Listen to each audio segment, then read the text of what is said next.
Hi friends, welcome back to my channel. Thank you so much for joining me today. My name is Jessa and it is very, very nice to see you as today we are beginning something completely new, Disco Elysium.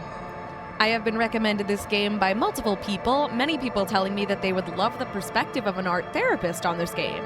And I have no idea why, because genuinely I am going into this completely blind. I don't know a dang thing about this game. Nothing. Except apparently that it is very beautiful, according to this home screen. This is incredible. Absolutely stunning. And I would love to know what's going on. I'm very excited to find out about this game. The idea that people are interested in hearing the perspective of an art therapist about this game definitely intrigues me, because why would that be?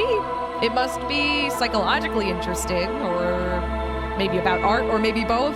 I don't know, but I am very, very excited to find out. So I am well prepared for this today. I've got plenty of water and plenty of coffee ready to go. I just turned down the music volume. I'm not sure if that was needed, but to me it seemed a little loud.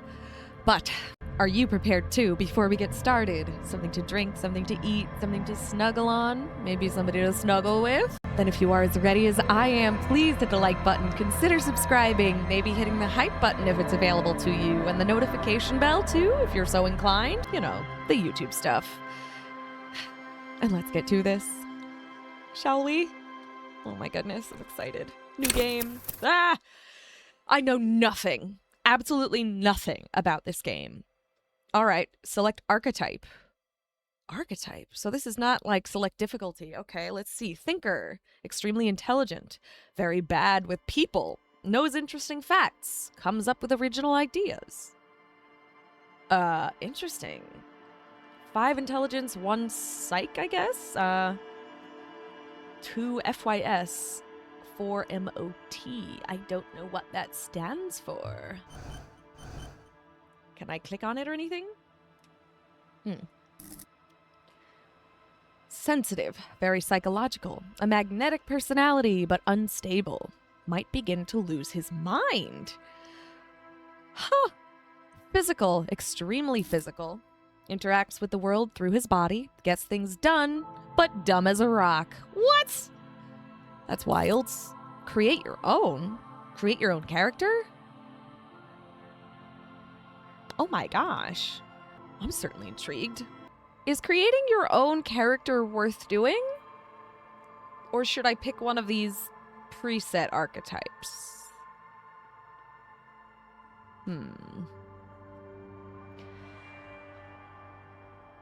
I kind of like the concept of the sensitive one. I might just be drawn to it because it says might begin to lose his mind, which sounds wild. And potentially fun.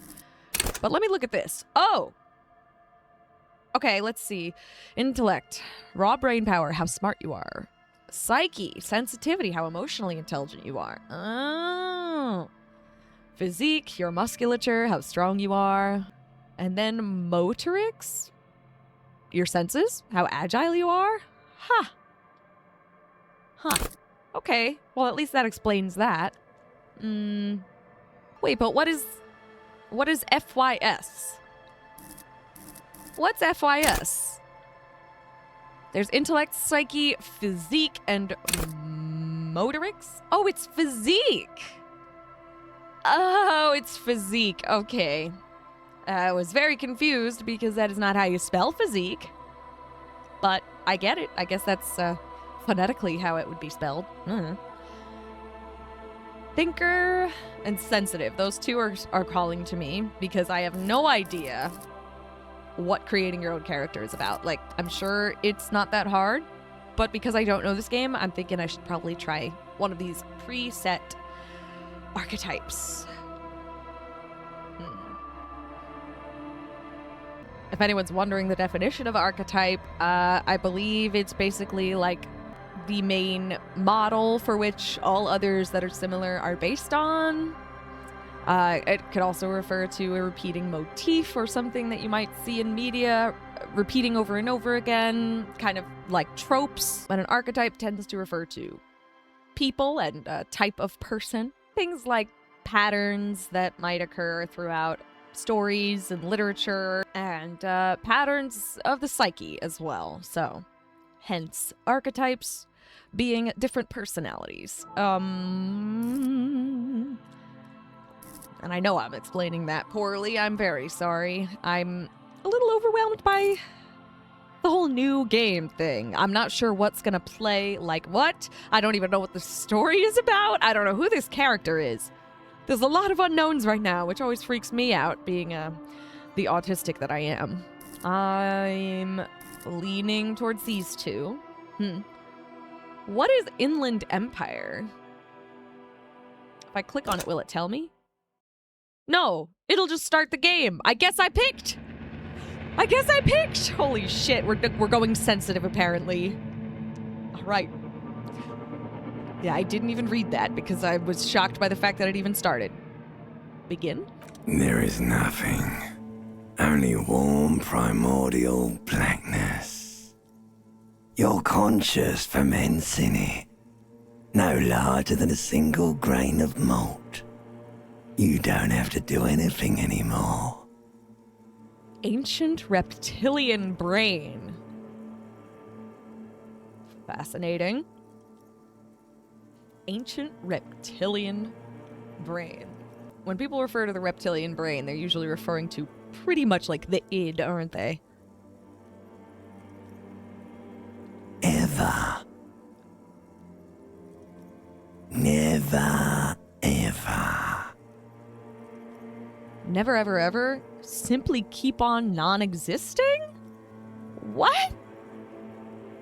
Never, ever, ever? Never, ever, ever, baby. Now the only option is simply keep on non-existing. This is wild, okay? An inordinate amount of time passes. It is utterly void of struggle. No ex-wives are contained within it. This is great. Give me some more. What was that about the X something? Well, I don't know the story, so I'm definitely going with that one because I want to know. What is that about X something? An awareness creeps up on you. A limbic system. Oh, shit. Lies hidden in your dead angle, soaking in some lurid acidic sauce. It's bloated and shameful. Oof. A ball of meat surrounding you. This is a terrible line of questioning, and it will only lead to more awareness of the meat thing. Wild. The limbic system regulates your emotions, your mood, things like that. Now, that's wild. A mass lies hidden in your dead angle, soaking in some lurid acidic sauce. Bloated and shameful, a ball of meat surrounding you. Meat thing. Couldn't tell you what the meat thing is supposed to be because it kind of immediately reminds me of, like, well, the human body. Look at us. We're just a big bag of meat, technically. But this is a terrible line of questioning. Someone, whoever this character is clearly being avoidant of the topic of said ex-wife. Who knows? I'm concerned for him. Plunge back into the fathomless deep? No, I wanted to know about the X something. I do want to know. That terrible line of questioning. It will only lead to more awareness of the meat thing. What the heck could that meat thing be referring to if not his body? You know? Very, very interested to know. Ex-love. Ex-tenderness. It is foolish of you to resurface to the loss. Not after all the damage you've suffered to get here. Some of it irreversible. Stay. Sail with me through the abyssopelagic zone. Abyssopelagic zone? Oh, I need to Google that one. I don't even know what that word means. Oh, all right. Every day's a school day. The abyssopelagic zone, or the abyssal zone, is a layer of the pelagic zone of the ocean, the pitch black, near freezing layer of the ocean, from 4,000 to 6,000 meters deep. That is pretty crazy, and it covers 83% of the ocean area.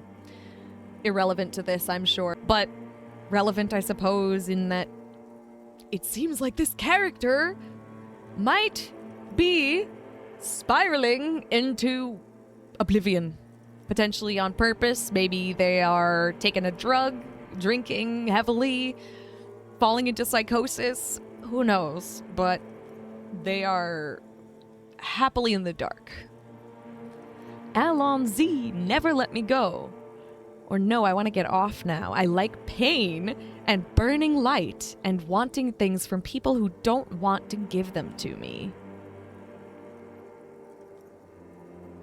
I can't resist that. Oh, shit. I want to get off now. Do you really? Don't be naive, of course not. I want to sail the inky blackness until forever ends. This is feeling rather like this reptilian brain is addiction. Immediately getting that sense. There was a time in my life when I worked in an addiction center. It was one of my favorite populations to work with. And I can't help but think if that is the context here, we're gonna try to avoid falling into that temptation. Let me off this ride. You wouldn't like it if I told you what was back there. Why'd you think you had to bludgeon yourself into oblivion? Or did you not sense yourself marinating? Poured so much on yourself, got a bit carried away, did we, Chef? Marinating? Poured so much over yourself? Is he drinking? The limbic system, it's like his emotions are telling him, you don't want to know what you know. Like, you trust me, you'll be happier if you've forgotten. Fear Sad. and apprehension. Oh.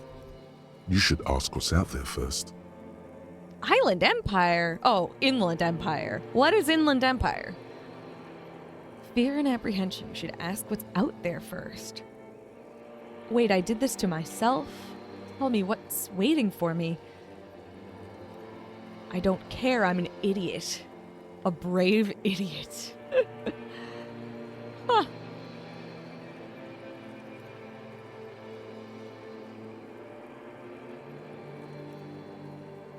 I'm tempted by that one. But maybe I'll ask the question, what is waiting for me out there? There's this giant ball there. An evil apes. And the evil apes are juking it out on the ball. You're one of them.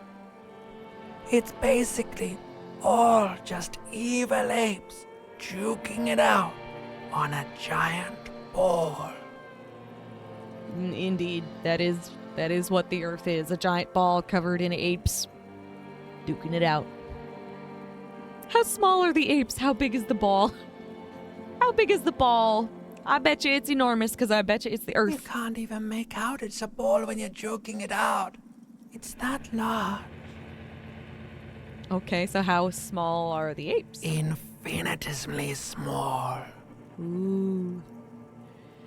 And this duking it out I keep hearing about? What's that? Vying for resources.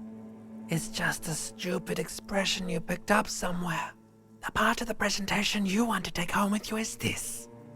You have to beat the other evil apes in the face, or you lose. That is sad. Yes, it is.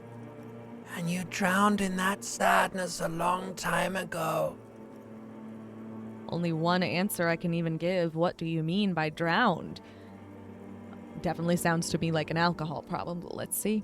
You lost.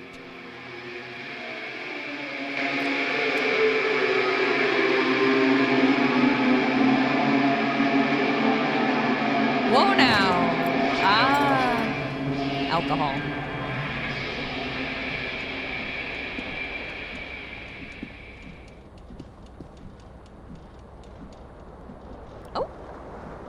Well, good morning, whoever you are.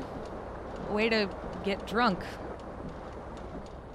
Oh, interesting, this magnum-sized bottle of Commodore Red is empty. Okay. Interesting controls here. All right. Oh, I have never seen a game that looks quite like this. It's got a very unique feel. What? Oh, I did not mean to do that. I don't even know what I just did. Hold tab to highlight. I'm using a controller. What is tab supposed to be? Ah! Stop. Whatever I did, stop.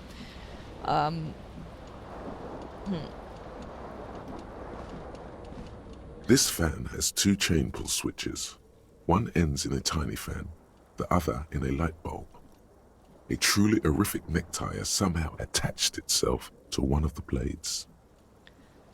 That's a dramatic way to describe a necktie. A truly horrific necktie. I might call it an ugly necktie if you don't like it, but horrific. Truly horrific. Wow, very intense. Or has Whoa. it been consigned there as punishment? You feel as though this creature is your friend Creature? and wants to reattach itself to your neck so that you may continue your adventures together in this strange world. Savoir-faire. I don't know what this means. Even 42%, huh? This is a white check. You may retry. I genuinely have no idea what this is trying to tell me. Okay, I don't know what medium 10 means. Does that mean I need to get a 10 or do I need to get a 2? Medium 10, but up there it says savoir-faire 2. No idea. Let me just click on it and see. You swoop up and catch the tie. Snap. It's released from the blade. Warning, warning, the necktie is no longer contained. Savoir-faire. I don't know what that means. Medium success. What is the medium about? I guess how hard it was? What was the 10 about? How high I needed to roll, basically? What you have in your hand is a fantastically colorful tie with 4 or 5 different patterns. The knot reminds you of a noose. Leave, I guess. Huh. Oh. What was that just highlighted and then disappeared?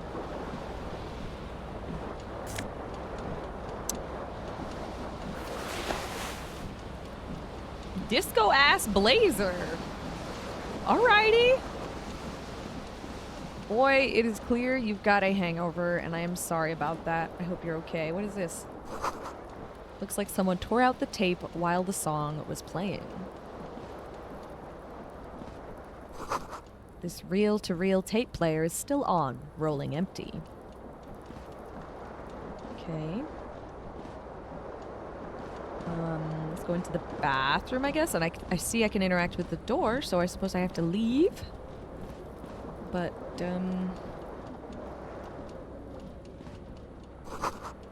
you see bottles in the bathtub. Wine, beer, and sweet liqueurs.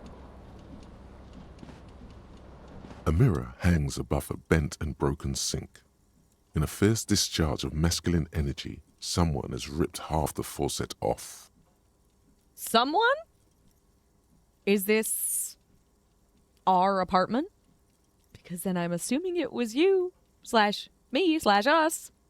Whoever you Hot are. water sprays from the base and steam covers the mirror. You cannot see yourself, just the outline of a man. Suddenly, you realize you have no memory of the face that awaits you there, underneath the soft vapor. Really? Really? I mean, that's really interesting. Because I, of course, noticed the portrait in the lower left corner of the screen. Is that supposed to be this character? Because obviously they've warped the face to the point where it's abstract enough where you can't even tell that it's a face at a glance, except for the fact that it's kind of in a portrait shape with, shapes in a general face orientation. but it's otherwise too abstract to tell what those features are doing. This is going to be a whole thing about identity, isn't it? Really, all recollection of the person you are, the people in your life, and even the world you're in has drowned in a sea of blood alcohol.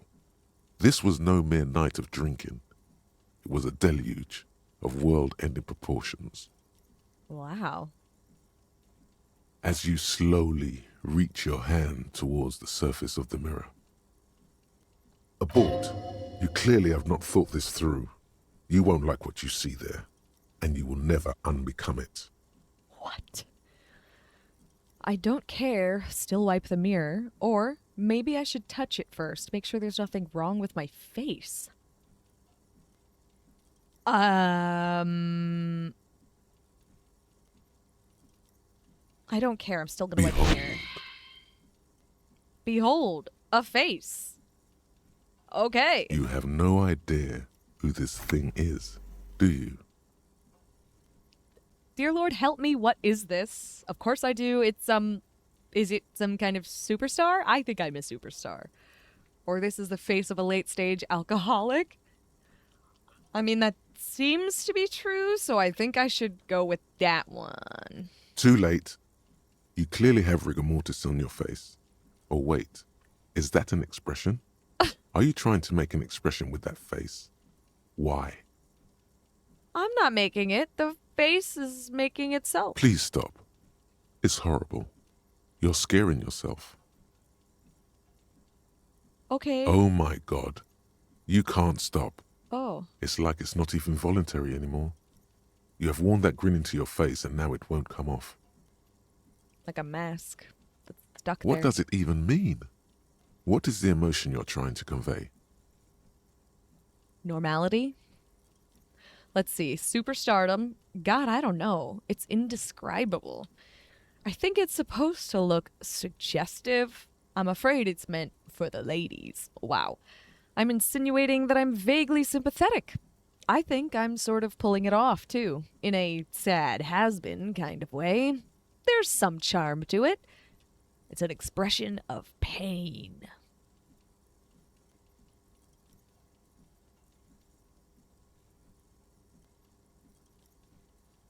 I kind of like that. I'm insinuating that I'm vaguely sympathetic. And I think I'm pulling it off, too, in a sad has-been kind of way. There's some charm to it. There might have been 10 years ago. It's little more than a cadaverous spasm now. A cadaverous spasm now? Encyclopedia. Very low. So I'm assuming that's like my skill, right? I have a very low skill. I don't know what a white check means. Still.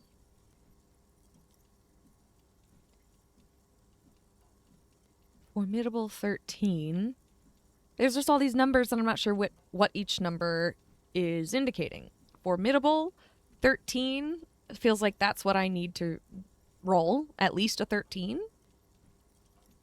I don't know why it says Encyclopedia 1 or 3%, but I think I understand at least where the 13 is about. Because it also says electrochemistry, impossible 18. But anyway, dig deep into your mind to locate the source of the expression, attempt to stop the expression from happening, or let the mirror be for now. 4 or 1, I have no idea what it means. Oh, is that our score? Oh, that might be our score in that skill. Okay, well, very low chance of succeeding, 3%.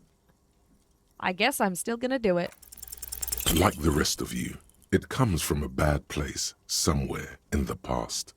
That's Failure. all you know for now. All right. Electrochemistry. 18 I need to reach, I guess. Attempt to stop the expression from happening. It's too late. Like an image on film. The expression We failed belongs both. to your primary motor cortex. It would take a minor neurological miracle for you to cease producing it. Wow. This person is not okay.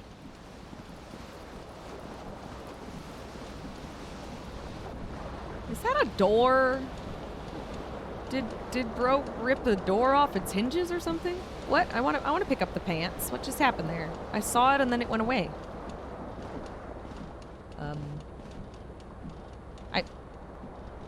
What? Hello, pants. Oh my goodness, what?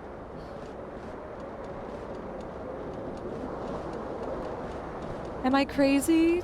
2 seconds ago, it wanted me to select the pants, and now I can't. But now I can apparently select something here, too. Okay.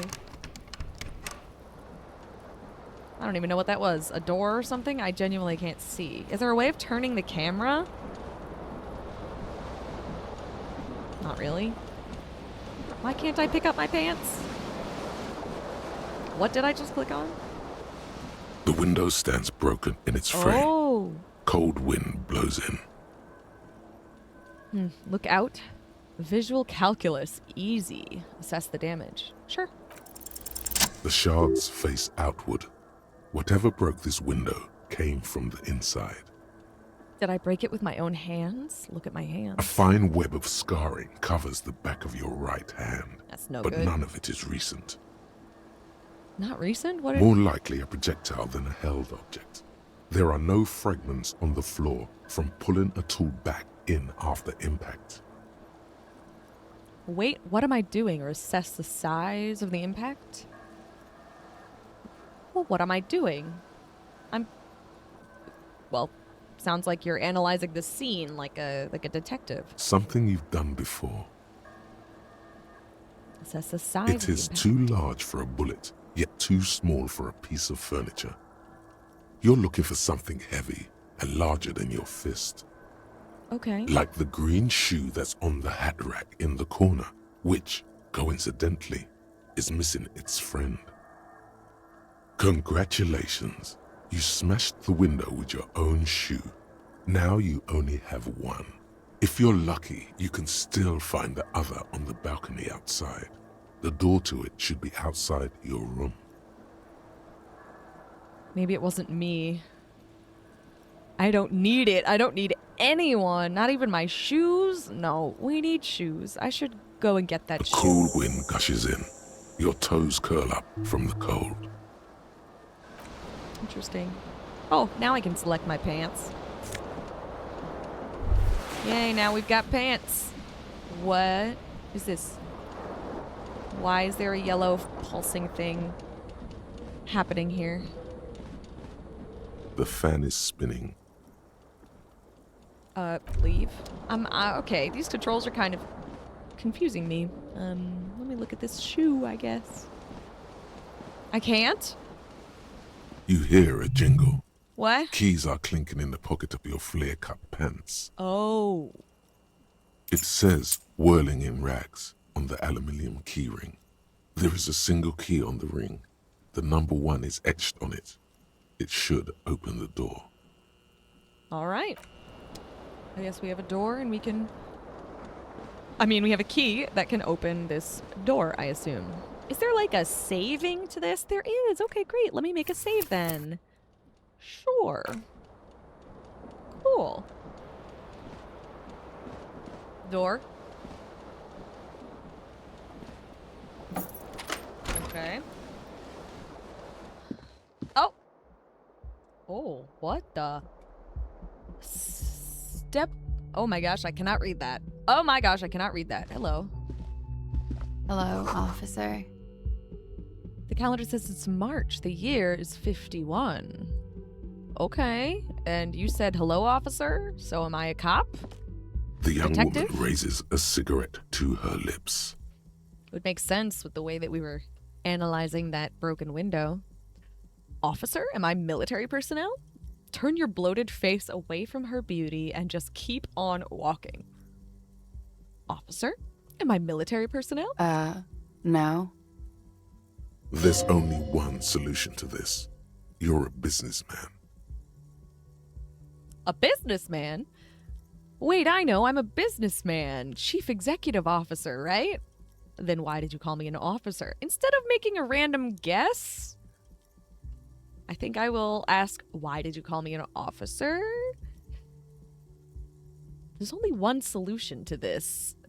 What is authority in this context? Like earlier we were being spoken to by the lizard brain, which honestly just sounds like the alcoholism, right? And then the limbic system, which is the emotional center of the brain. Now we're being talked to by authority? Really random. I have no idea. Why did you call me an officer? Because you're a police officer, sir. There you go. Are you sure? You're shitting me. You're goddamn right I'm a policeman, and don't you forget it. I'm gonna say, you're shitting me! I'm not. Unless you've been shitting us all this time. No. All this You've time? been here for 3 days. On official police business, no less. And what business is that? Couldn't say. In truth, so far, mostly drinking. Suggestion. Challenging 12. Try the expression on her. Let her know you want her. Physically. Wow. Dramatic. Why don't I remember being a cop? Or anything else, really? Could it be because of the drinking? Honestly, probably.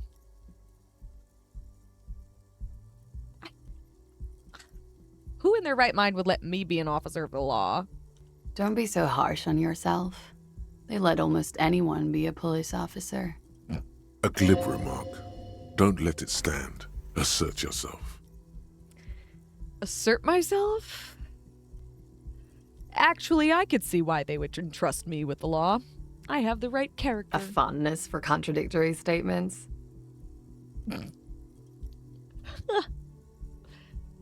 No, I had thrown my shoe out a window, and I deduced this from the direction of the shards. Extraordinary.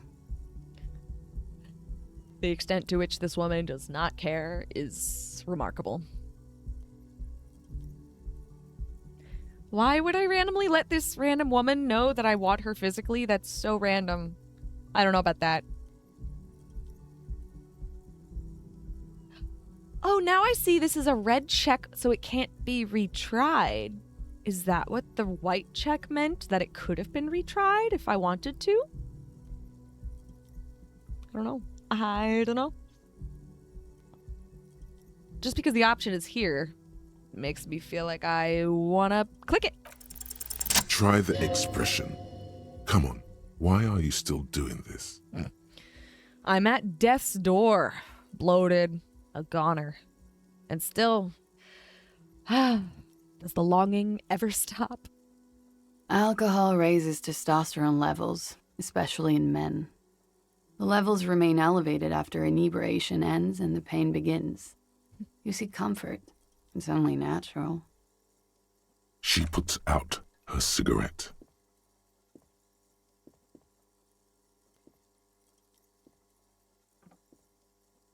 She looks back at you, a light glinting off her eyes. And now, it never stops. Goodbye. Bye. Huh. Looks like she left a nice long stub in the ashtray. It's still smoking. Okay. Huh. Thilicos by... Gosh, again, I have no idea what that said. What's this? Loose 11 degrees centigrade rainfall. There's something on the table. Oh! It was an autosave? Revachol, zone of control, 0 degrees centigrade. I don't know what that's saying. I guess it has to do with the radio, right? That would make sense. So I can go through this door, apparently. Oh, what's happening? Why is it... It's... There's a circle around me, and it's pink, and I don't know what it wants. Wah! I don't know what it's asking me to do. What?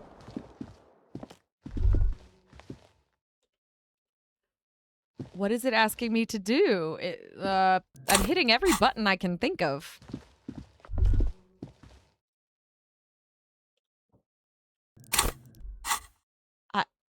Okay.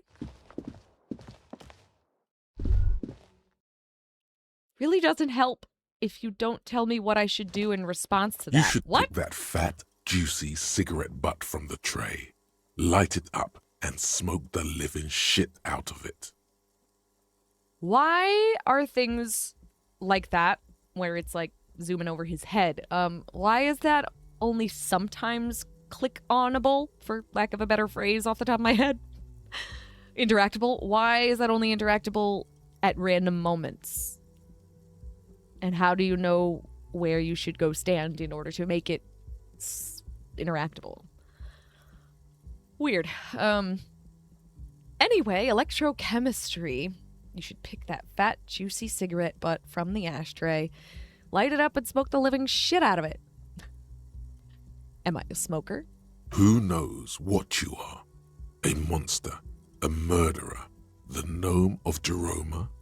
You feel like a smoker, especially when you look at that juicy, succulent, seductive cigarette stub, still smoldering deliciously. But she broke it at the filter. I can't smoke that. How very astute of you. This renders it ineffectual. You should look for a whole cigarette, or better yet, an entire pack. Strike that. A carton. Make sure they're all healthy and able-bodied. Then smoke them all.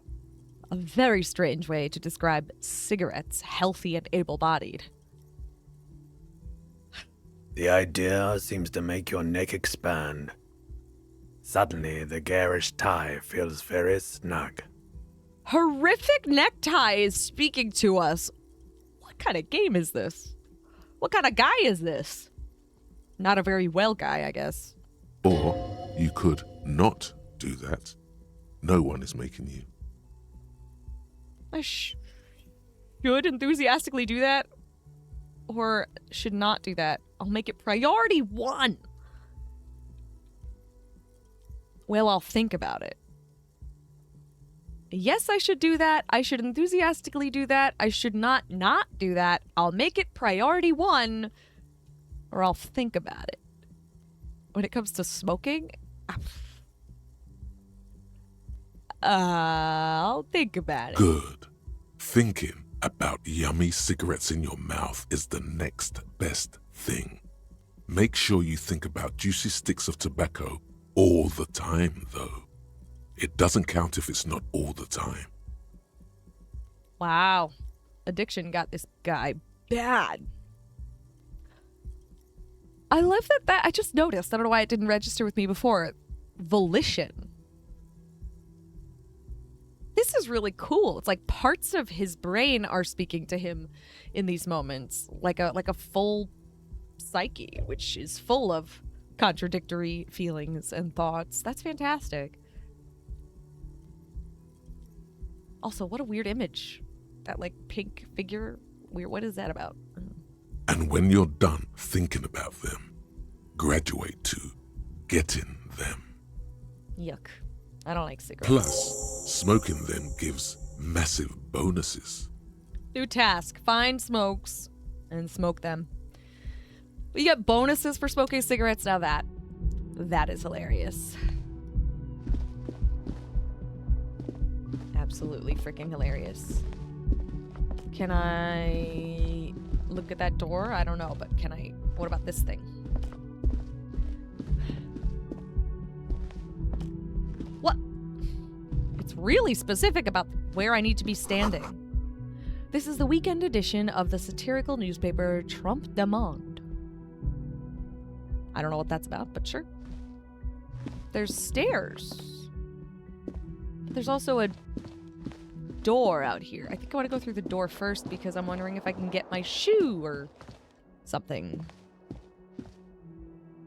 I'm not really sure where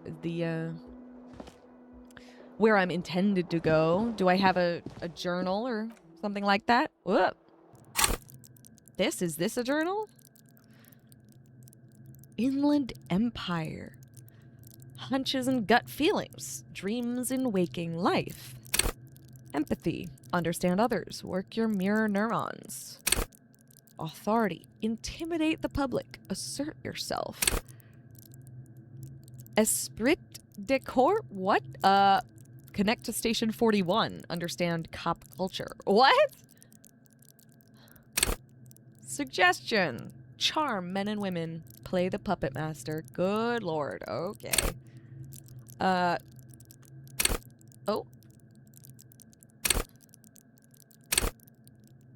Oh, wow. There's like a whole bunch of these. Oh my gosh. Hold on. Logic. Wield raw intellectual power. Deduce the world. Encyclopedia. Call upon all your knowledge. Produce fascinating trivia. Rhetoric. Practice the art of persuasion. Enjoy rigorous intellectual discourse. Drama. Play the actor. Lie and detect lies. Conceptualization. Understand creativity. See art in the world. Visual calculus. Reconstruct crime scenes. Make laws of physics work for the law. I see. And then all of these, of course. Wait, I didn't look at volition. Hold yourself together. Keep your morale up. Then we've got endurance. Take the blows. Don't let the world kill you. Pain threshold. Shrug off the pain. They'll have to hurt you more. Physical instrument. Flex powerful muscles. Enjoy healthy organs. Okay. Electrochemistry. Go to party planet. Love and be loved by drugs. Wow. Shivers. Raise the hair on your neck. Tune into the city. Half-light. Let the body take control. Threaten people. Oh. Composure. Straighten your back. Keep your poker face. Interfacing. Master machines, pick locks, and pockets. Savoir-faire. Sneak under their noses. Stun with immense panache. Really? Reaction speed. The quickest to react. An untouchable man. Perception. See, hear, and smell everything. Let no detail go unnoticed. Hand-eye coordination. Ready, aim, and fire. Makes perfect sense. Huh. Okay. I still have no idea about journals. What if I click on this? So I don't know how to get to that page from this, but at least I can click. So that's something. Find your other shoe. Seems like your green snakeskin shoe is missing its partner. You should find it before you go venturing into the wild unknown. 2 shoes are better than 1. Unite them again. Okay, and then find smokes and smoke them. You need to get your hands on some cigarettes and then smoke them for those massive bonuses. Find a pack, put it in your hand, equip it in the held slot in your inventory, and the smokes will do the rest. Held slot in your inventory. Ah!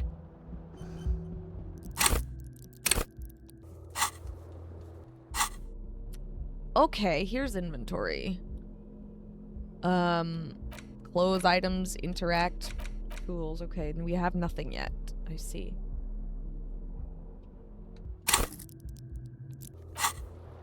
Okay, guess that's all we got going on.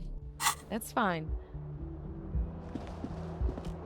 So, I'm not sure if I'm intended to go down or outside first, but I'm very curious about the down. What?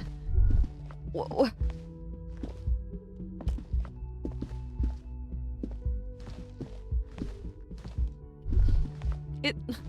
It's acting like it has something to tell me, but I don't know how. What? Nothing on the front page rings a bell. Strange. Oh, I guess that was the newspaper or something. I think I may want to switch to my mouse and keyboard for this game, huh? Maybe I'll just do mouse and controller because I can, clearly. All right, let's go downstairs, I guess.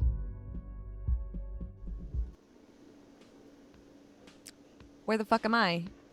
Also, I don't have shoes. Can I go back upstairs? Yes, I can. That's great.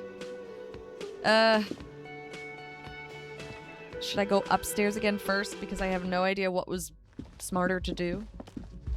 Just go check out both directions before actually making any decisions? I don't know.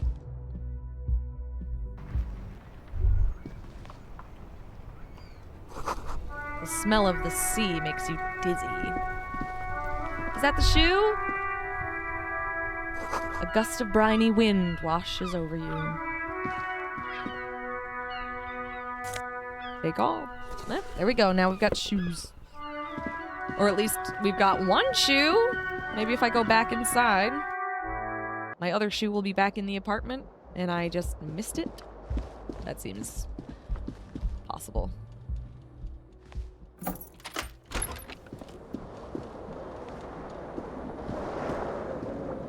Shoe. Why am I only wearing one shoe? Where's my other? There it is. Here we go. There they both are. Two identical shoes, both copiously green and indiscriminately snakeskin, reunited on your feet. Wait, these do not look like normal cop shoes. How do they fit? Discard the thought. These don't look like normal cop shoes, I guess? It's pretty clear a normal cop is not what you are. Goodness.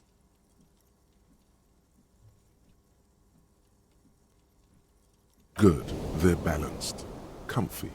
Feels like the only good thing about you right now, truth be told. Oof. Thanks, composure. At least I got two shoes. Ugh. Now I guess we could go... Oh! A door that lets me open it. Does not, in fact, let me open it. I lied. The door is closed.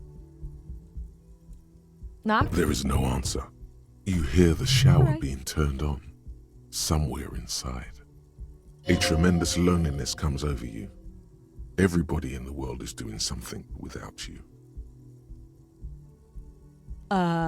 Okay, this is just where that woman went. I'm so alone. Why are you doing this? Don't do this to me. Beauty, don't abandon me in all this ugliness. Bro, she didn't abandon you. She just went into her apartment, I think. I'll just say I'm so alone. The door is indifferent to your loneliness. The world does not care. Leave. Now we'll go downstairs, yeah. If it'll let me. Ah!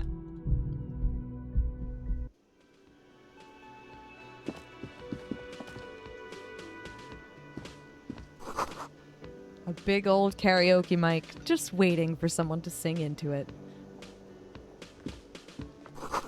This is where the lyrics would be.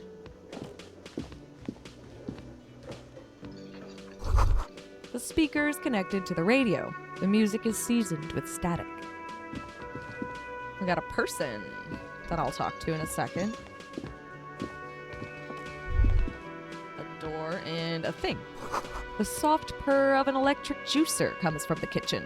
Someone is working. A sign reads, "Mess hall reserved for union members. Doors open 1600.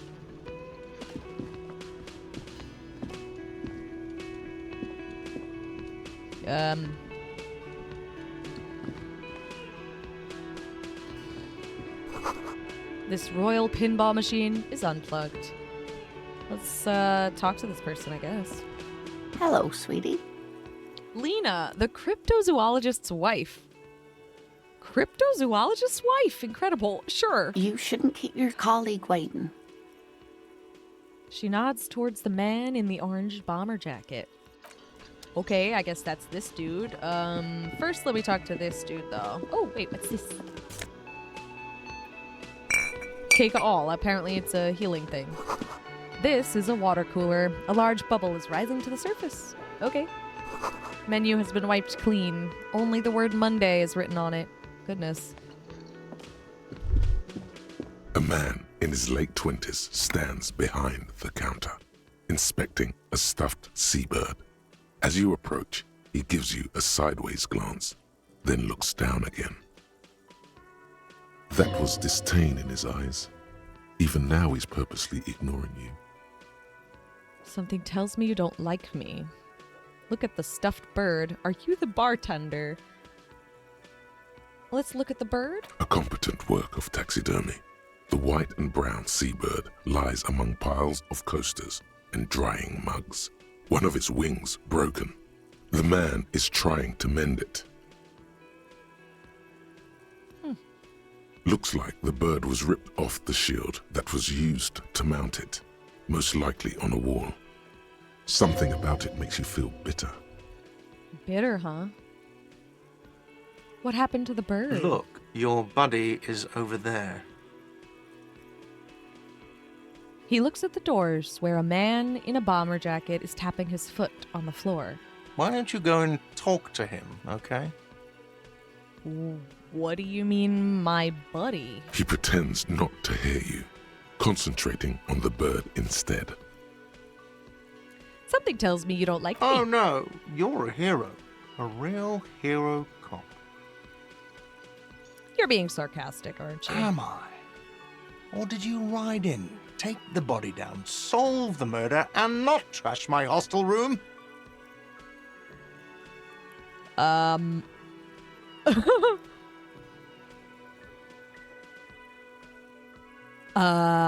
Oh my god, I did all those things? No, you see, actually, you didn't. You haven't done anything even remotely useful since you got here. Oh.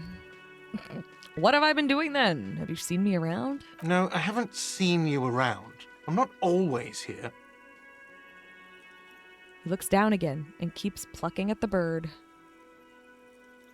Okay, are you a bartender? No, I'm not the bartender. I'm the cafeteria manager.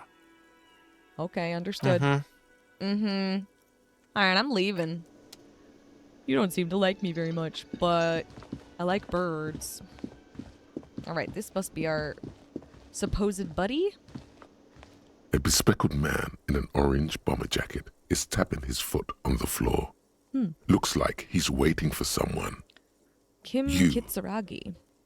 As you approach, he narrows his eyes and extends his hand in greeting. If an assault were launched on this building right now, if the windows came crashing down and the whole world descended upon you, this man would hurl himself in death's way to save you. You are sure of this, but why? Hold on, who is he to me? He is your half-brother. Oh, really? Shake his hand. Hello, I'm Kim Kitsuragi, Lieutenant, Precinct 57. You must be from the 41st. Half-brother, but he's talking to us like we're just meeting. I am confused now. You realize he's waiting for your name.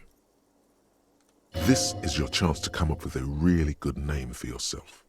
Get creative. Conceptualize. I think I'd rather just tell them the truth. I don't know my name, dude. Okay then. It looks like we had a little scheduling error on Sunday. Saturday too, actually. Have you had time to talk to the manager here? You mean him? Nod towards the cafeteria manager. Yeah, I just talked to him. If you don't mind, we should talk to him again. Ask him for a rundown of the area. Now that I'm here as well. I understand the scene is out back, right? It also wouldn't hurt to assure him the police are finally here. In full force, I mean. Have you mapped out the initial interviews? Yes, the police. I'm aware I'm a policeman. What interviews? I have, yes, or I haven't. The police. Yes. I'm aware I am a policeman. Right. And the interviews? He taps his foot, more out of habit than impatience.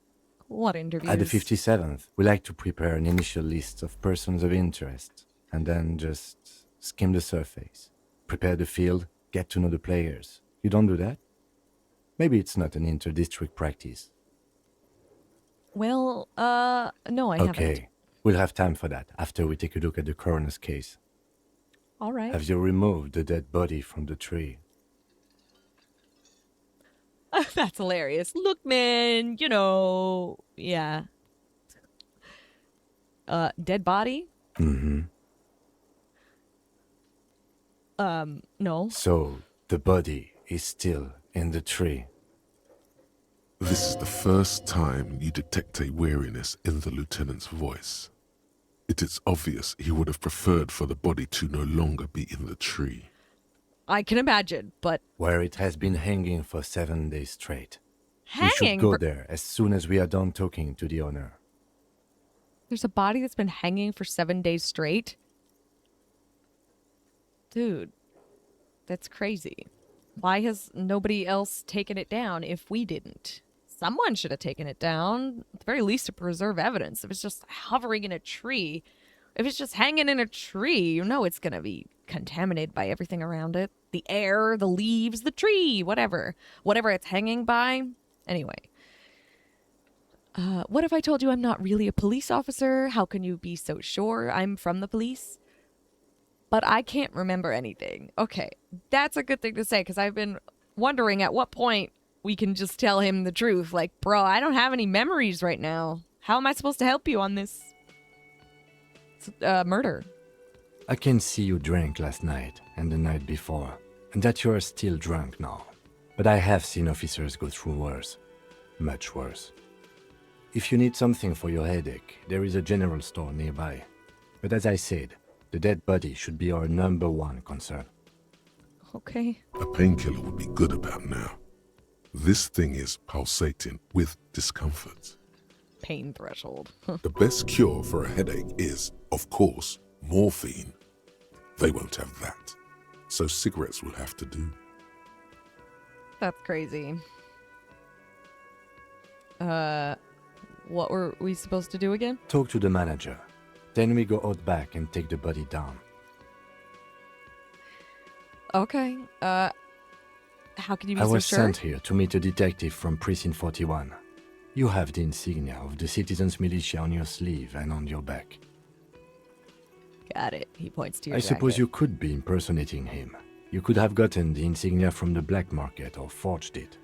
But for now, I'm going to set those possibilities aside. I'm not from the Inspectorate General. Inspectorate General? Internal Affairs. And I'm not them. I'm from Criminal Investigation. You said insignia. These white rectangles, you mean? Point to your sleeve. Yes, But they're just white rectangles. they're not just white rectangles. They bear a halogen watermark with the letters RCM and a pattern resembling the street grid of Revachol West. I would ask you to step into the headlights of my motor carriage, but again, it's none of my concern. I just need you to do your job. But shouldn't I have a badge or something? Check your pockets. You mean you don't have a badge? Pretend you found it. That's kind of hilarious. I have my badge. I'm a policeman and I definitely have my badge. No, I'm going to say it was not on me when I woke up. Losing your identification card is a serious matter. My vehicle has a shortwave. You can use it to report your badge missing. I would advise you to locate it as quickly as possible. But getting the body down should still take precedence. All right. After you, officer. New task. Interview cafeteria manager and inspect victim's body. Lieutenant Kitsuragi is now in your party. You can talk to him whenever by interacting with him. Thank you. All right. He's now in the party. Wild. Huh.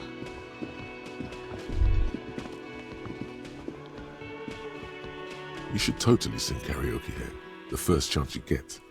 Your emotions need to be expressed. People need to know your vast, oceanic soul. My soul is immense. My soul is modest. Normal-sized. My soul is puny.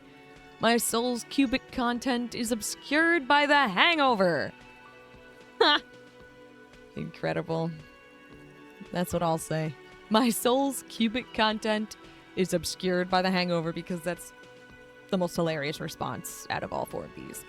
Of course, at this point, precise measurements of your soul can only be performed from the outside. Yeah. It needs to be heard. Externalize that shit so it's real. Through a PA system. Or feels realer. By other people. Whether they like it or not. Ram it up their ears, says your adrenaline gland. Wow. Violently express yourself. What should I sing when it comes to it? You have not yet stumbled on the right lamentation. but it's out there. It'll come to you. You will wreak havoc with it. Don't worry. Lamentation sounds good. They'll really get a gauge on my soul with that. Yeah. Serves them right. Wipe that smirk off their face with your sad, tragic song. Who's laughing now? No one. You have to find something tragic to sing first, though.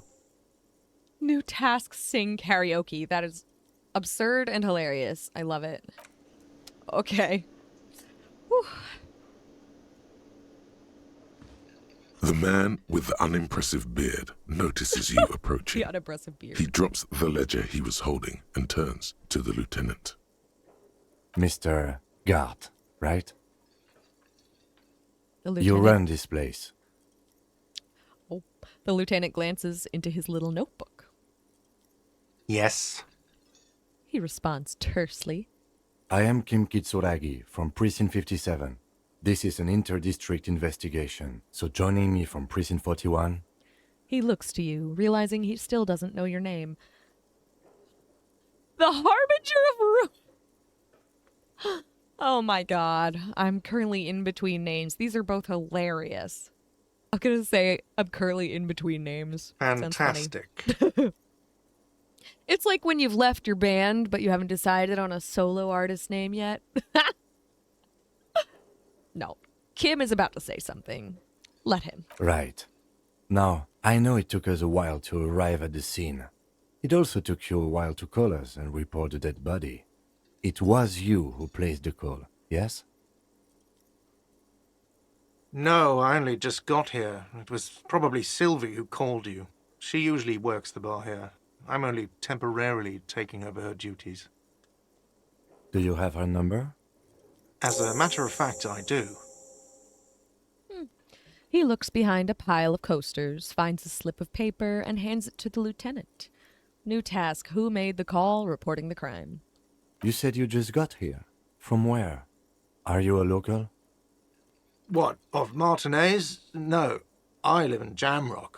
I only sometimes come here to keep an eye on the place. This is just one of the many, many cafeterias I manage. But you still know your way around, yes? In case we need directions.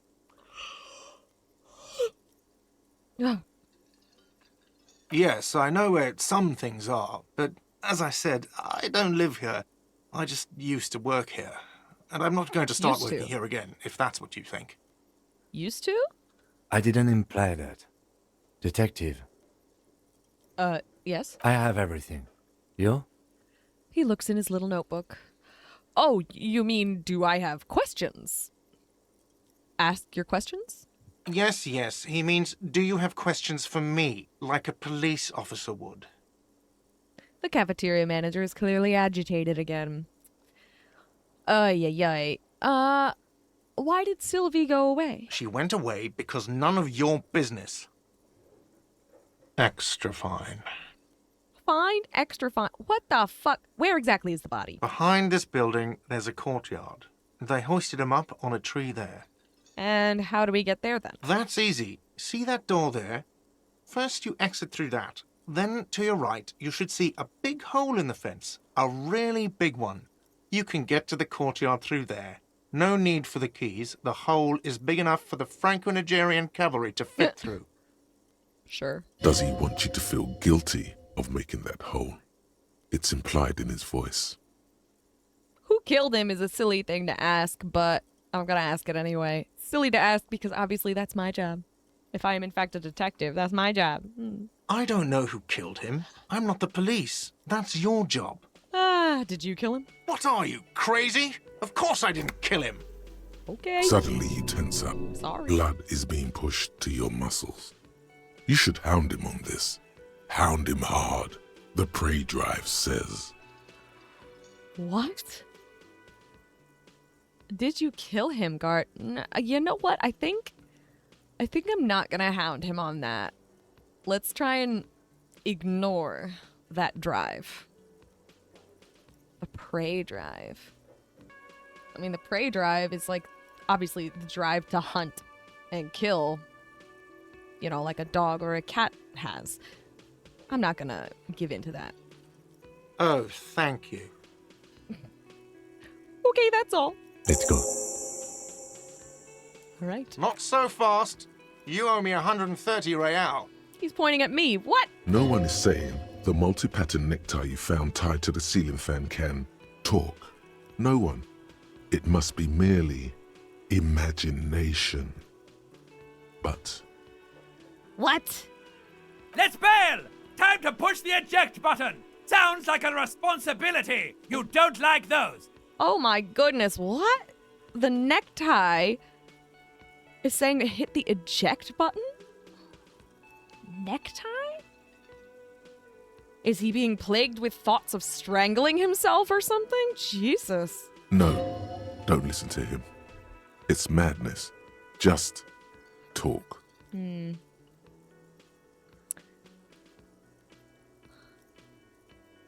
What's real? Oh, excuse me. You owe me 130 real. Ah, he pronounces the R with a mock aristocratic accent. Gee, thanks. Real. The IIR, or Inter-Isolary Real, is the global reserve currency. Whatever part of the world you're in right now, it's safe to assume he means you owe him some money. That makes sense. Oh, I understand. You mean that I owe you money. Wow, you're a genius. Yes, that's right, money. You owe this establishment 130 real. He points to the red ledger on the counter. Who does that clown think he is? Arrest him! Did I just hear my tie speak to me twice? No one is saying that! No one is saying that Ty can talk! That would be ludicrous! It's just that you should arrest him!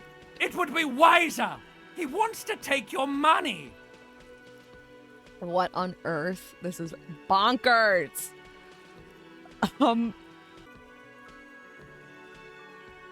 I'm not comfortable with this. Try to somehow tuck the tie away. I'm also considering, no way, I have duties. I'm a cop, not talking to a tie. I'm not comfortable with this. The idea of talking to a tie, that's crazy. I'm gonna try to tuck that shit away. The lieutenant watches you fiddle with your horrific tie, sweat stains forming under your armpits. He puts his hand on your shoulder. If you don't have the money, it's okay. None of us are in this for the wages. That's cop 4. I haven't offered to pay because I don't have any money either. Did I just hear my tie speak to me twice? It's so fucking funny. What do I owe this place for? What exactly is money? You're under arrest. What do I owe this place for? Let's see. 3 nights at a tariff of 20 real comes to 60 real. Then there's the window you annihilated. The hole in the window was the first thing I saw when I came to work. So don't try to tell me you didn't. That will be 40 real in damages. Gee, great. Another thing you've annihilated is half the bar. You've run a tab of 30 real. Actually, more, but we'll round it down to 30 for your hard work maintaining the stability and order of Revachol. That's 60 plus 40 plus 30 equals 130 real. And yes, real is still money. But what exactly is money? What are you, a philosopher? Actually, I might be. Since I woke up, I have trouble remembering even the most basic concepts of reality. No, I'm just getting my bearings. I like that. Since I woke up, I have trouble remembering the most basic concepts of reality. Money is what grown-up people use to pay for things. Things like this hostel room or 8 bottles of potent blend and 9 packs of Royal Extra. We use it for everything, really.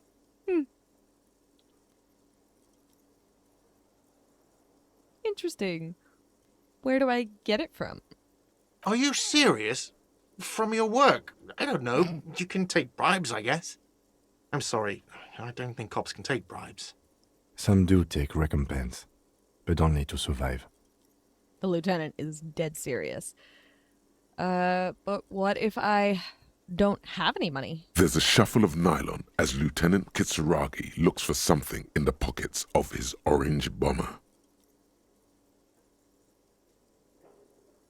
There's no reason to arrest this guy. I feel like that would be really impulsive and weird. What happens now? I'm sorry, but he has to pay. I can't let him stay here any longer if he doesn't. If he doesn't have the money by tonight, then... He shrugs. Officer, maybe you are better off working this from home for now. You live in Jamrock, right? It's not that far away. Isn't there somewhere else I could stay around here? I don't have a home. I don't remember where my home is. Fuck this place. I'll take my chances on the streets. I don't remember where my home is. Officer, you really need to take this up with your station.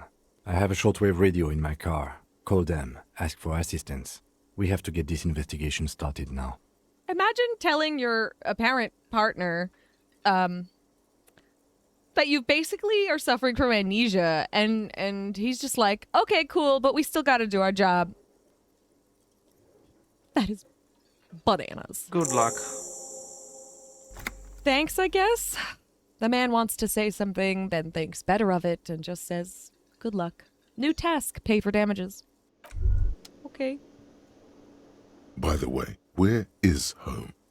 The address is coming up blank, and this place sure isn't it. I really don't remember. But you've been at this hostel cafeteria for only 3 nights. Have Where you? were you before? You had to be somewhere. We did have to be somewhere, but we don't know where. I don't know. Near?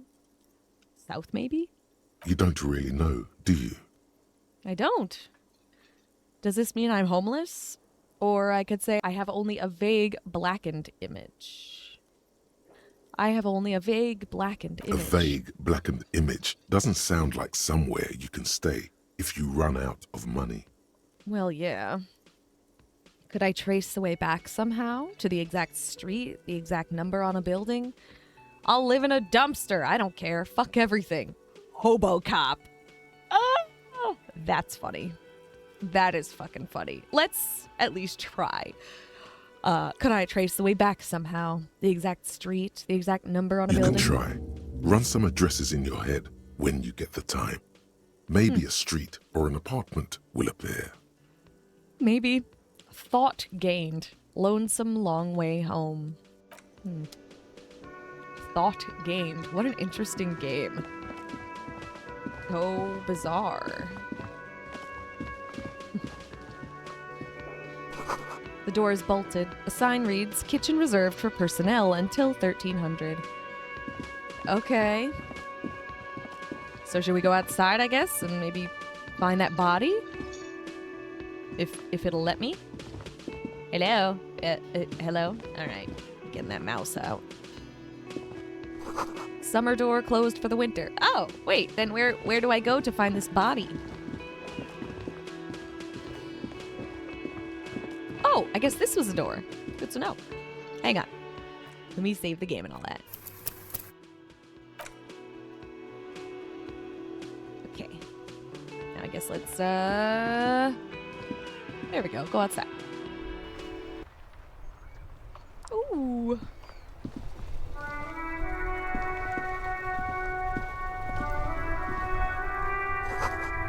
A heap of snow melts in this wheelbarrow.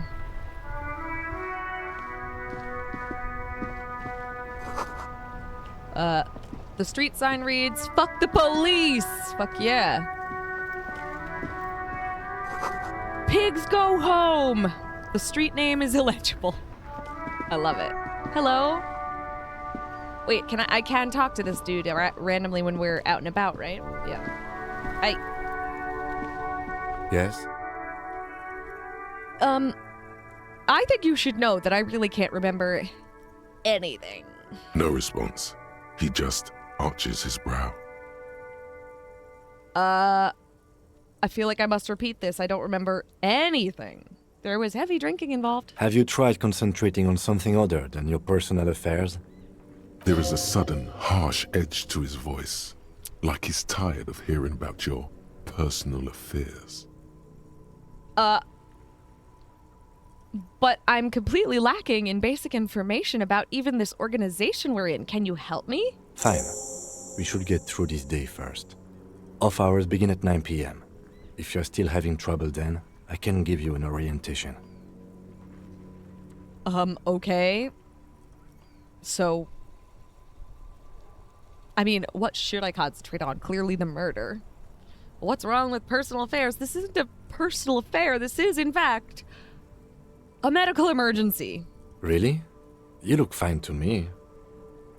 Has he never heard of amnesia?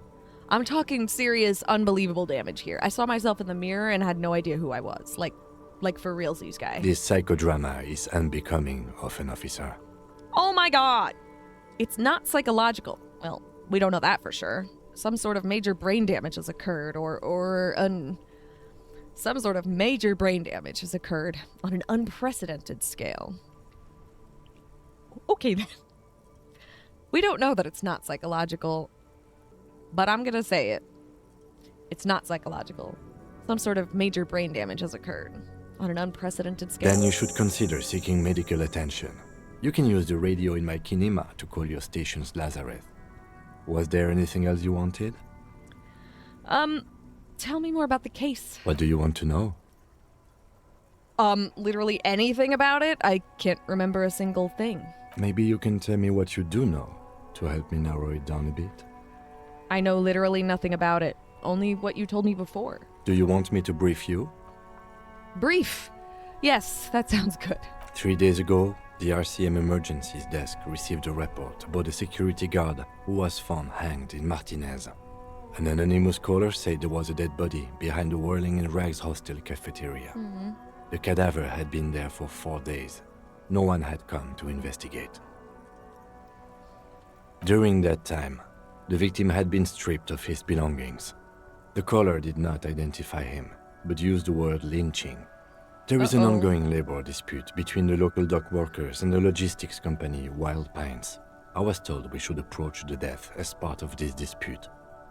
Oh, okay.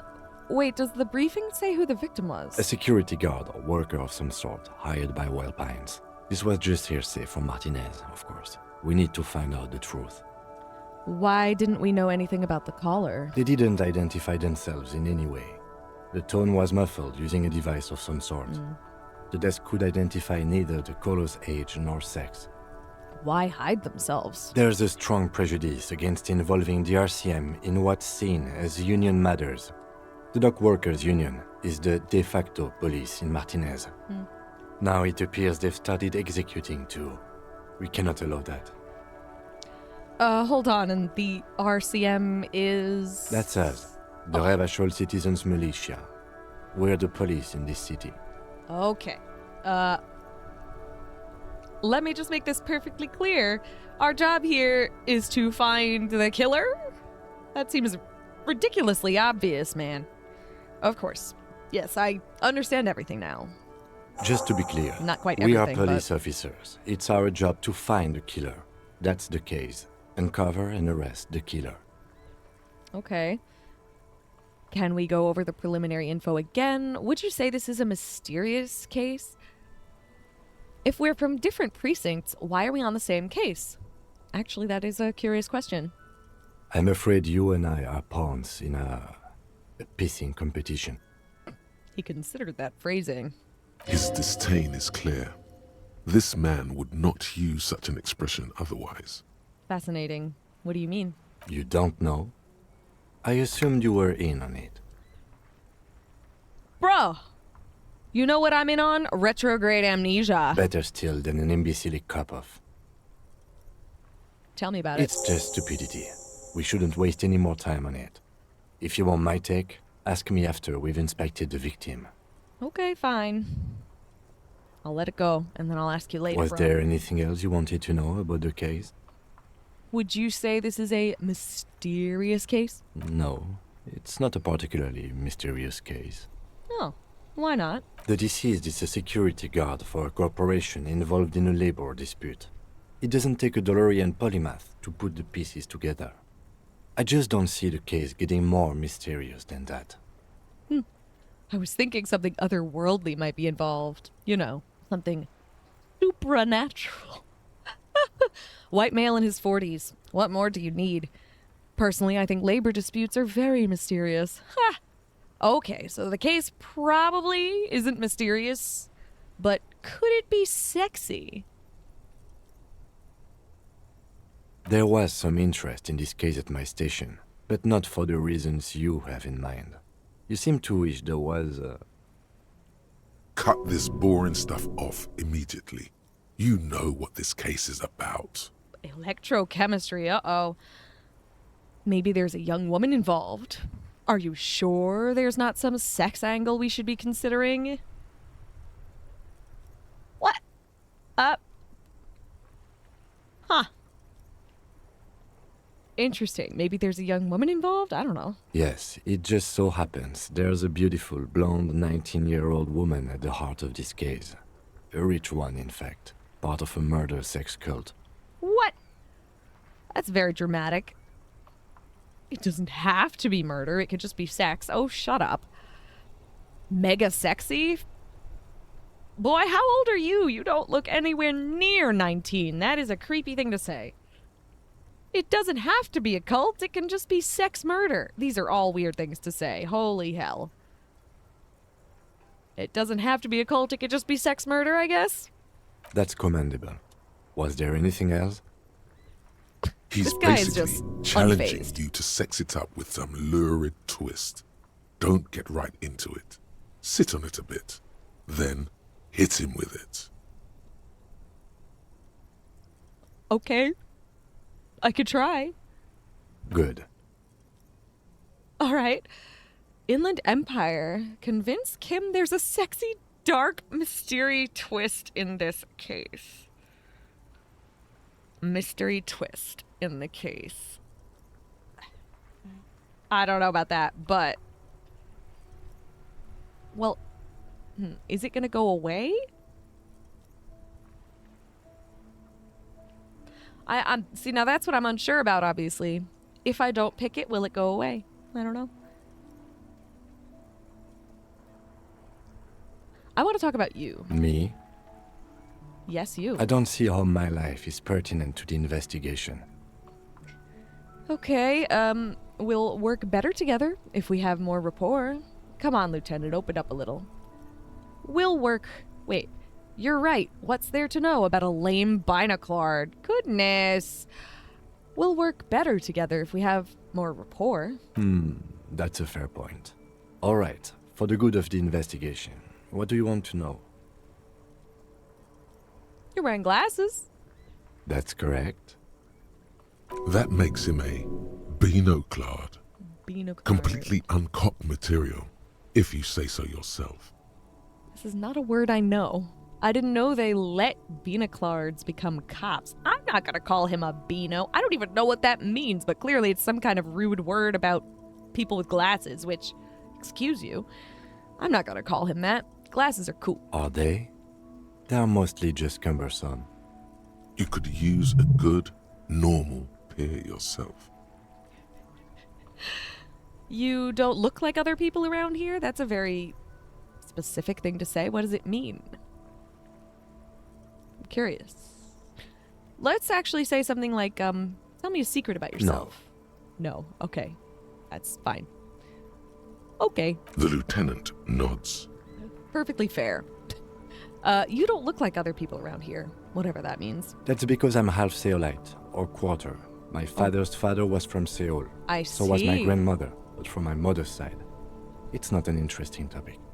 Okay, so you don't look like other people around here was actually a race comment? Genuinely had no idea what that was referring to, and that is my bad. Okay then. I am remembering now, yeah, this is actually 1951. So I gotta keep that in mind. Yikes. What is deal? It's a part of the world, officer. A geopolitical entity and a geographic division. I told you it wouldn't be interesting. Goddamn amnesia. I guess it's not interesting then, or you're only making it sound uninteresting. I still want to know more about Seoul. Yeah. You're barking up the wrong tree. Aw. I don't speak a word of Seolite. I've never met either one of my grandparents, and I've never been to Seoul. I'm a regular Revacholière. Sorry for sneezing in the middle of his dialogue. He's glad to have shut down your question. Okay. Do you ever talk with yourself? What do you mean? You know, when you're thinking, do you ever have conversations with, like, your brain? I have no idea what you're talking about. So how do you know... What? Think? I do most of my work inside my notebook. All right. The lieutenant produces his small blue notebook and idly thumbs through a few pages. That's where his conversations with himself take place. Well, all right. He externalizes his thoughts in order to really process them. I feel that. You're super lucid, yet psychedelic. You don't need office supplies to connect to your nervous system.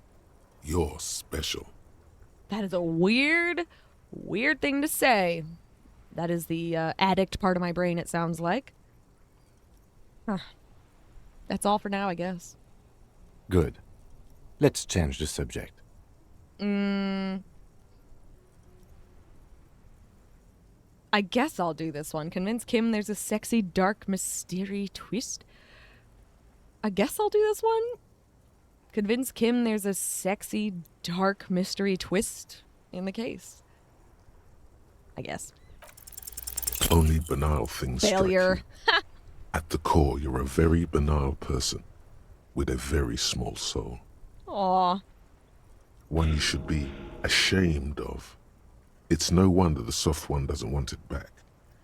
It was right to abandon you. Wow. This man's brain does not like him, huh? Pushing down everything that he could ever feel. Even banal type of feelings. That's crazy and sad. That's really sad. It was right to abandon you.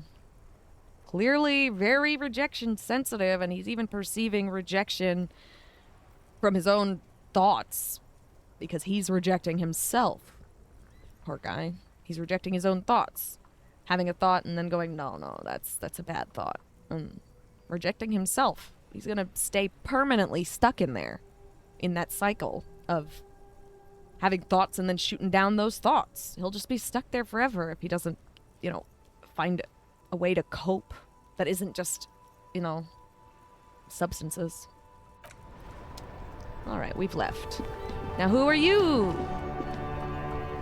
The RCM in Martinez. What can I help you with? The gardener. You sound surprised. I have some questions for you. You sound surprised. We don't see a lot of police around here. That's all.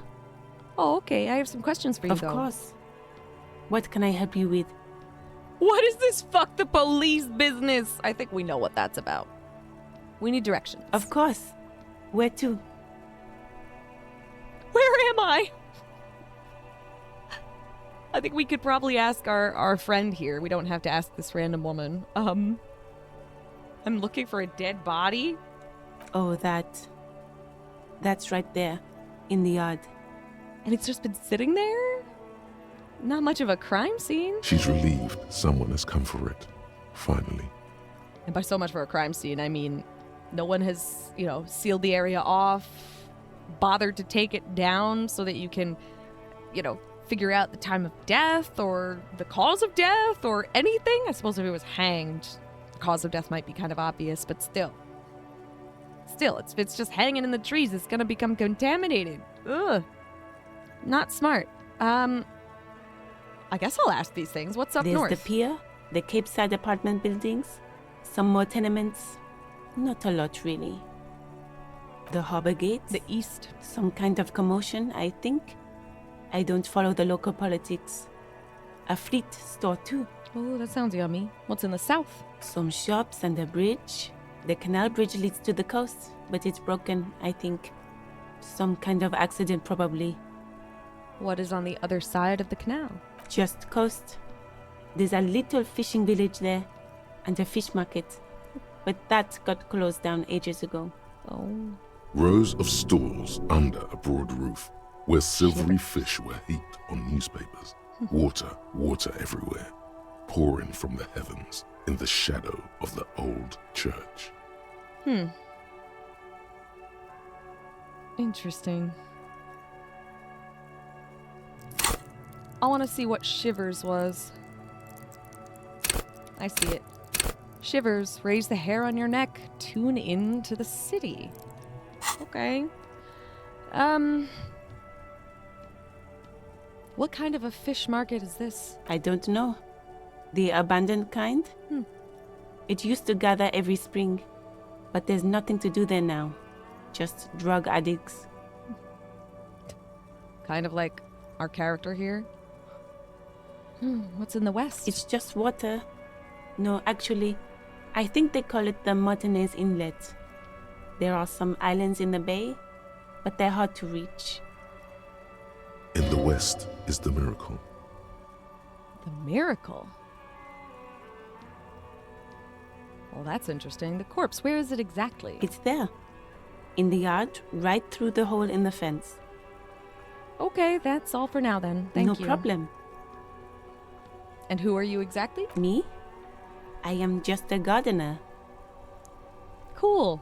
And what are you doing here? I am working. Working on what? I have a greenhouse in the yard there. I've been trying to get some work done. She gestures over her shoulder. There's discomfort. She stops mid-sentence. Go on, it's okay. As you already know, there's a corpse there, hanging from a tree. It smells pretty bad, so I have to take breaks. Holy shit. You're just working around this corpse? No one has gotten it down or brought it anywhere else? Oh, how awful. Don't worry, miss. We are here to clean it up. You can get to work soon. Thank you. My head is about to explode from all the salts I've had to inhale. I feel so bad for her. What is this fuck the police business? Again, feels really obvious to us. You know, those of us in modern day with brains and hearts and souls. But, what is this fuck the police business? Excuse me? She's uncomfortable. Maybe you should drop this line of questioning. Okay, never mind. She shifts in her seat awkwardly. I have to run. Of course. I won't hold you back. She wipes her brow with the canary yellow glove. Her gloves. You get the feeling that you need them. You have a dead body to deal with after all. We don't have gloves? Our partner, who's also a cop, didn't bring gloves with him? Okay, also they're not particularly, sanitary. I guess this is the 50s. Crime scene management wasn't much of a thing yet, was it? I would have thought it was, but obviously not to the extent that it is, today. Can I borrow your gloves, I guess? Sure, keep them. I have another pair. Oh, okay. She hands you the rubber gloves with no visible annoyance. Thank you. Okay, now I have gloves. She has another pair. Great. So weird. What's this thing? I don't know. Let's use the mouse. What's this? Goods from the lorry haphazardly litter the surroundings. Got it. Hi. Oh, stuff. Wait. Ah, Jump Jams! A popular something. That was nice, I guess. A glossy magazine. Most able-bodied men. This issue hosts a top 10 list. Top 10 most able-bodied? Interesting. Oh no, they're much hunkier than you. Okay. You shouldn't feel threatened by handsome men. Don't be silly. I agree. Are you lost? You look lost. Out of place. Maybe a little. What's up? Welcome to Revachol. Oh!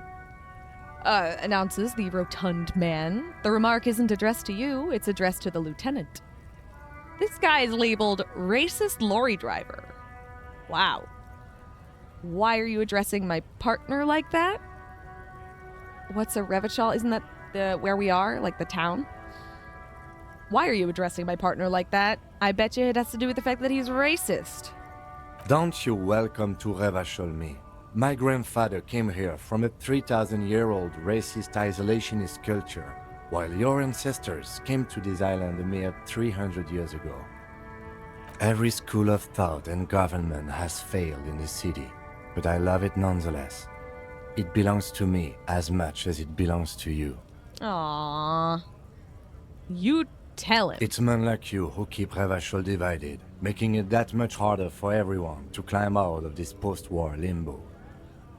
Limbo. What's going on here? Oh, come on, man. I just said welcome to Revachol. It's a lorry driver thing. Is it? Or is it a racism thing? I know exactly what you meant. You think my kind doesn't belong here, that I should watch myself and behave. But you see, I'm an officer of the RCM. It's actually my job to make sure you behave. Ha! I would advise you to remember that. Silence. The air between them becomes tense. Awkward. Your partner needs backup. Now's your moment to shine. Okay, let's see. Fucking A, Kim, I've got your back. Give the lieutenant a punch on the shoulder. Or, well, I think we all learned something here. Smile at the lorryman. Fucking A, Kim. I've got your back. Give him a little punch on the shoulder. You two make a cute couple. You know that? He spits. The lieutenant exhales and resumes his regular calmness. Why don't we just ignore him, huh? Yeah. Now that that's settled, we have a couple questions. Whatever you say, officers. He waits impassively, cigarette smoldering between his fingers. What was that argument all about? What are you hauling? Got a smoke? Ooh. Well, first, what was that argument all about? It's about biological determinism, natural law, Oh, the fuck sorting off. of the races. Oh, fuck off. No, absolutely not. You're the worst, clearly.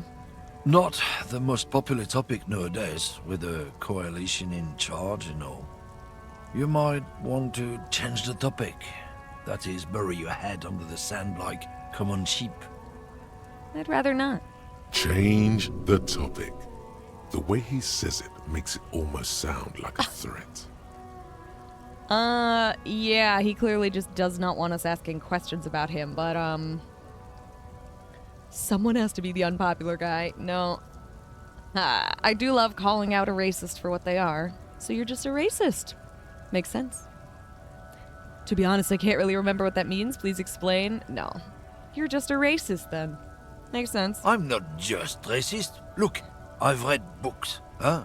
The science of racial theory has all been proved, even if some people don't want to accept it. No!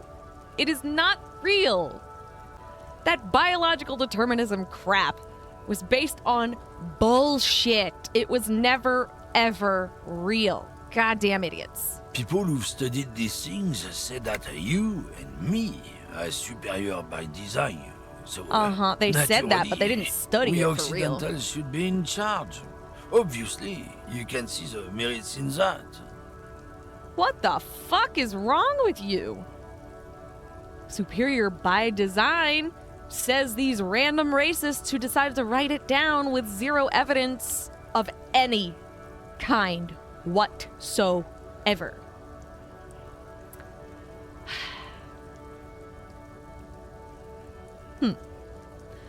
What else have you thought up? Yes, I can really tell you're a prime example of superior design. I would hope that's sarcasm, but I don't know, so I'm concerned about picking it.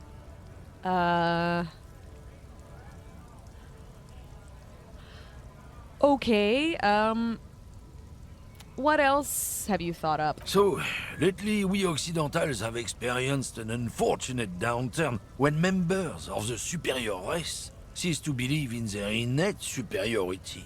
They stop competing for resources. Okay. And? This concerns you, policeman, so you better be vigilant. The damn kips are showing up good lately. Same with the mosquitoes. And the other intruder species too. They're on the precipice of cultural victory. Holy shit. He's awful. Wait. What's this cultural victory? Do I want to know? It's what the kips of Boogie Street are going for, right under our noses. And the others too, on the radio. Heard any chansons lately? Heard don't know any what that means. mojitos or leader? No. Dominating culture is how they plan to win. They say so themselves. He's using words I don't know, and probably don't want to know, huh? Uh-huh. It's true. Also, you need to realize the dangers of mixing races. Who knows what might happen Ooh, if boy. people don't stay in their birthplace? You might end up with a new sub-race, with unknown characteristics, leading to extra competition. That's why you've got to control the offspring. Holy shit. I'm sorry. What? This option is ridiculous. Who the frick would ever say that? Unless it's sarcastic. Yeah, I'm not down with this. Why don't you go fuck yourself? Don't push your luck, runt. The man gives you a disgusted look, then turns his attention elsewhere, ignoring your presence. Okay. Bye, bitch. Autosave, that's nice. I think. There's a store, then some people. What is this? Come on. Take all? How do I take all? Like that? Got it. Maybe we should check out the store. Or not. Come on now, silly game. There you go. Hi. What's up? Flowers? Yellow roses. Dozens of them. Tulips, too. Radio? A melancholy pop song plays on the radio. A small cabinet on the wall is filled with various medicine bottles, nasal sprays, and blister packs. They all bear the Saint-Baptiste Pharmaceutics logo. Okay. Just ask me if you need anything from Saint Baptiste. We don't stock prescription meds, but we do have Measurehead, Dramamine, magnesium, and hypnogamma. Okay. Who is Saint Baptiste? Saint Baptiste, you know, the pharmaceuticals company. Okay. Saint Baptiste Pharmaceuticals, the one that sells meds out of Saint Baptiste. That one. There. All right, I get it. You're making fun of me. What do those products do? I don't know. Let's see. Measurehead is a nasal spray. Dramamine is a really good painkiller. Magnesium is a dietary supplement. Hypnogamma is... She stops. I don't really know what hypnogamma is. I guess it makes you feel less shit. It's recommended to use after lots of partying, studying, or exercising. Really? Can you be a little more specific? No. Sorry. I'm not like a doctor or anything. She chews her bubblegum absent-mindedly. Measurehead heals +1 health. Dramamine heals +3 health. Magnesium heals +1 morale. Hypnogamma heals +3 morale. Maybe I'll actually buy the Dramamine because of that 3 health, which is probably useful. Or should I go with the Hypnogamma because of the fact that it may be useful after you've partied too hard, and you know our boy has clearly partied too hard. Maybe.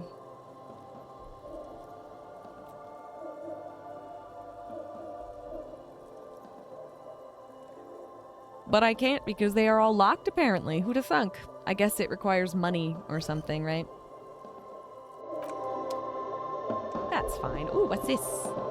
You see several packaged raincoats fill a low shelf beneath a display of croissants and juice bottles. The raincoats are transparent, except for the big Fritta slogan on the back.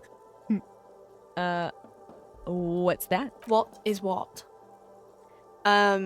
It's a raincoat. If you want to buy one, then it's only 4 real. Okay. She taps on the glass counter. The raincoats patiently await purchase. It's locked, though. All right, then. That's a shame. Well, then off I go. But I could still speak to her. Welcome to Frit. Feel free to look around or something. Everything is out on the shelves. She returns to her magazine. Before we go on, what is this Frit? I don't know. Frit? And what is Frit? A 7 to 11 grocery store. Why is it written with 3 T's? I think they think that the extra T makes it funkier. It doesn't. She chews on her gum with disgust. That's funny. Let's proceed. I have some questions for you. Okay. I'm not really supposed to be chatting to anyone, but... She puts down the magazine. Can you tell me anything about the dead body? I don't really know anything. I mean, I know it's there, but I haven't seen it, so... Okay, do you know? Okay, did you know the man who died? Not really. Not really? Does that mean you knew him a little bit? No. I didn't know him at all. How long has it been there? I don't know, really long. What do you think happened? I don't know. No need to worry. It's just standard procedure for us to ask around. If you hear anything, let us know, okay? The lieutenant's voice is soothing and professional. Okay. She scratches her nose. Thank you for your help. She brushes a strand of hair off her face and tries to return to her magazine. All right.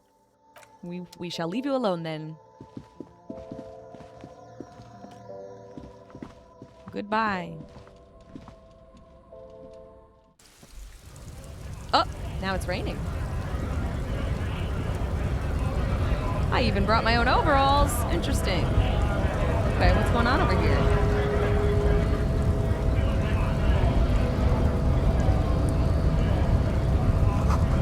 This says GRIH. Yes, I'm aware of that. I can see that.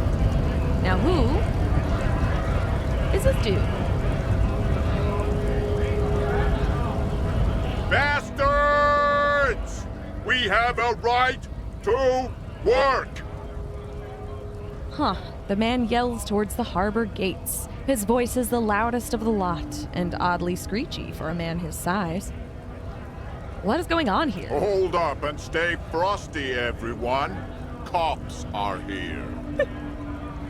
The broad-shouldered alpha male turns to you. He's a full head taller than everybody else here. Shut the fuck up about alpha males. That is not a real thing, but sure. You here to fuck with us?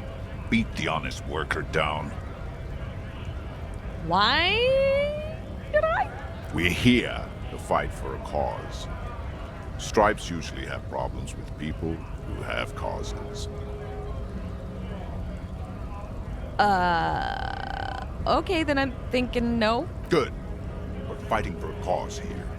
Right to work! Right to work! Besides, we're not that different. It helps if people see us talking, cops and strikebreakers together. Shows authorities are on our side. Builds confidence. Well, what kind of a cause are we talking about? Rights of people. Rights of workers. To have gainful employment. To make a salary. And feed their families. Well, regardless, I have some questions for you. Maybe you should ask them the questions. Like, why we're not allowed to make a living here. Shame on you! He bellows that to the gates. Goodness.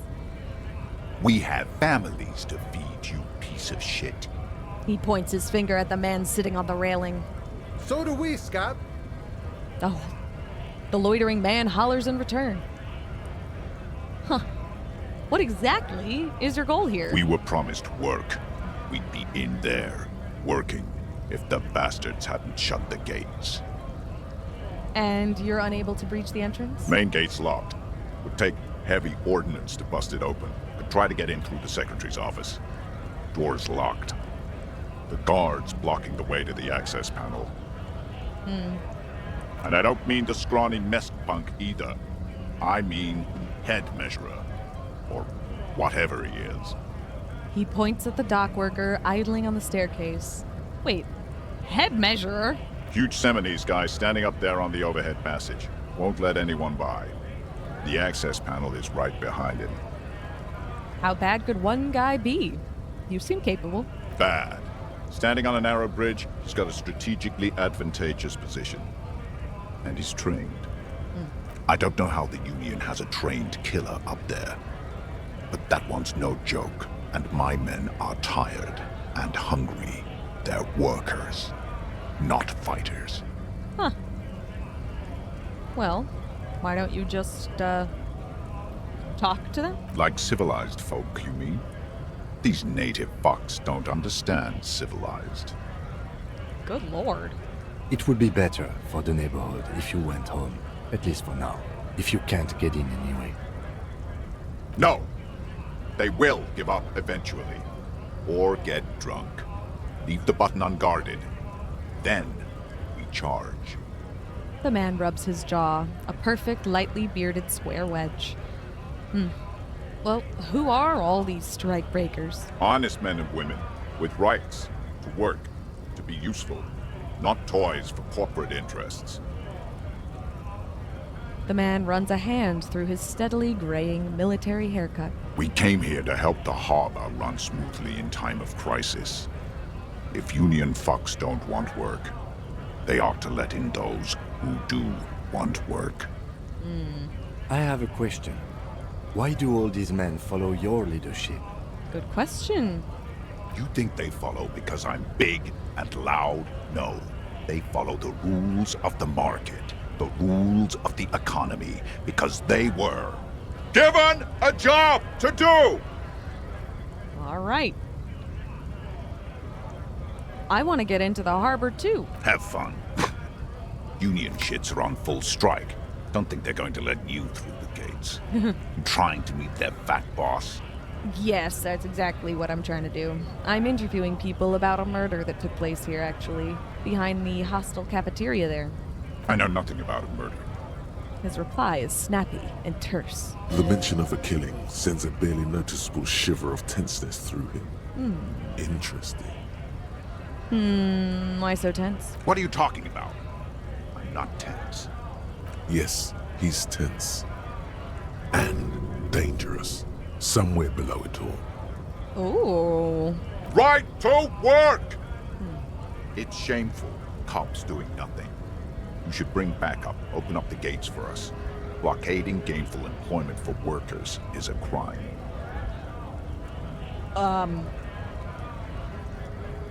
This really isn't my area of expertise. I'm just here with crazy amnesia. We are not picking a side in this just yet, sir. Okay. Pity. Let us work! You've been talking to him for quite a while now. Something is off with this guy. Ask him where he's from. Okay. I gotta ask. Where exactly are you from? What's it to you? Deep-set suspicion drips from every syllable.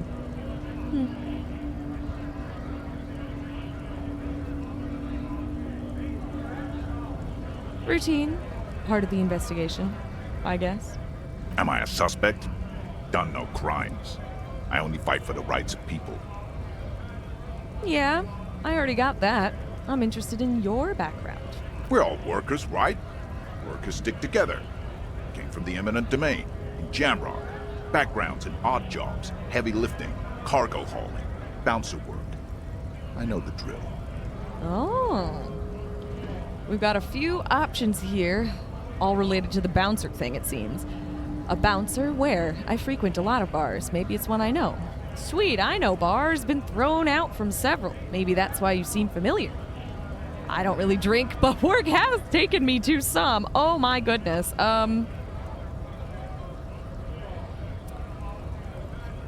Sweet, I know bars. Been thrown out from several. Maybe that's why you seem familiar. Worked at Territorial. Ring a bell? Not right now, but I might have been there. I don't really remember things well. Uh-huh. was a long time ago. The man is quickly losing interest in talking with you. Should I ask what is a strike? It seems obvious, but like... When a bunch of ungrateful, lazy cockroaches can't get their act together, decide to block honest work for other people. He shifts uncomfortably in his worker's overalls. What do the strikers want? Beats me. They mumble nonsense about boardrooms and workers' rights, while we have the right to work! When the man moves around, you perceive some serious abs underneath his tight-fitting shirt. This man is in shape. How come you're built like a brick shithouse? But the other scabs are so scrawny. I don't want to ask that. I'm asking it. How come you're built like a brick shithouse, but the other scabs are so scrawny? I work hard, and I would work even harder if the fuckers would let us work! Okay. I'm just gonna leave now then. Well, alright then. Yes? Oh, whoops. Nothing. Okay, let's see. Where am I even headed now? I don't know. Oh, what's this? The lorries probably stored fuel here. Now they store booze. Wow. What's this? Ah!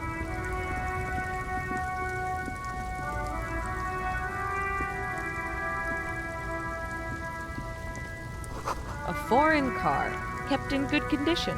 That's nice. This environment is beautiful.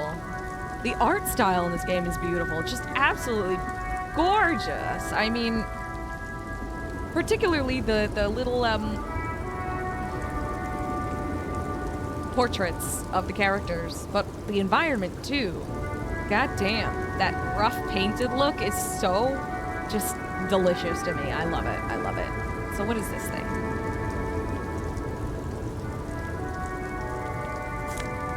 Oh. We've gained some money. Good for us. And who are you? Oh my gosh. The small, wrinkled woman does not greet you. She nods along to something on her radio. A photograph is clutched in her hands, and there is a warm smile on her face. It's the warmth of a winter night's fire. Maybe she could give you comfort and shelter, some cigarettes and food money. Maybe she's your... Grandma? Maybe she's your grandma? What if she's not? What if she's not? That would be really weird. Excuse me, ma'am, I'd like to ask you some questions. No response. Wherever this woman is, your words fail to reach her. Fine, Grandma? Nothing. Her smile just keeps widening. Her hair is gray like lead. No, this one is a monster in disguise. Really? Huh. Wait. The lieutenant stops you before you can snap. Okay. She's just a distracted old woman. Better to leave her alone.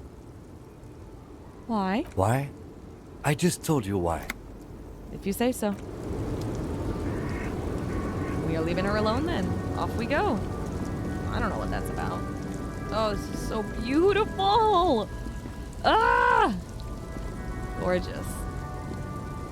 An old monument stands in the middle of the traffic island, pointing toward the sea.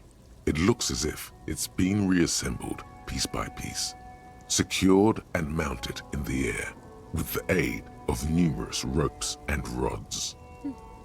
Who is this? A silver plaque on the statue's pedestal reads, "I am Philip III, the Squanderer, the greatest of the Philippian kings of Revachol, son of Philip II, the opulent, father of Philip IV, the insane." Not a good track record of mental health in that family. Huh. Ooh, encyclopedia. Medium?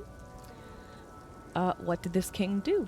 A silver plaque on the statue's pedestal reads, I am Philip III, the Squanderer. Not a good track record of mental health in that family. Oh. I didn't mean to click it again. Whoops. Even by the standards of the Philippian kings, old sumptuous Philip was known for his profligacy. Profligacy. Let me look that word up. Hold on. Ah, profligacy is reckless extravagance or wastefulness. I see. In what way?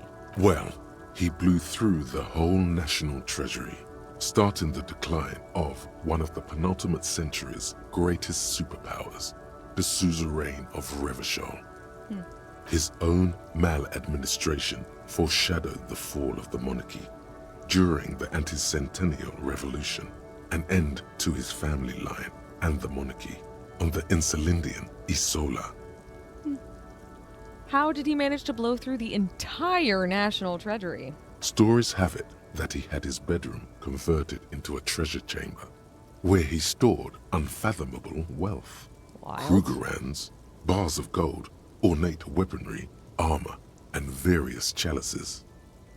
He called it the Sol Aurum. It was obscene. There were whispers he slept on a huge pile of gold-dipped feathers, like some obese dragon, instead of a bed, like a normal person. Ugh.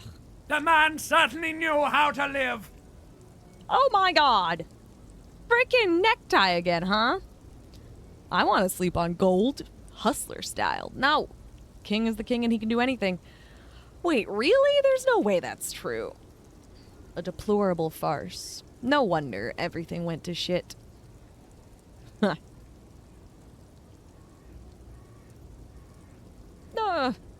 Wait, really? There's no way that's true. But wait, you haven't even heard about his fabled cocaine addiction. But what now? You see, old Philippe wasn't just good at squandering the national treasury on gold and ceremonial weaponry, he was also a prodigious snorter of nose candy. Wow. Not just any nose candy, though. We're talking Royal Philippian Blow, allegedly twice as potent as the stuff you find nowadays, and purple. Philippian cocaine was purple. Wild. Okay, so he was addicted to nose candy. A bloated druggie? That's what the revolutionaries said 150 years later. Right before they emptied out the royal mausoleum and dumped His Majesty's mortal remains in the Insulindian Bay. Okay, what is nose candy? I mean, we all know, probably. If you don't, then I don't know what to tell you, but, I guess our boy here needs a reminder? That's really weird.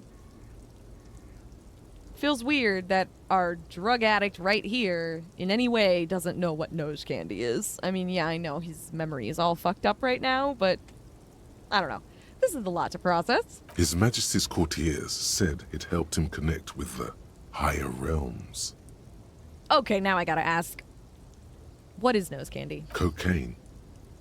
Yeah, that's what I figured. Okay, so where is he buried now? Beneath the cold waters of the Insulindian Bay, thrown there by the revolutionaries after they cleaned out the royal mausoleum. A group of marble pleurons still surround the king's vandalized tomb. A deathly cold wind sweeps up candy wrappers and old newspapers. What happened to the statue? The original was blown apart by communards, then further damaged during the landing of the coalition's airships during the turn-of-the-century revolution, when Martinez was leveled. Who restored the monument? Some years ago, a group of liberal, artistically inclined individuals, designers mostly, thought it would be ironic to restore the statue of the most wasteful ruler of Revachol in the poorest part of the city. Ironic? That's certainly a word for it. I would also go with insensitive, probably. The statue is supposed to capture the moment it was blown apart, like an instant frozen in time, a rare butterfly trapped in amber, floating on a sea of shit. That's brilliant. funny and nihilistic. People in Martinez tend to disagree, as do many prominent art critics and thought leaders with more nuanced social awareness than the young ironists. Yeah, sure, it's ironic, but it's also really socially insensitive, unaware, maybe. A little ridiculous, just ridiculous. Philip III, But not in a great way. however, with his bronze face up in the air, doesn't seem concerned about what the hoi polloi think of him in death. Okay then, I will leave.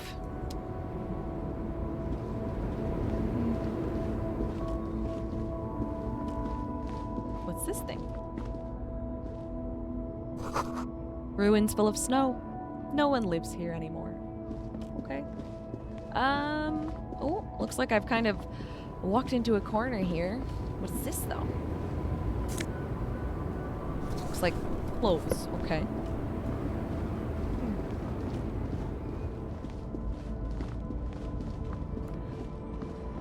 Not sure where we are actually intended to go from here, I realize. Ooh, money.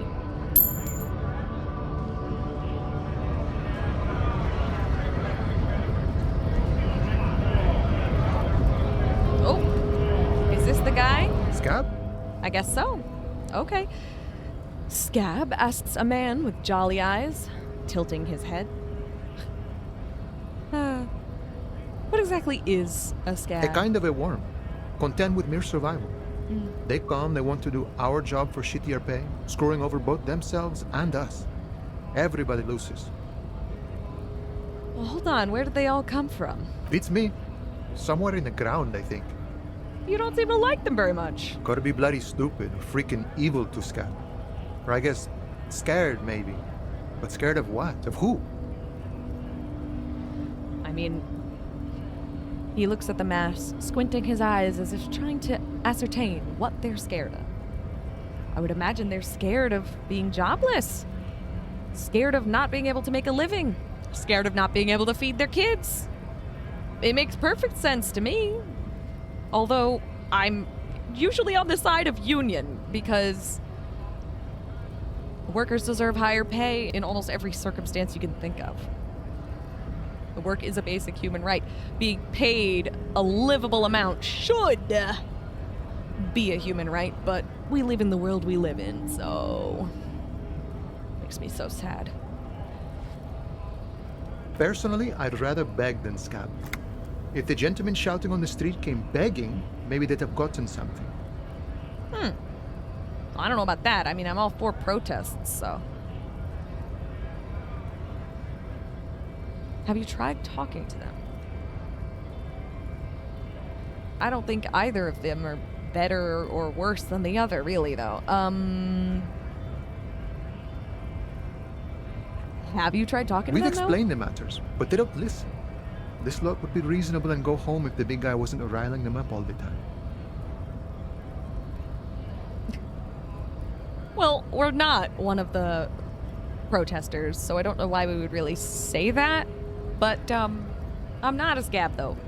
Whatever you want to consider a scab to be. I'm a cop.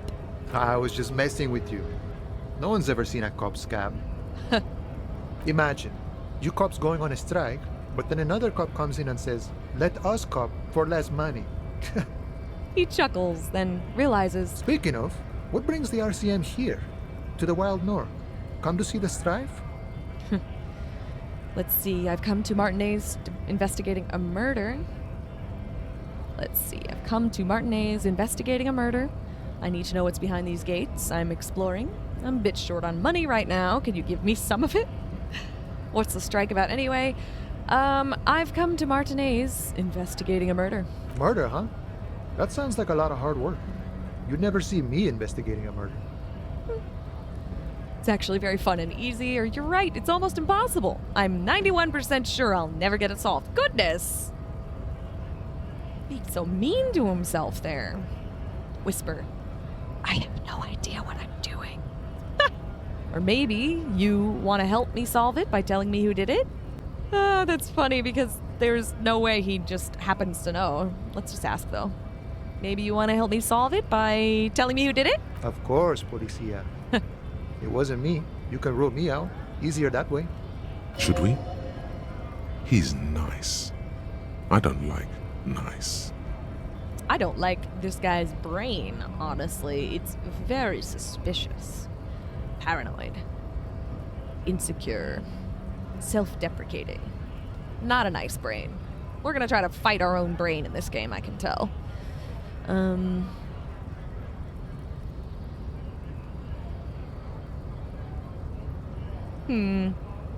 I need to know what's behind these gates. I'm exploring. My friend, I respect the right to roam. The open range awaits. He gazes over the roundabout with a glint of longing. Does this mean you can let me through the gate? I don't operate in that capacity. I'm not a granter of passage. The passage grants itself. He takes a swig and points up the stairs with his flask. That's simple? I can just walk in? Aye. Walk right past Measurehead and go in. Past Measurehead? Yeah, the 2.5 meter tall Semini supremacist there. Oh. Walk right past him. He points to the bridge above the gates. Then press the button to unlock the door. Uh-huh. Then go past him again. Okay. And you enter the arbor through the office. Está. Okay. For some reason it doesn't seem like it's gonna be that easy. Don't worry, I'm sure it's not completely impossible. For example, you could best Measurehead in a physical confrontation. Or you could convert to a Semini supremacist worldview. Or, maybe it actually is completely impossible. Has any of the scabs tried converting to his worldview? Jean-Luc himself would say the philosophy has proven overly heroic for the scabs to convert to. Not enough intuition. And has anyone here ever bested him in a physical confrontation? Not yet, no. He's incredibly strong. Great. Nothing a couple of solid hooks from Dexter and Sinister won't fix. Dexter and Sinister? We talking about his fists? That's kind of funny. Physical instrument. Well, got it. Another thing. Sure. The man whistles a jaunty tune, the wind rustling his whiskers. I'm a bit short on money right now. Can you give me some? Sure thing, my friend. I can help you out. He flips a coin towards you. Hand-eye coordination. Try to catch it. The coin narrowly slips by your outstretched fingers and falls to the ground. Womp womp. Oh, I'm sorry. Didn't mean to throw it like that. It's a thing we harbor folk do, passing around cargo and such. Was not meant as provocation or ridicule. Okay, I believe that. The boyadero stares at you with respect, then gestures towards the trickles of blood adorning your clothes.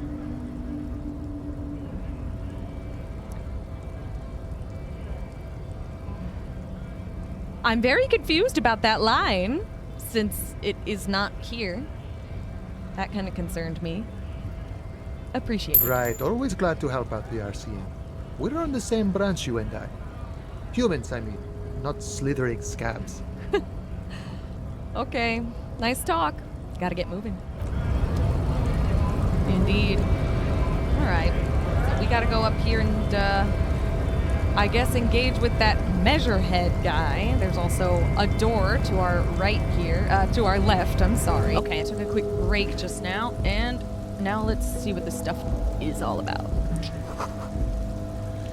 A notice. In case of a strike, press button behind guard. Okay, well there is a strike. A hermetically sealed door, locked by electronic means. Okay.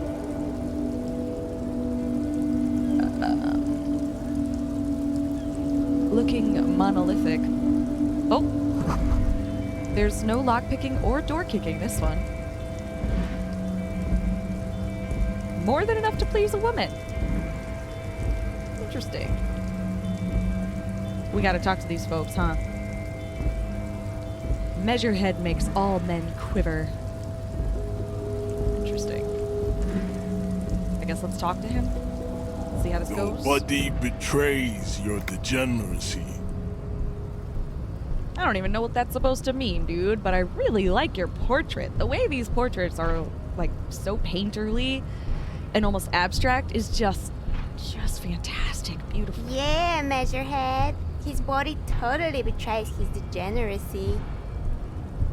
The young woman at the giant's side agrees. Don't Thanks. say anything. Size him up first. Size him up first? All right. Say nothing. Size him up first. What do you mean my body betrays my degeneracy? My body does not betray my degeneracy. My body is unimportant. I'm with the police, and we need to get into the harbor. First, I will say nothing. Size him up. Are you admiring my morphophysiology? A ripple of muscle passes underneath his skin. He lets you look. It must be frightening to stand in the shadow of this racial pinnacle. Wow. Be calm, Sandwich.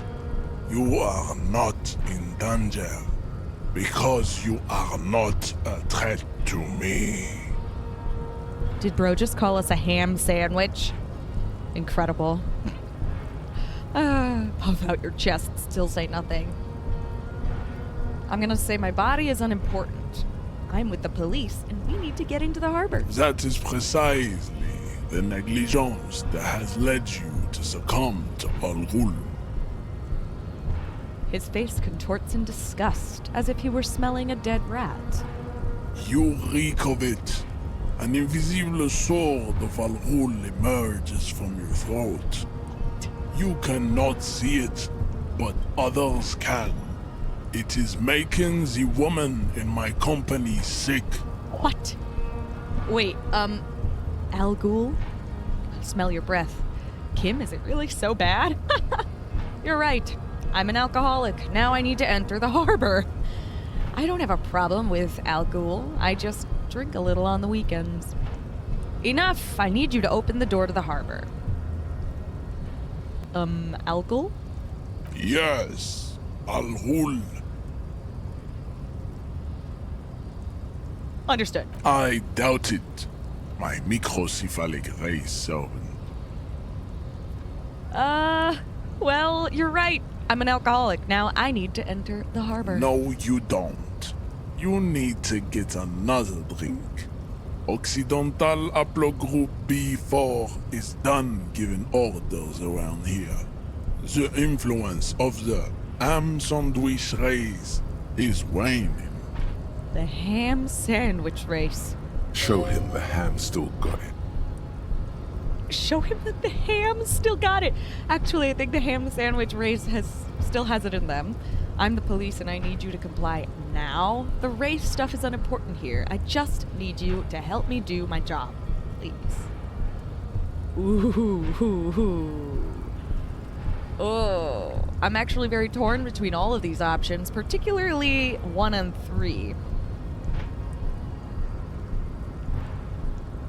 There's something so funny about the ham sandwich insult that just is absolutely killing me. It makes me want to go with number 1 here.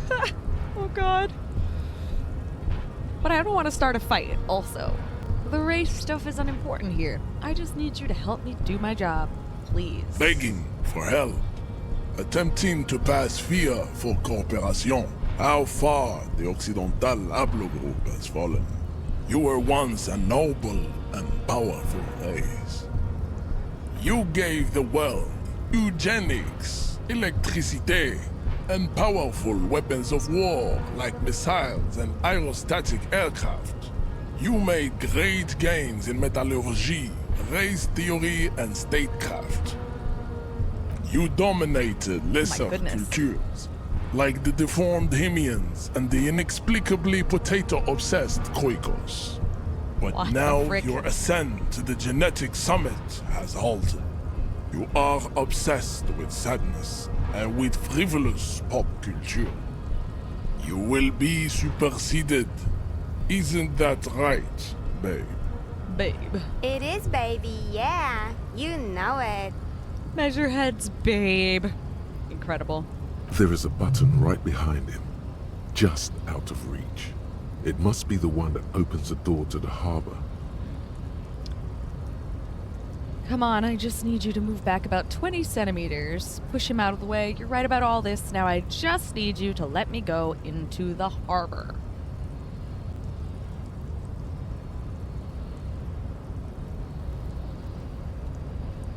I need you to move back about 20 centimeters. It is my task to keep the degenerate drunks from entering the harbor. You're right about all of this.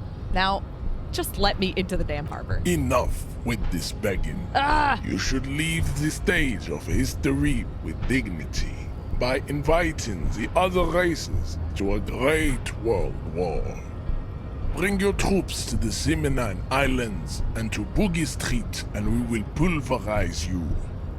When you are gone, we will build a museum for you. The walls will be lined with bottles of Al Ghul, your beloved beverage. Inside, we will store the odes to homosexuality you call art, and your microcephalic skulls. Goodness! This is your chance. He's talking. Rip into him with a punch and catch him off guard. Half-light. I do not remember what that refers to. Let's see if I can find that. Yes, it's part of physique, apparently. Let the body take control. Threaten people. Why is it called half-light? That I would be very curious about. No, don't rip into anyone. You're sensitive. Remember? Communicate.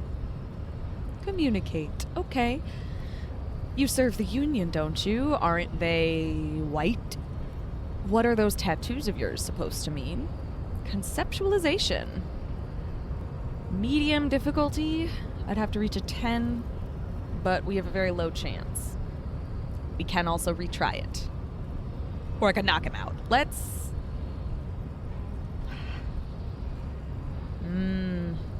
I don't particularly want to subscribe to his advanced race theory, but,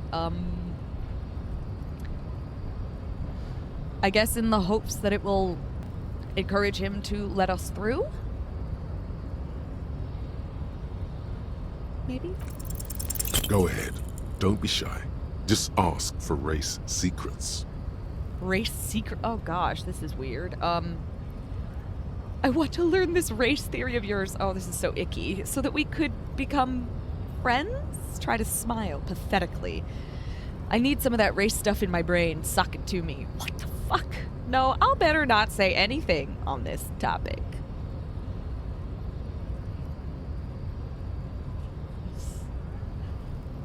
All right, let me look at this again. Conceptualization. What is that here? Understand creativity, see art in the world. Is that really it? Info? Oh. Okay. Conceptualization has a special role it wants you to play in this world. Not the role of cop, but of art cop. It enables you to make fresh associations, to delve into world concepts from Jan Karp's postmodernist carpery to Revichal's arabesque architectural style. Didderidada? I'm certain I mispronounced that. And even the concept of hardcore. And then importantly, to add your own contribution to these works. Okay.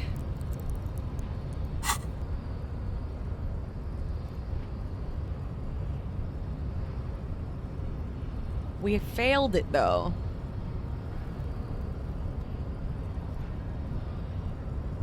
We failed it, but there was a thing that let us retry.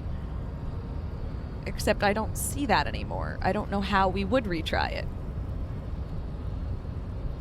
No idea.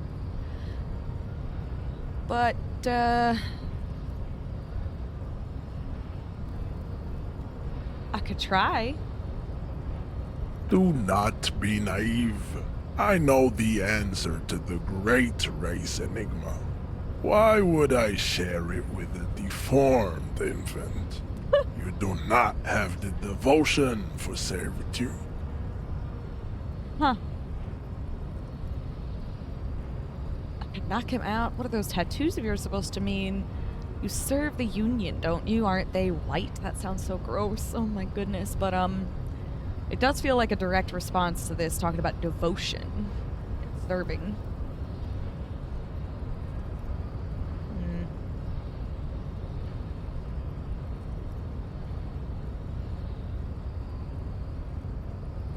Don't be vulgar. White or not has got little to do with this. The race enigma runs much deeper than that. He turns his eyes towards the harbor, seemingly bored with you. There must be some friction there. He's keeping it well hidden, however. Yeah, but you still serve them. How does that factor into your life? You keep telling yourself that. I'm sorry, of course, I understand now. It's deeper. Well, if he's getting bored with me, it makes me feel like I want to keep him talking and get him more interested. But also, this could be me doing that thing where I have no idea when to stop talking. I am good at that. Mr. Clare is though. a man of vision and means. He has the will to confront polycultural capital, something your race, naivistic communists, never did. Also, to serve is noble. It takes discipline. Your petulant individualism has only contributed to your race failure. It is lax and moronic. I'm no communist. Communism is pretty cool. Individualism is my jam. My jam is a mysterious fourth thing. Oh, that's funny. That's funny.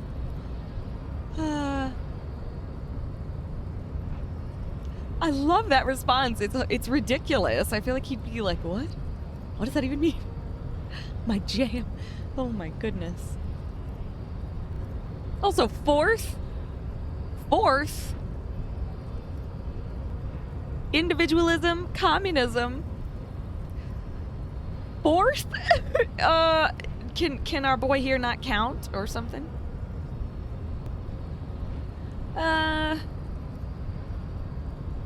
It's so silly, I can't help but want to click it. Let's go with my jam is a mysterious fourth thing. Jam. Individualism. You have gotten these ideas from degenerate youth culture, have you not? You have picked them up from rock and roll songs?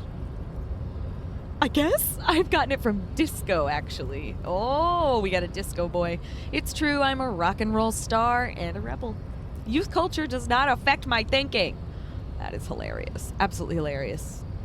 I'm gonna say I got it from disco, actually. Wait, aren't we in 1951? Was disco that popular in 1951? I know it was popular by like the 60s, 70s. Whatever.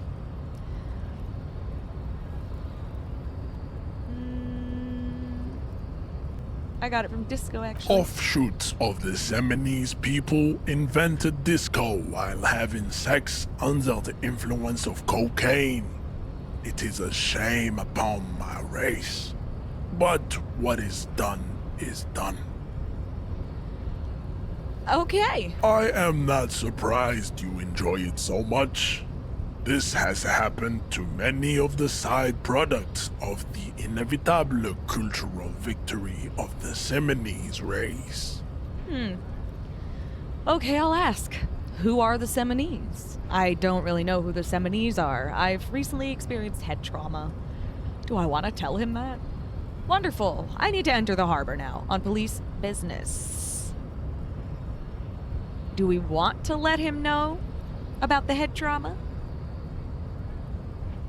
Or is that going to make us seem weak or something? I'll say I don't really know who the Seminoles are. I will go with this one. Be honest, I've recently experienced head trauma. I can see that. The Seminoles are the South Island race, haplogroup A4A, the rightful masters of the Insulindian archipelago. We descend from the Areopagites of ancient Pericarnassus and arrived here 4,000 years ago. We are the future. That is all you need to know. So, you were born and raised on the islands before you moved to Revachol? I am a descendant. The narrow streets of Ulimbuir are with me in my genetic dreams. I see young Seminoles women walk into the grey mass on Ile de Fantôme, waiting on immaculate conception from the pale. Huh? So you did come from the islands? You did not come from the islands? I can't quite tell. I'm just gonna say understood. Good. Because I don't know. Good. Kim, what do you think about this? What are those tattoos of yours supposed to mean? I guess I'll ask. What are those tattoos of yours supposed to mean? Racists are generally not very good examples of their race. What does that have to do with your tattoos, sweetie? I don't know. He gestures towards the lorryman down in the street. I am not like them. I am craniometric perfection. I have taken the trouble to permanently draw a phrenologic grid on my skull and features. This should dispel any doubt. Huh. You sure I'm not craniometrically superior to you? You're right. That's craniometric perfection. My race does not stand a chance. That's very funny. I think I'm gonna say that one. That is craniometric perfection if I ever saw it. Correct. Kim, what do you think about this? I think this racist is better than the last. But the next racist will be the really good one. I bet you there's going to be a whole lot of racists. How do you know there will be a next racist? Girl, because we are 1951 and there's a lot of racists in the world. Unfortunately, there's still a lot of them in 2026, though, so, ugh. I liked the previous. This is ridiculous. How do you know there will be a next racist? There always is. There always is. Race is reality. He nods approvingly. Huh, interesting. Race is reality and race is also a social construct. The two of those things are true at the same exact time. Do I really want to knock this dude out? That feels awful. Why would I want to knock him out when he's like surrounded by his pals? Well, pals. I guess he's surrounded by like 3 women? I have no desire to knock this dude out, though. I'm just gonna leave. And then hit the button. Or not. I can't actually hit the button. Fine, let's talk to him again then. Your race descent has only worsened since I last saw you. You have really let yourself go. Have I? See, now I feel like I could knock him out just in response to that.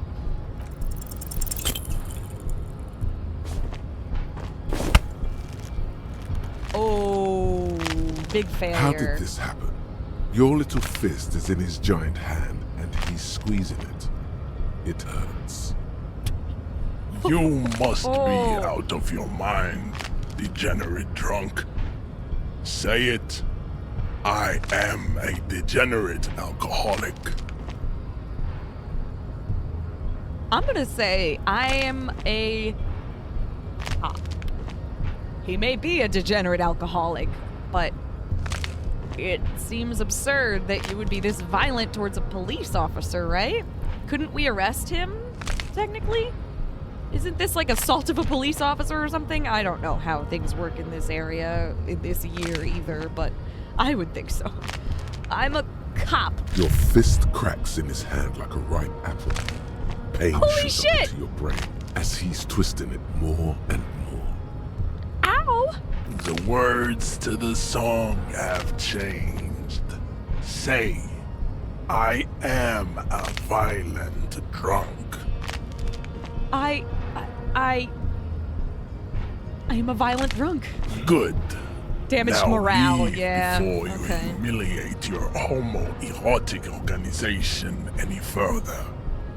Fuck. Fine. Now what, dude? Help. I'd appreciate it if you didn't force us into situations where I may have to shoot random civilians, because that won't get us anywhere. I'm not even sure the one bullet my chamber holds would even prick that hook.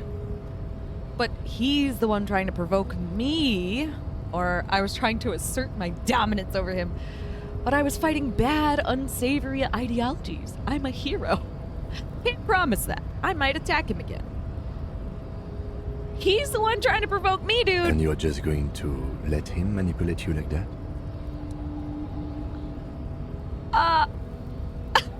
Excuse me?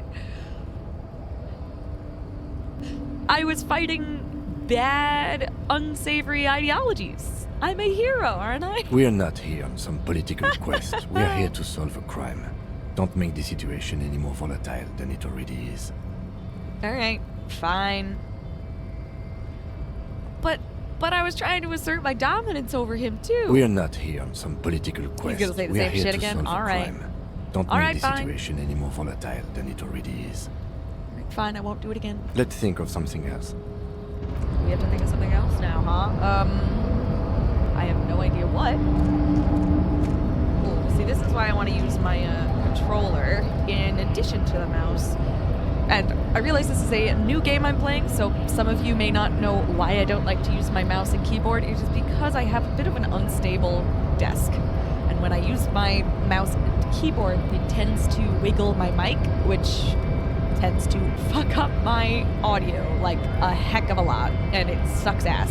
So I try to avoid using mouse and keyboard when I can, but at least the mouse seems to be just fine. But I think I like walking a little bit more with the controller, although my controller has turned off, so there we go. Where should we go then? Can I talk to these ladies? Does not seem like it, rather. Well, if we can't actually get past him, I'm not quite sure what we should do. Can I get down, though?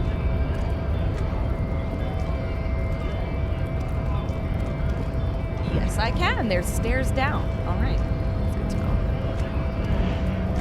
Now,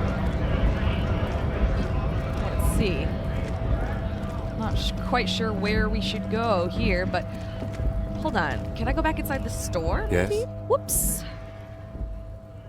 Nothing. This is what the mouse is for. Let's go back into the store. I don't remember what was here. And I'm wondering if they've got, like,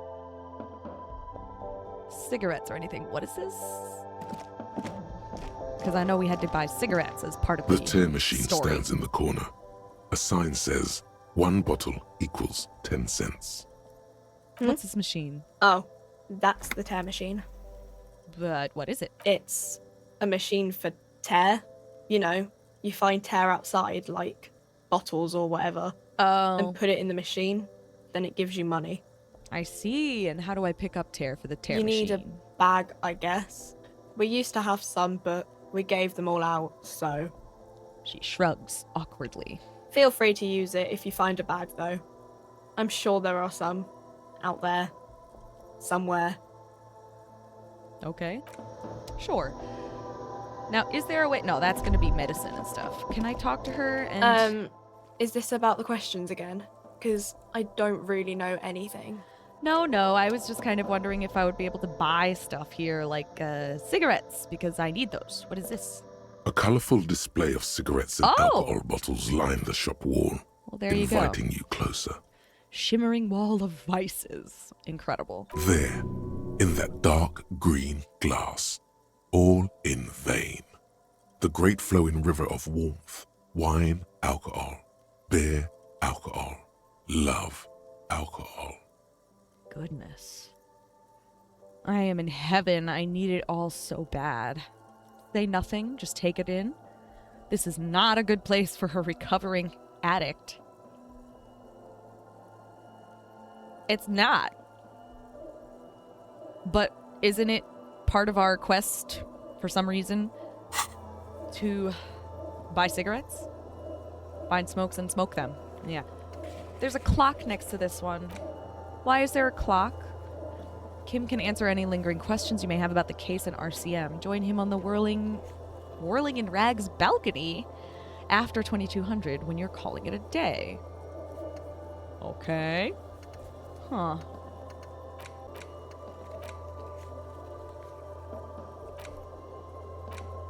We've got a lot of little quests already, which I find surprising. We need to buy them, but let's start with this. This is not a good place for a recovering addict. Guess not, no. She looks at the wall of goods behind her, then adjusts her hat. Good thing you're an unrecovering alcoholic then. Oh gee, thanks, electrochemistry. I'm obliged to inform you that both alcohol and cigarettes damage your health. But I guess you already know that. I do. Do you sell any under-the-counter vices? Oh, wow. These are locked, and I'm not sure why. Ooh, the substances have effects when you use them. Look at that. +1 to physique and -1 to morale. That's wild. Is it the same for... I was going to say, is it the same for all of them? But no. All of these alcohols do +1 to physique, -1 to morale, but then the cigarettes give you +1 to intellect for some fucking reason. And -1 to health. Okay. I guess we'll do that. Here you go, mister. Thanks. Do you sell any under-the-counter vices? No. Frit only sells legal drugs, like the law says. Okay. She fixes her hair underneath her cap. Please tell me more about these products. The pale aged vodka is special, I guess. It's stored in pale for a couple of years, which makes it super expensive and super strong. What's pale? You know. She shrugs, uninterested in explaining it further. Don't worry your pretty little head about it. Let's concentrate on what's important here. Okay. So what will consuming this stuff do to my body? I mean, I already said it'd hurt you. I don't know what else they do. She stares at you, unsure. Substances give powerful bonuses to your main stats at the cost of damage to your health or morale. Cigarettes raise your intellect while damaging your health. Alcohol raises physique while damaging your morale. That's wild and unsurprising. Damaging to your morale, I guess because it's a depressant, alcohol is. I don't know why cigarettes would raise your intellect. All I can think is that having a cigarette helps him concentrate, helps him think, because he's got something to do with his hands. Because I could be that way, not with cigarettes, goodness, but like fiddling with something, fidgeting, can help me think, can help me concentrate. So maybe that's why. Use medication, like Measurehead and magnesium, to counteract the negative effects of substances. Note: consuming substances can have unforeseen consequences for you. Okay, bye, I guess. Well, we've officially bought cigarettes, it seems. Here they are. What do we do with them? 4 uses left? If I click on my journal, it's still here in the journal, so let's smoke one and see what occurs. Now, how?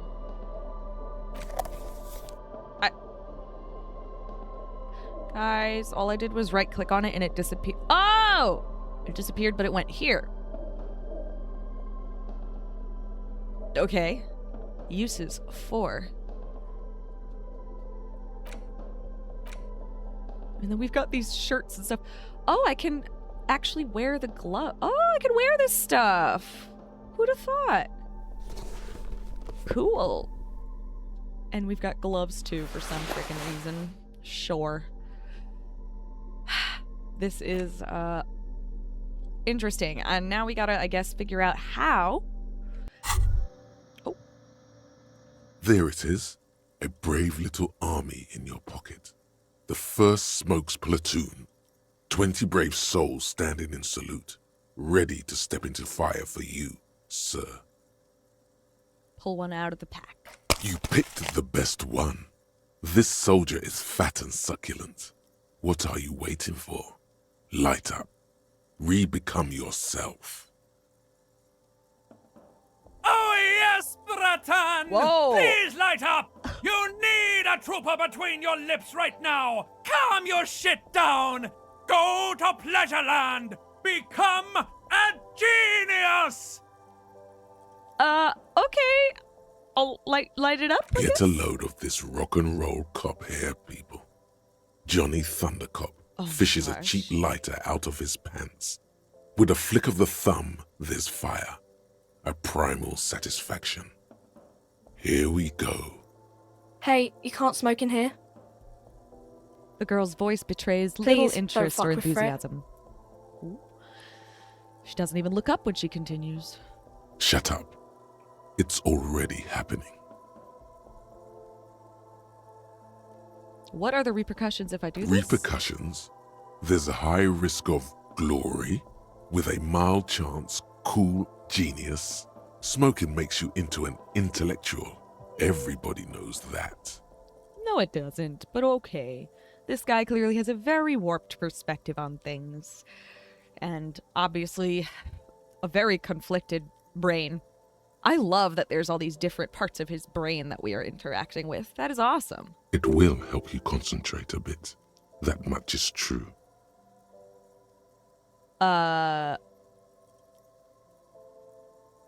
guess I'll throw it away at the last second. Already you regret it, looking at the pack. But don't worry. You can come back to this later. The army of smokes is honorable and faithful to you. You have your entire life to return to it. Wow. You've passed up your chance to start smoking cigarettes for now, but don't worry. The option to start smoking becomes available again in 3 hours. What the fuck? Okay. Fascinating. This is absolutely bonkers, this game so far. I'm so intrigued by it. I have no idea. Oh, I didn't realize I could zoom out. That's pretty neat. Okay, now let me get my controller again for the walking part. What's that?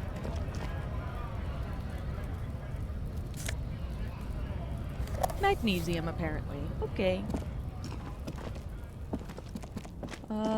Whirling in rags. Hey! Closed for winter. Please use main entrance. Okay. I guess let's walk this way then, because we haven't really yet, have we? Who are you? Did I talk to you yet? No, I did not. I am a gander and a hunter and a gatherer. Feel like a traveler. The man mutters to himself, accenting the beats as he goes. What's going on here? It's the jam, my man. The jam! He motions towards the sprawl of lorries with a sweeping gesture. What's the jam? It's a traffic jam for the ages. Harbor gates up the street are shut tight. No explanation given. Workers on strike, scabs agitating, an all-around clusterfuck. Meanwhile, we're all stuck here in long-haul limbo for days upon days upon days. Upon days. He glances south down the road. Limbo, huh? So that's where I am. So how long have you been here? I think I'll ask that one. Feels like forever. Like I was born on this here roundabout and this was all I ever knew. Just me and the metal and the tires, the oil and the fumes of mazout. Extravagantly phrased, but I can roll with it. Yeah, imagine. It's been a whole week already. Behind the laugh, however, a touch of sorrow. Empathy. That's awesome. So some of these are a passive role, or they're all a passive role, I guess, and some of them happen without you having to select it, and others you have to make the conscious decision. That is cool. Quite like a brain, huh?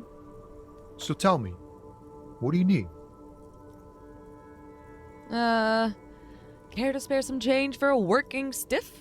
Tell me more about this strike. Know anything about the dead man, the one hanging behind the hostel there? What are you hauling anyway? Ooh, I actually want to ask what they're hauling.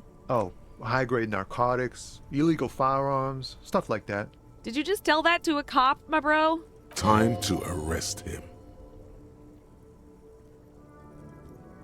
Okay, and what are you actually hauling? Can't even get a few jokes past you, my man. I've got another haul of found cargo. Mostly sporting goods, tracksuits, and that kind of thing. They usually get shipped to Grad and the Occident. Though we've been making headway in the Il Moran market lately.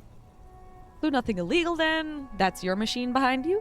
Could I get one of those fallen tracksuits you're hauling?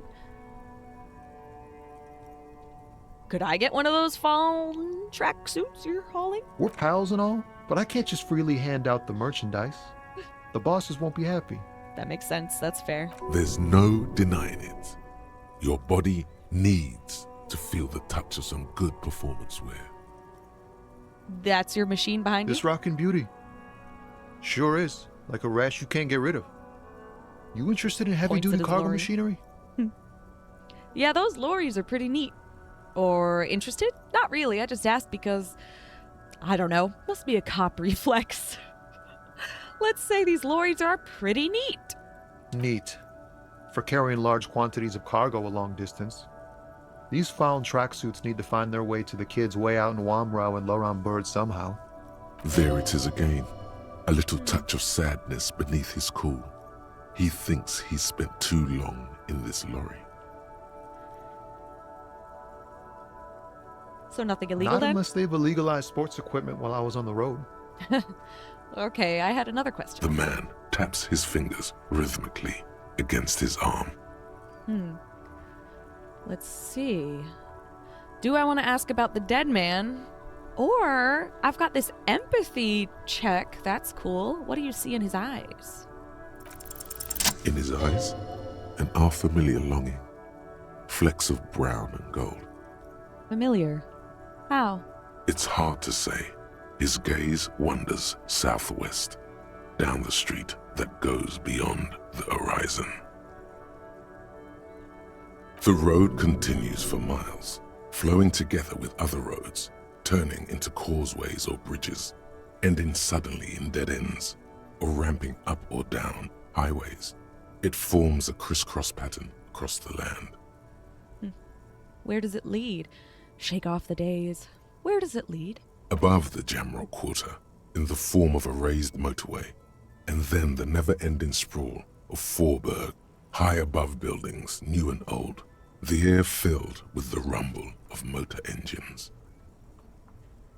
Further. To the old south, to the farthest outskirts of Revachol, through the checkered fields of farmland, upstream to the river Esperance, past Montmartin, the border approaches. What's beyond the border? You cannot see. It's out of the city. Up ahead, the mist blocks all sight. A gale blows across your cheeks. It is cold. Before you stands a tall lorry driver with sad eyes. What's in the southwest? Excuse me?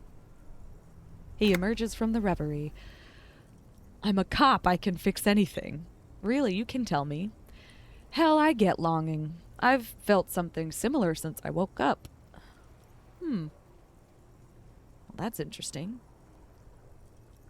I get longing. I've felt something similar since I woke up. Man, I don't know what to say.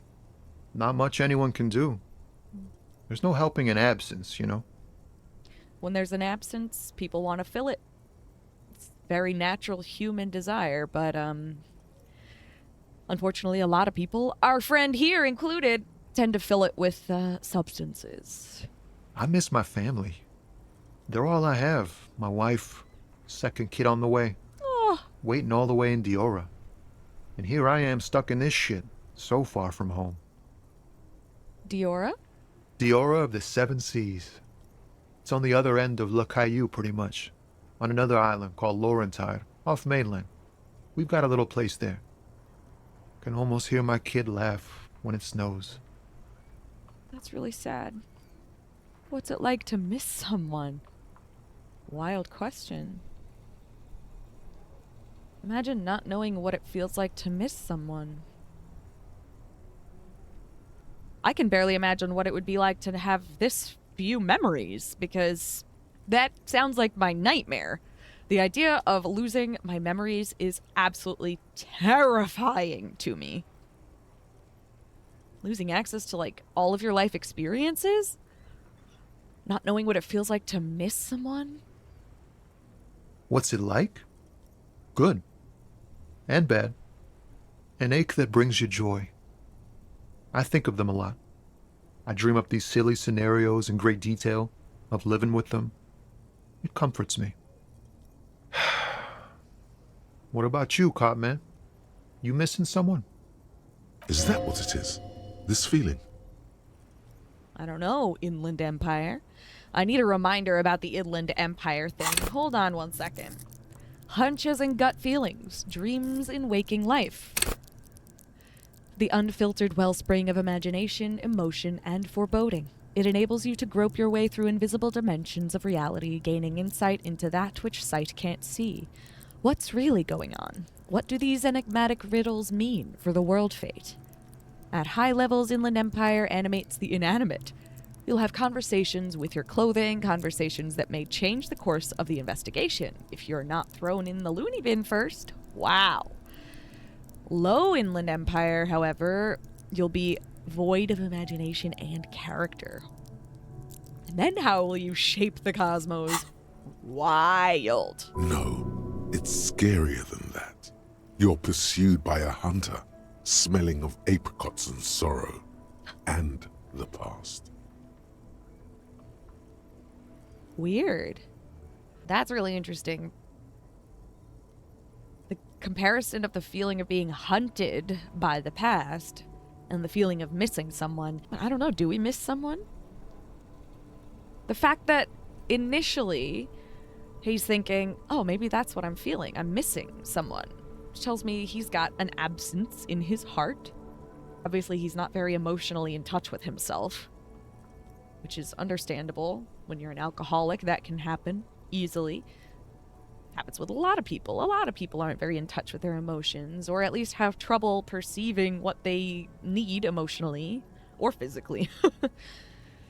But I'm wondering if he just sees whatever it is he's missing as following him rather than something he wants to go towards. He doesn't want to miss this person, but he clearly does. He's being hunted by the feeling of missing someone, probably. I'm pulling this shit out of my ass, by the way, because I don't know the story yet. I don't know the character yet. I don't know anything yet. We are still in the very beginning.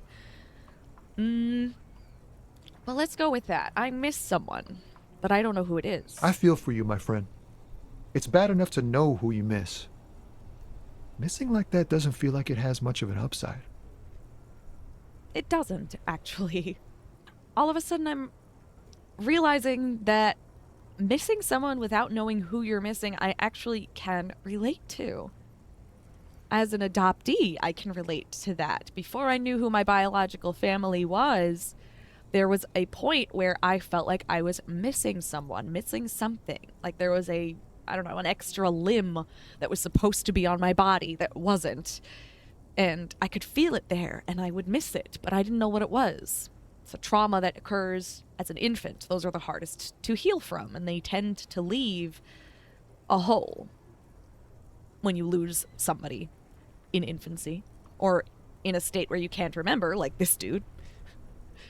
It's an uncomfortable feeling, like there is some kind of abyss in your soul that can't be filled. People who suffer with a feeling like that often will turn to substances. It makes sense because there is no answer, there is no solution. But, thanks for this. It's nice to talk to someone, and I know it wasn't easy to ask. I hope you find your way through your own troubles. Aw, thanks, dude. Do you know anything about the dead man? The one hanging behind the hostel? Point at the yard. He ain't one of us drivers. I know that. All accounted for. Otherwise, I haven't really asked about that. Been wasting time right here. Keep him busy. Busy with what? Selling your tracksuits? Analyzing the fundamental structural and psychological conditions of being stranded in the midst of a sea of motor lorries and their sad, despondent chauffeurs. Ah, we've got a poet over here. And your conclusion? A sense of surprise there ain't more bodies hanging from more trees. Ha! Real. Got any smokes on you? Nope. Don't smoke. He nods towards the big lorry behind him. Some of the other drivers do, though. There's still a few around, waiting for the jam to disperse. Or waiting for the sweet release of death. Wow. Yup. Nothing wrong with that statement. Your senses have nothing to add. We You failed. have to ask around elsewhere. Failed perception. Uh-oh. Guess I'll just ask around. You could also check the kiosk down the street. Frit, Oh, I already did. with 3 T's. Rebishaw's weird.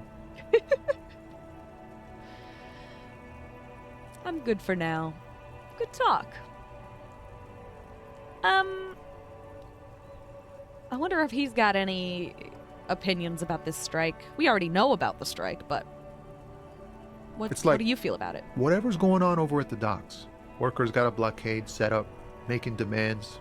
No way in or out. Anything else I should know? Anything else? Yeah, this ain't really my area of expertise. I just do my job and get paid. I have things to do and places to be. All of us do. All of who?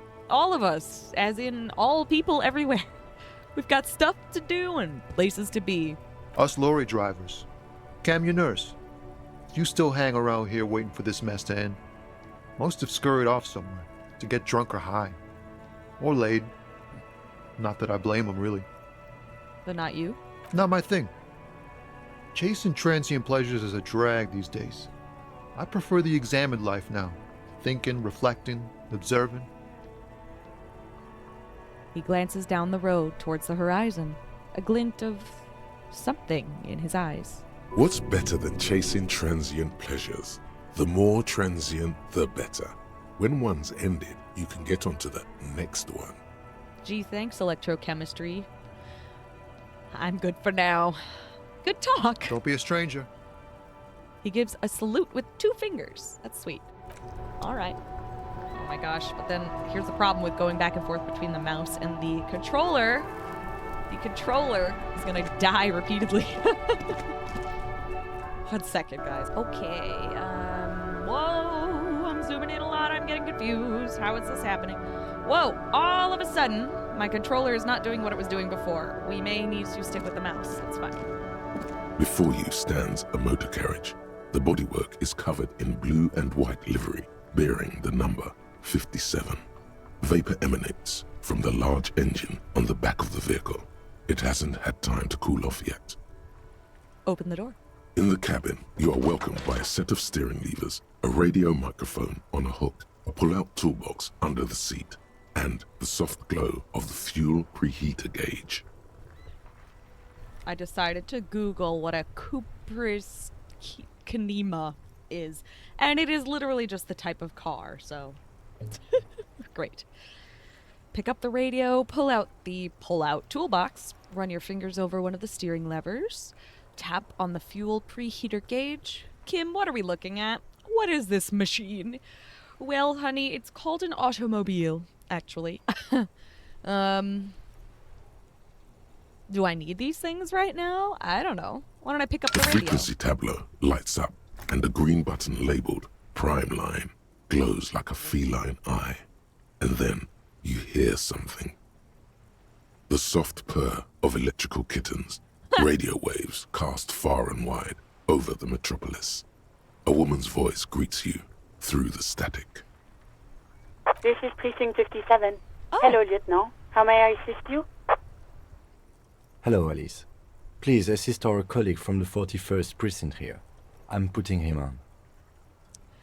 Come in, dispatch, come in, dispatch. Come in, Delta 10. This is Firewalker. Copy. Hi, Alice. This is the officer from the 41st Precinct speaking. Nice to meet you. Let's go with that. Try and be normal and friendly, you know? This is Officer Alice Demetri, Precinct 57. How may I assist you? A voice replies in the radio. Could you connect me to the 41st Precinct? I have something I need to report. I was told I need to connect to my station, the 41st Lazarus. I need you to connect me to a civilian. A Sylvie. She may have reported a murder. Oh. Oh. Could you connect me to the 41st Precinct? I have something I need to report. Just a second, officer. She puts you on hold, the static crackling softly like a bonfire. After a while, you hear an old man greet you from the radio. His rattly voice is oddly familiar. 10-2, 10-5. This is 41st. Come in. Over. Jules Pidu? A scrawny old man sits in a dusty cubicle, smoking, with a large white rectangle sewn on his vest. In front of him is a box-shaped apparatus with an array of wires and antennas. The radio switchboard. Ah. Hi, this is me here. I work at your station. 10-4, what's your status? Over. My status? It's not good. 10-18, 10-20, over. Please just talk human to me. These numbers mean nothing to me. Do we want to give away to this person that we have no memory right now? Could you repeat that? 10-18, 10-20, over. Oh, please just talk human to me. These numbers mean nothing to me right now. State your message, sir. Over. Okay. I need to report my badge missing. I am in dire need of financial assistance. This might sound odd, but there's personal details I'd like to discuss.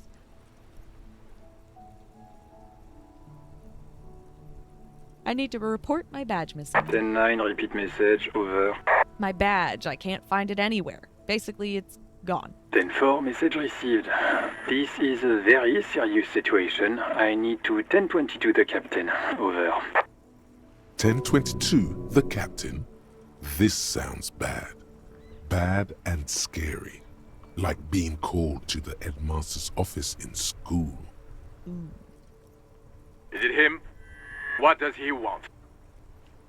A dry voice asked in the background. Jean Vicamar, maybe? Vicamare? I got no idea. I got nothing. Says he lost his badge and needs to report it. He what? He lost his badge? Hey, who is this? This is Communication Officer Jules Pidieu, sir. Over. No, the other one. You mean your partner? Over. What? What is he saying? He's asking who you are. I'm his goddamn partner. Really? It's your partner, Satellite Officer Vicmar, sir. Over. Officer Vicmar. Okay.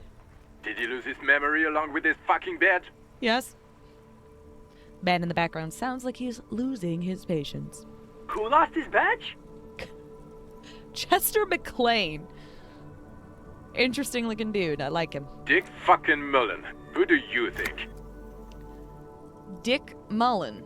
It's Officer Dick Mullen from the bestseller Dick Mullen and the Lost Identity. He says, fighting off laughter. Huh. Dick Mullen is not your name. It's the name of a fictional detective who would not lose his badge. Got it. Defend yourself. Immediately. They're laughing at you. Come on, operator, tell them to stop. This is serious. Ha ha, officer has lost his badge. Ha ha, like I'm the first cop to ever misplace his badge. I like that one. He says this has probably happened to other policemen before him and laughs sarcastically. Oh goddamn it! Is he fucking kidding? The whole station's gonna be dicked for this. Why? Why the whole station? Satellite Officer Vicmar is wondering if you might be joking and adds that this tarnishes the reputation of the entire station. Over. Mullen dicked us.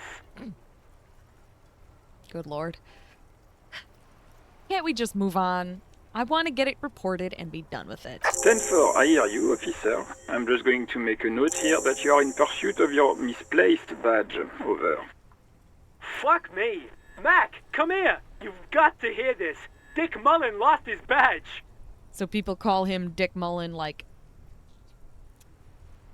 as an ironic nickname. What's going on? Mac Torson.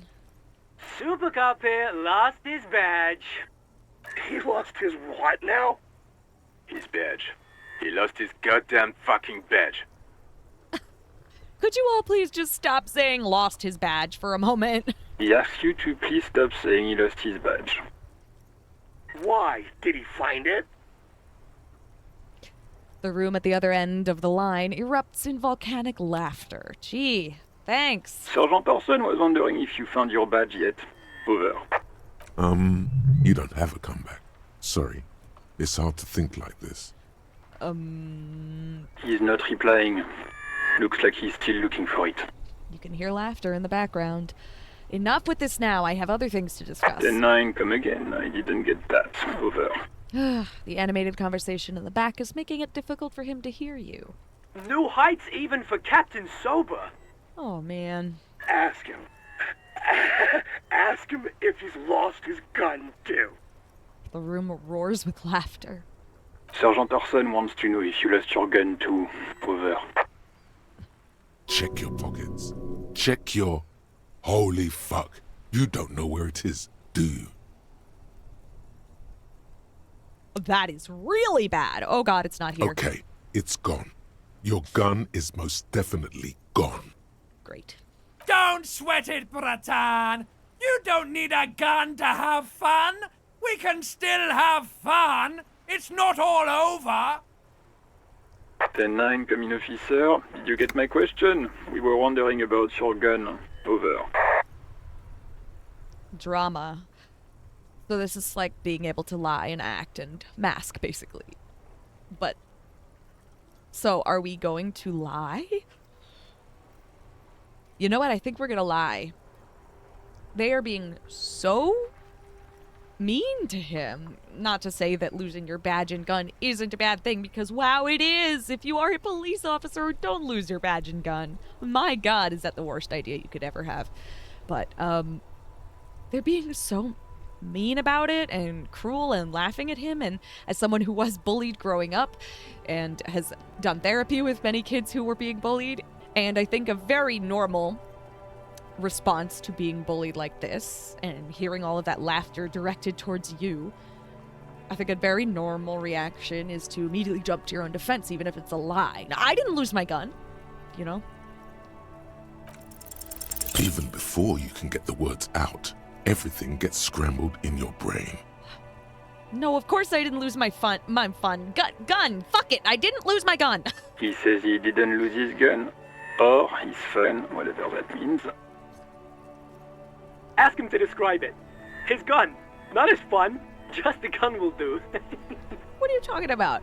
Satellite Officer McLean requests a description of your weapon. Over. The fuck do you need a gun for? Look at the pythons on your arms. You are a gun. The biggest one in the world. Oh, request a description, huh? We'll give him one. Describe the plasma gun. The plasma gun? Let's see these different descriptions. For starters, it's massive, got flared cooling vents along the front and hydrogen flasks sticking out too. Whisper to the lieutenant, Kim, what are you packing? It's a gun, what can I say? A regular goddamn murder weapon, you know how they are. Bang, bang! Trick question, I'm a martial artist. My entire body is one big gun. Look, I don't have it, alright? I don't have my gun. Oh man, I think I'm gonna whisper to Kim. What are you packing? It's a single-shot kill A9. An armistice, to be precise. It's a single-shot armistice kill A9. Over. Says it's a kill 9mm armistice. Armistice? What, is he a fucking... Clearly he doesn't have his Villiers anymore. Fuck. Dear God, he lost his gun. Oh my, I can't. Oh no. Why would you laugh about that though? Because that is such a dangerous situation to be in, to have lost your gun. Not funny. Even if you're mad at him for this. Not funny. This isn't really a laughing matter. Exactly. Mac can face a giant of Coco Noor by himself, but Disco hit him piss his pants. Oh, I can't. Fuck. He lost his... Ask him if he still got his wiener. Oh, man. I'm not going to. Ask him. Oh, my fucking God. Sergeant Orson here is wondering if you are still in possession of your genitalia. Over. What an asshole. Now is a good time to say fuck and ass and so on. That'll make this all right. Will it? Yes, I lost my wiener too. Just lay off, okay? Oh my god, that's funny. I left it at his mama's after I fucked her ass all night. Tell him that. That's pretty harsh. Remind me what Half-Light is again. For some reason, I can't get it to stick in my head. Threatening people. Your fight or flight response enables you to sense the way situations are about to turn. It injects palpable fear into your heart. Fear that urges you to act before it's too late to ever act again. Fear that makes you frighten others. It is the aggression that lets you squeeze every last drop of information out of a witness. That sounds interesting.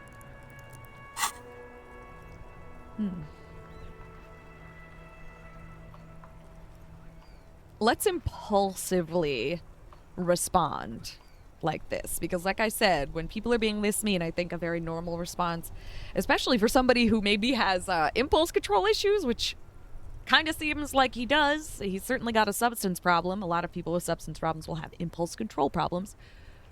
I think he's gonna lose his cool big time. I left it at his mama's after I fucked her ass all night. Tell him that. That's a negative. Not going to say that. Over. You got it. What's he saying? Share with the class. Okay, now I just feel like an asshole, though. Great. He said he sodomized your mother. Jesus Christ. The prick ate Mama's vanilla waffles at the captain's birthday party. Some nerve he's got. Sure her vanilla waffles were the only thing he ate? I don't even know who you are, Chester, but damn, Chester. Shut up, Chester. This isn't funny. This is my mom we're talking about. Tell him to apologize right now. Sergeant Orson requests that you apologize for the claims that you made about his mother. Over. Okay, tell him I'm sorry. It was just banter. I thought that's what cops do. Hey, if you don't like the fallout, maybe don't fuck with the Firewalker. Well, I don't know why he's calling himself Firewalker. I guess maybe that's like his code name or something. Maybe our friend Kim here told us that earlier and I forgot. Entirely possible. Because otherwise, I don't know why he would remember his little code name thingy. Hey, if you don't like the fallout, maybe don't fuck with the Firewalker. Like he says you shouldn't have antagonized the Firewalker in the first place. Who? The disbelief in Vicmar's voice is overwhelming. Yeah, I'm gonna fuck up all these names. I am so sorry. Satellite Officer V. Firewalker. I'm afraid he might be referring to himself as Firewater, sir. Firewater? He's lost it. Fuck it. Tell him to find his goddamn badge and gun. That's the only thing that matters. Satellite Officer V. I heard him and I'm on it. No, I think I'm good. I'm good without my gun, thanks. I heard him and I'm on it. Don't worry. For affirmative, officer in pursuit of his firearm. There's static. Oh God, The man is fighting back tears. Officer, do you need further assistance? Over. I'm in dire need of financial assistance. Or this might sound odd, but there's personal details I'd like to discuss. Sure.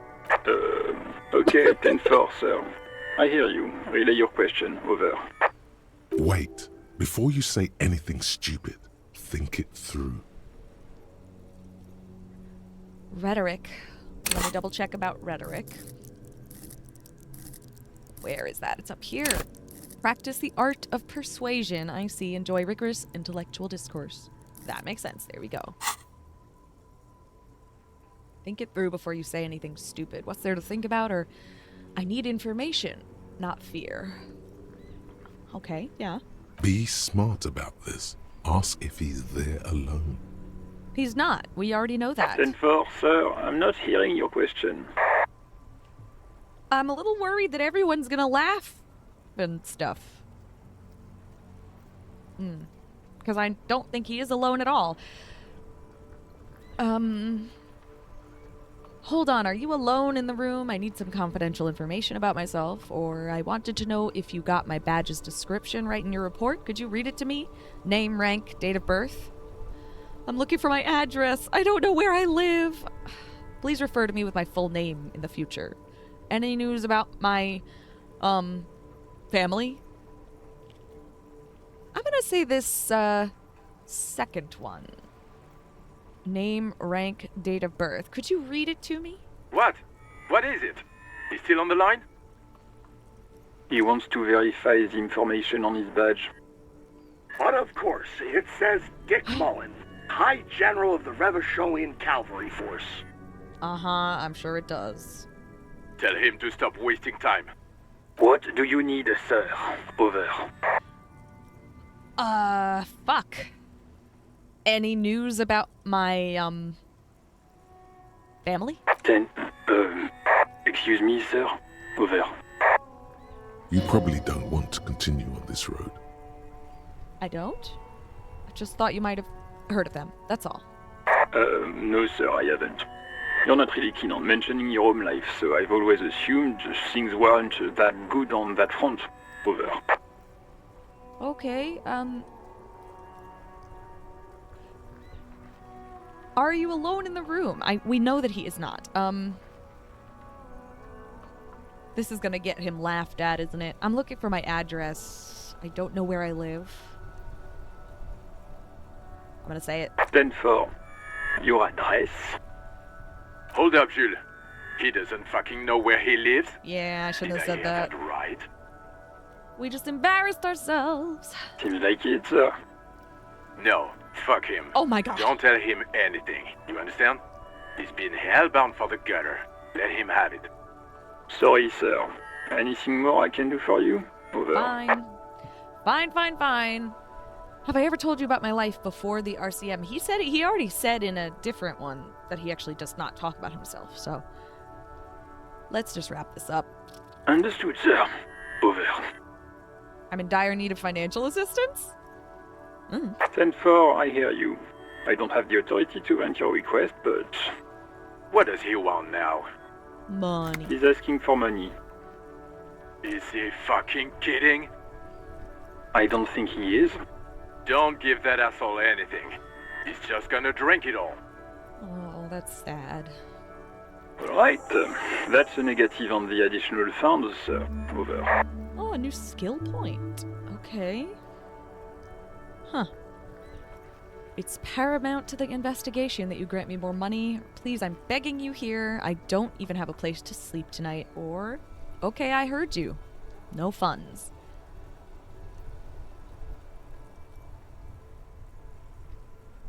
I heard you, no funds. Anything else, sir? Over. Nope. That's all for now. Roger that. 10-10. Over and out. The static ends with a loud click.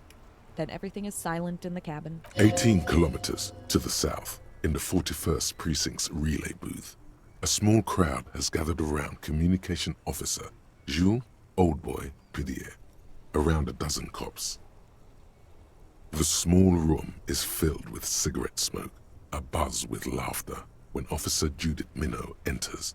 Her left arm is in bandages, and her hair trimmed short. Judith Minot. What is going on here? Did something happen? She asks, startled. Jean, or is it Jean, Vicamar, turns to her and says, What happened is my partner made contact. It's not good. He's lost his badge and his sidearm. He seemed confused, delirious even.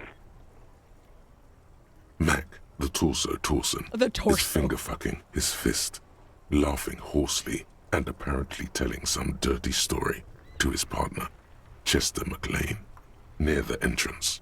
Great. Yeah, Mullen was fucked, alright. Sounded fucking drunk to me. Yeah, Mac's right. This was some gnarly shit there. I mean, before he started begging for money, it was... What? Enough! None of this is funny. It's fucking sad. That's what it is. He's a cop. He's one of us, goddamn this. It is fucking sad. We must help him. Minot looks down at her neatly polished black shoes. There is a quiet firmness to her voice when she speaks. Yeah? How do you fucking plan to do that, huh? Get him off the drink? Go jogging with him in the morning and get him on carrot juice? He's a lost man. Man, the way people just give up on addicts is unbelievable. And that is not to say that cutting an addict out of your life is not the right move, because sometimes it genuinely is, and if you have had to do that, I'm so sorry. Nobody wants to do that if they love the person who has become an addict. Nobody wants to do that. I'm proud of you if you did that and you didn't want to have to do that. You did what you had to. But with that said, the people who stay in the lives of addicts, colleagues, friends, family, whoever, tend to not take it seriously. And they tend to look down on an addict, on addicts. It's a real problem. Just not even thinking about helping them, as though they are beyond help the minute they start drinking. It's wild to me. I just know we can't give up on him when he's at his weakest. He wouldn't. The crowd in the room has started fidgeting uncomfortably. Someone's trying to slip out unnoticed. Mac, man the door. You know what he told me? I don't want to get better. I want to get worse. Those were his words. He sighs heavily, turns to address the room. This shit does not leave this room. Not a word of this to the captain, or anyone else. We'll give him a couple of days to pull his shit together. I guess I can hold off the report for a few days. Old boy lights another cigarette. Good. Okay, everybody. Nothing but a prank call here. We all got our laughs. Now get back to work. Far north, on the other side of the motorway, the officer quietly hunches with his hand in the motor carriage.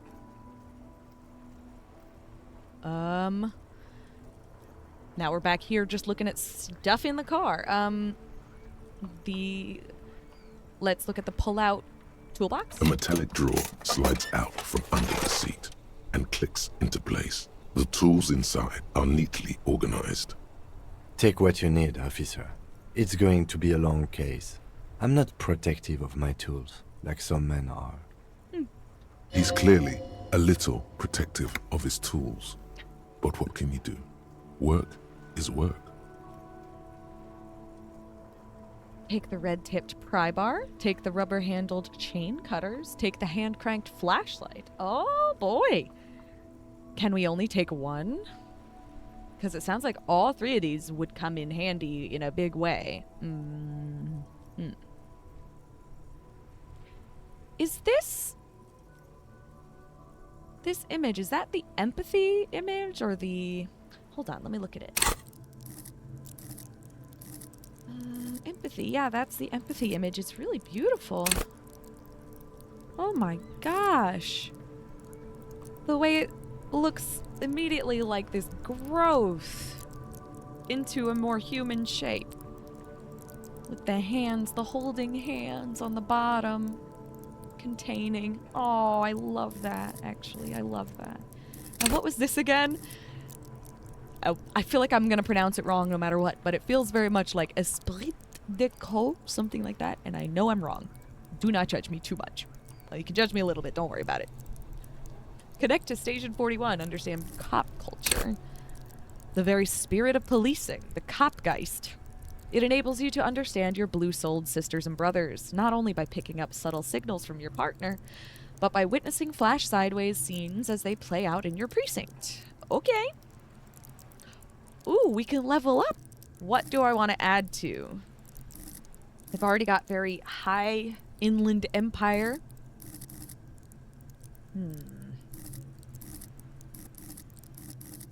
Maybe something related to intellect? Oh, wait, these little pluses. Is that something I can add to? I guess not. Okay. Logic. Raw intellectual power. Deduce the world.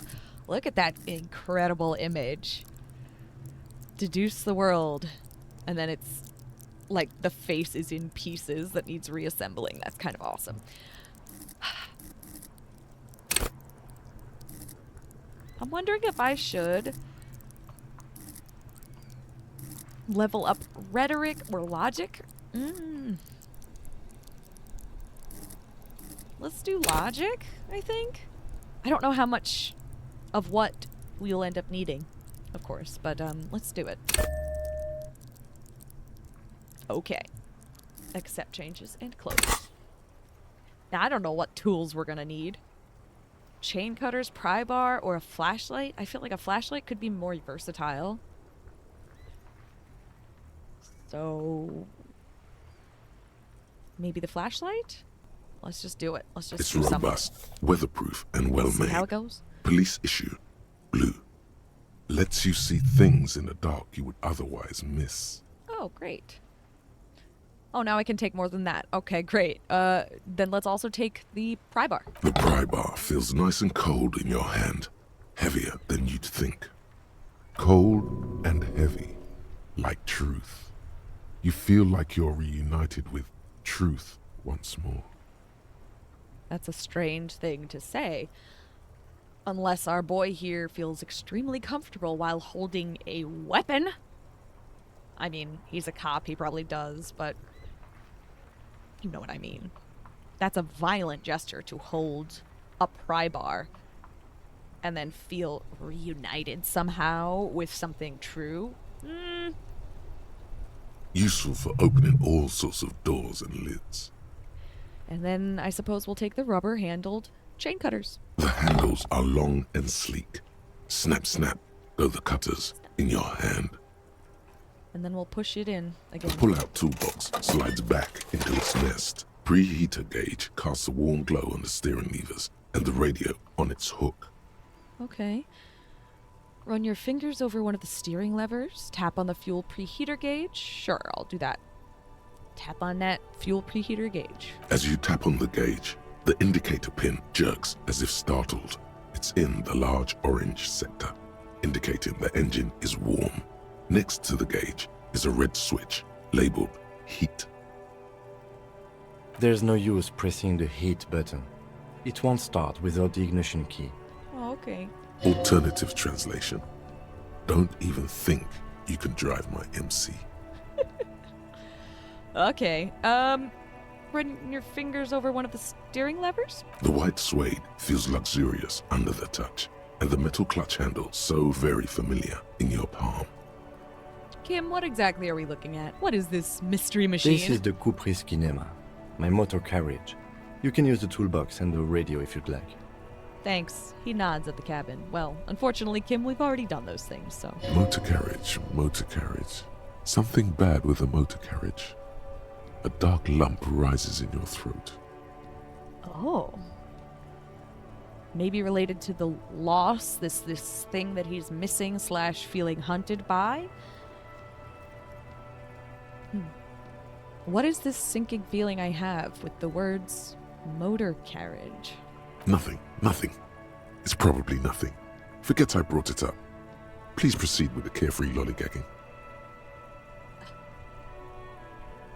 Do all policemen in the RCM have such cool motor carriages? The Caprice Motorcar does provide most of our patrol vehicles, yes. Can we turn it on and drive somewhere? No, I'm afraid not. Oh, okay. We have a murder case on our hands, remember? Okay. But what is a motor carriage? That feels so goofy. So goofy. I'm gonna ask it anyway. A motorized vehicle, officer. I'm sure you are familiar with the concept. Yeah. We've had these for nearly a century. Yeah. Look around the cabin again. In the cabin, you see a set of steering levers, a radio on a hook, a pull-out toolbox, and the soft glow of the fuel preheater gauge. Okay. Off we go, I guess. I don't know exactly where we're going, but, somewhere. Yes. Oh, what's this?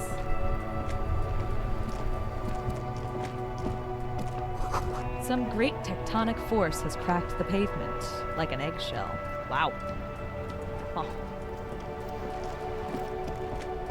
This is a gorgeous game. Just the environments. Oh my god, I can't get over it. Like a painting. Incredible. An ancient fountain. It doesn't pump water anymore. There's a tree in it. Huh.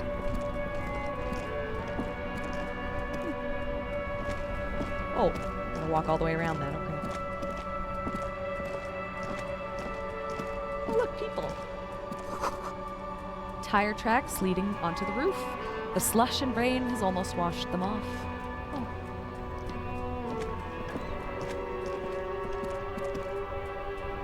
What's that? I guess I would have to like go in this building. I don't want to go in this building yet. There's people over here I want to say hi to.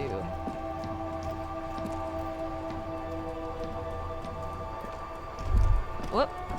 Life doesn't need to be a struggle. He covers his mouth to hide a burp. I'll be with you in a moment, officer. Let me just finish my sandwich. Talk to angry old René first. Angry old René. Okay. Hello, angry old René. How are ya? Have you no shame? Whining about your back every time you bring out the measuring tape. René, you're a man with a fork in a world of soup. Please, let's just try to enjoy the game, all right? This one is still chewing on his sandwich. I'm trying to, but you keep breaking my concentration. You're old. I can see that. We're both old. Now stop grabbing your ass like it's a girl. Don't grab girls. Ew. These manly men are playing balls. This is a ball game. Grab a ball and play it. Don't ask questions. Shoot first. Ask questions never. Shouldn't I ask what game it is first? No, you got this. There's the ball. You're the game. That doesn't even make sense.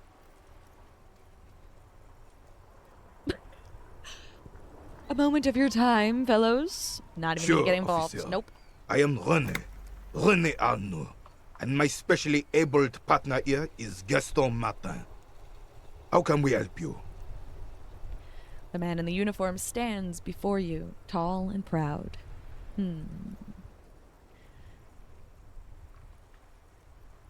Do you know anything about the man hanged in the backyard of Whirling in Rags? Unfortunately, I don't. Unlike most of the locals, I have no qualms about assisting law enforcement. But this affair has passed me by completely. And most of the locals? In Martinez, the union is the law. So can you really blame them? But you don't have a problem with cops? Cop is a pejorative term. Is it? I don't have a problem with policemen. On the contrary, I admire the effort to bring order to our streets.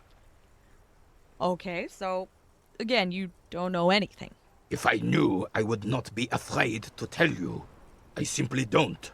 Okay. I'm an old man, not a coward. I didn't say you were. The daily business of the riffraff no longer concerns me. All right. This is a man with a lot of past, but little present, and almost no future. Aww. You seem to be playing in a crater. Yes. The terrain here provides an interesting variety to a familiar game.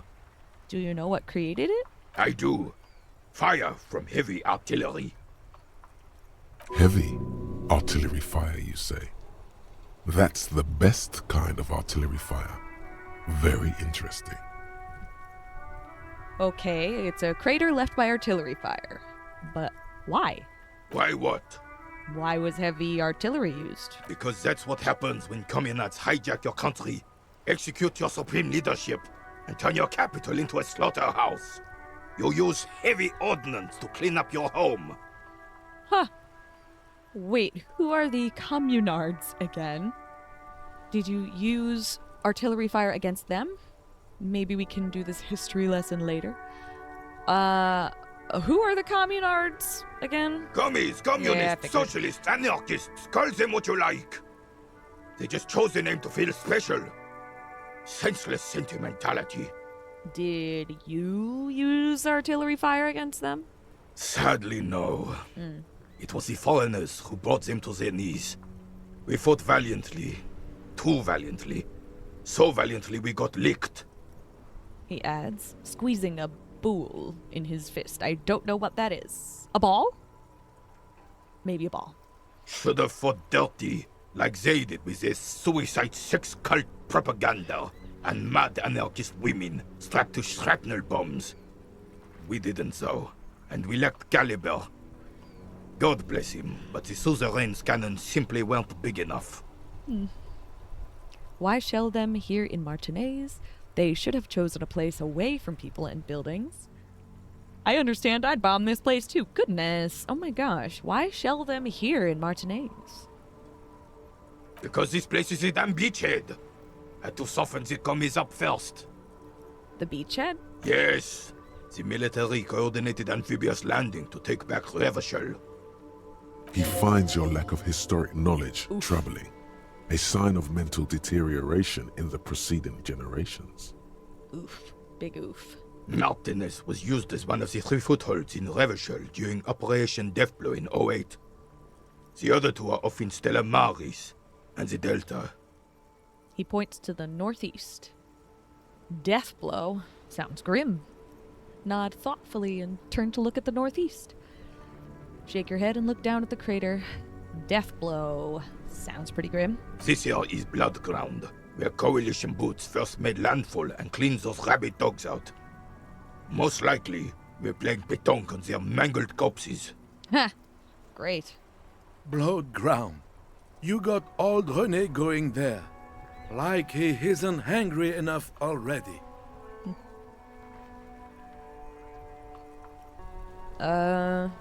Hold on. The coalition? Don't get me wrong, officer.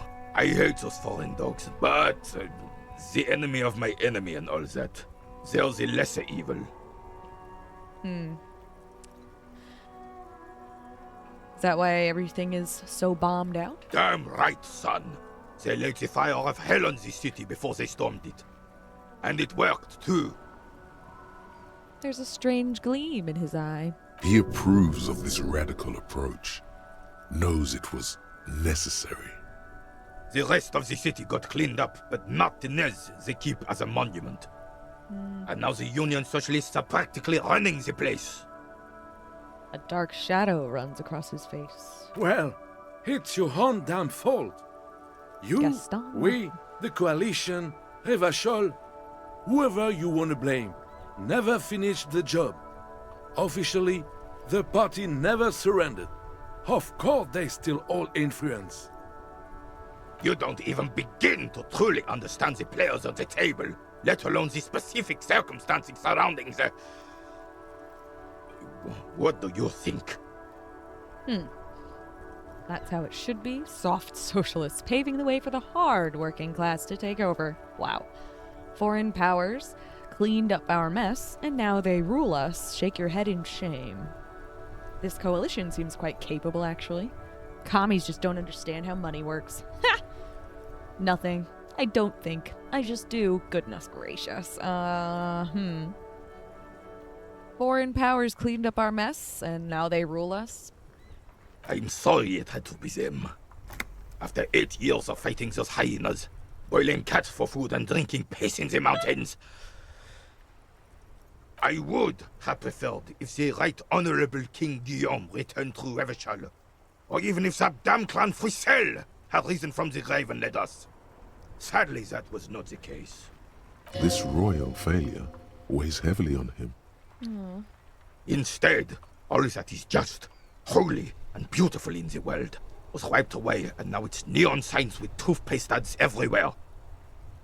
Foreign influence peddling garbage and stupid music on the radio. He sighs. Goodness. This is just what the commies wanted. This was their plan all along. This is what they wanted to replace the role of the suzerain with. Huh. What exactly is a suzerain? That's going to conclude it. Never mind. How does Philippe III factor into this? Point towards the monument. It doesn't. Oh. That was 100 years ago. Ain't got nothing to do with anything. All right, got it. Then you mentioned Guillaume. A true king in both blood and mind. Led Revachol before Frissel. He would have been better, but the damn commies drove him into exile. And who was this Frissel? Damn Frissel. He was the king we couldn't protect. The Carabineers failed him, and the crown. He died in the hands of the Hyperlay, in a very public execution. All right. So what exactly is a suzerain? The suzerain is the king! Ah! Has everyone forgotten already? Sorry. They forgotten already. Sorry, I woke up with amnesia. It's not my fault. Ugh. Soon, they will forget everything. Him too. Then he chooses anger over melancholy. It's no use talking to you. You were still in Daddy's bowls when it happened. When we took our last stand against the Filth and rode the cavalry straight into gunfire. Composure. Legendary. Oh dear. We have a very low chance of making it. What is it about this old soldier that makes him stand so proud? I'll try it. All you observe course is a it's a failure. veteran refusing to let go of the past and his old uniform. This is not uncommon. This is the uniform of the Royal Carabineers in service of Frissel I, Guillaume le Lion, and the valiant King Philip V before him. Don't you mean Frissel the Fan? You do not speak his name, Craven, although he was a clown. But he was our clown, ours to ridicule and to mourn. Aw, I think. There's something you missed. You will get to it. Don't worry. There's something you missed. Huh. I saw the statue of Philippe III near the roundabout. Ah, yes! King Philip III on his steed. A reminder of what Revachol once was. Oh, absolutely.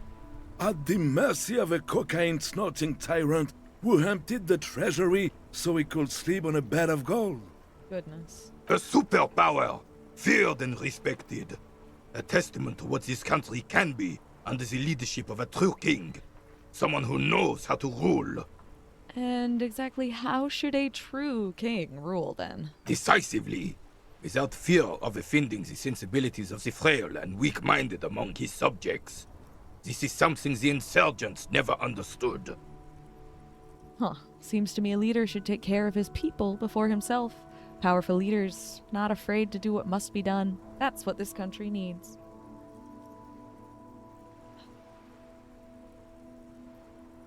Seems to me a leader should take care of his people before himself, no? A nation is only as strong as its leader. That's why it was such madness to try to... Don't get started on that again. What happened, happened. There is some weariness in his voice now. He's heard this rant many times before. The Carabineer doesn't reply, but his entire being communicates unbreakable resolve. Alright then, let's talk about something else. Right. I guess there's nothing else I can actually talk about, so thank you for your time, sir. Now what is this thing?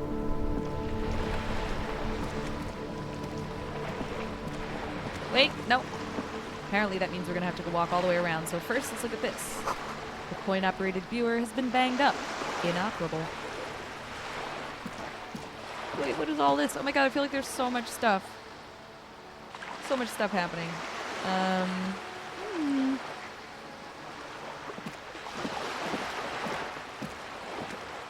What is this?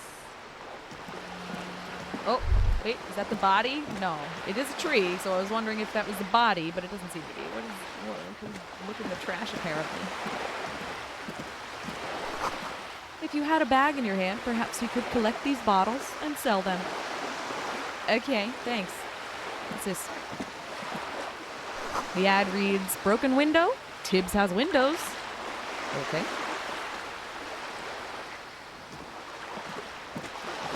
Who's this fella? Hi. Oh, a bag! Hell yeah. Well, oh, wait. You hear the distant squall of seabirds. Oh. Hold on, let's go back up. Go to that trash. Now that we have a bag. Oh, we actually cannot because we've already clicked on it. I didn't realize that would happen. All right, then. There's another trash. Can we use that one? No, I guess not.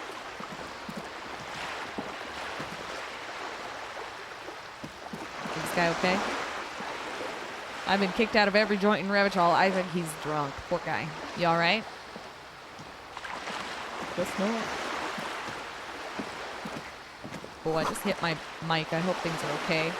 Give me 1 second to check that everything's okay. Seems like it is okay. That's good.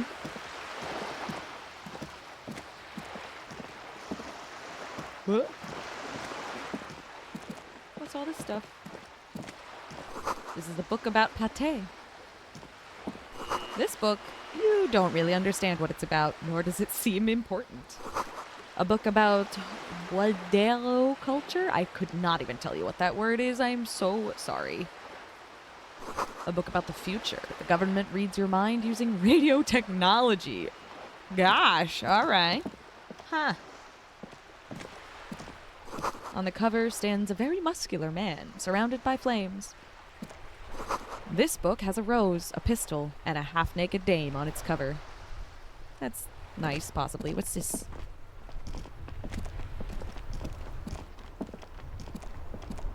This Postlavantorie mail collection box has been heavily vandalized with graffito. A closer inspection reveals 2 bullet holes in the front.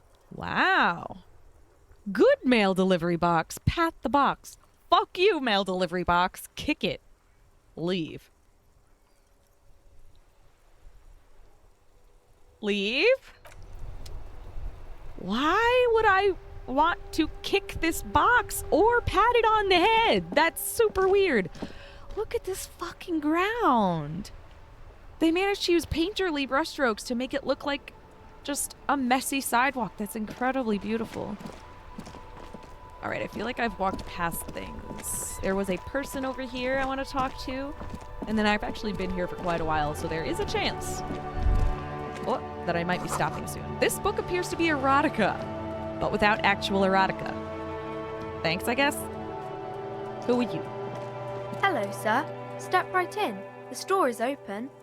A young girl with chubby red cheeks waves at you, smiling. Her nose is also red from the cold. Hello, I am the law. Hi. Hello. Are you interested in a new and exciting book? She stomps her feet to feel warmer.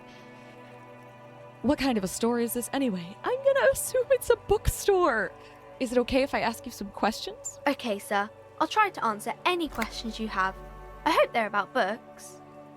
They're not. What's your name? My name is Annette, sir. My mum, her name is Plaisance. She owns the store. She's inside minding the register or organizing the stock. The girl gazes out the window, then suddenly jolts, her eyes wide as if recalling something. Feel free to step in and browse our wares. And you're standing out here in the cold because... I'm signaling that the store is open. Otherwise people might not know. They'd miss out on the crime, romance and biographies of famous people. A sudden gush of wind turns the pages of the books on the counters. She covers her face, smiling. But she's cold. You're cold. Can I help in some way? I should have a word with the store owner, maybe. Such a good trooper you are, already learning the value of hard work. Pat her head. That feels so condescending. But she's also a little kid, I think, so... I could help by brutally dismantling the free market. Incredible. Okay,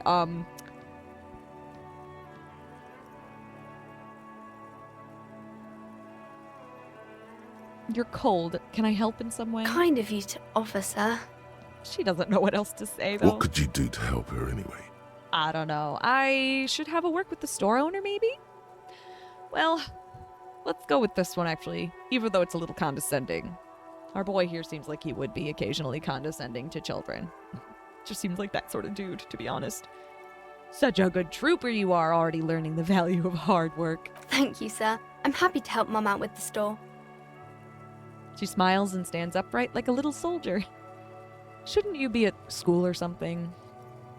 I do my studies at home at the moment. I have to help Mum keep this place running. Oh. Isn't going to school more important than this? Mum says it's necessary to do both because it builds character. Mum says a proper worker is dutiful. That's how you get ahead in life. You succeed. And how's the business going? Mum says it's peachy. She was a little afraid at first. There's talk about this house being cursed. Ooh, Behind her, the window has been boarded up. You sense the boards creaking, twisting for a second, and some kind of doubt in her tense shoulders. Fascinating. Cursed? In what way? Cursed in the way that makes them say that no business has ever really thrived here, sir. That they all go... She's looking for the right word. Bankrupt? Exactly. But we've been doing fine so far. I don't think curses are real, or this sounds rather serious. I should probably look into this. I think I'll tell her I don't think curses are real. They shouldn't be, but they seem real. Anyhow, they say that these grounds are doomed for businesses. It's just regular trading and selling of things, child. It doesn't work out for most people. They're not doomed, but your mother should learn from their mistakes. They're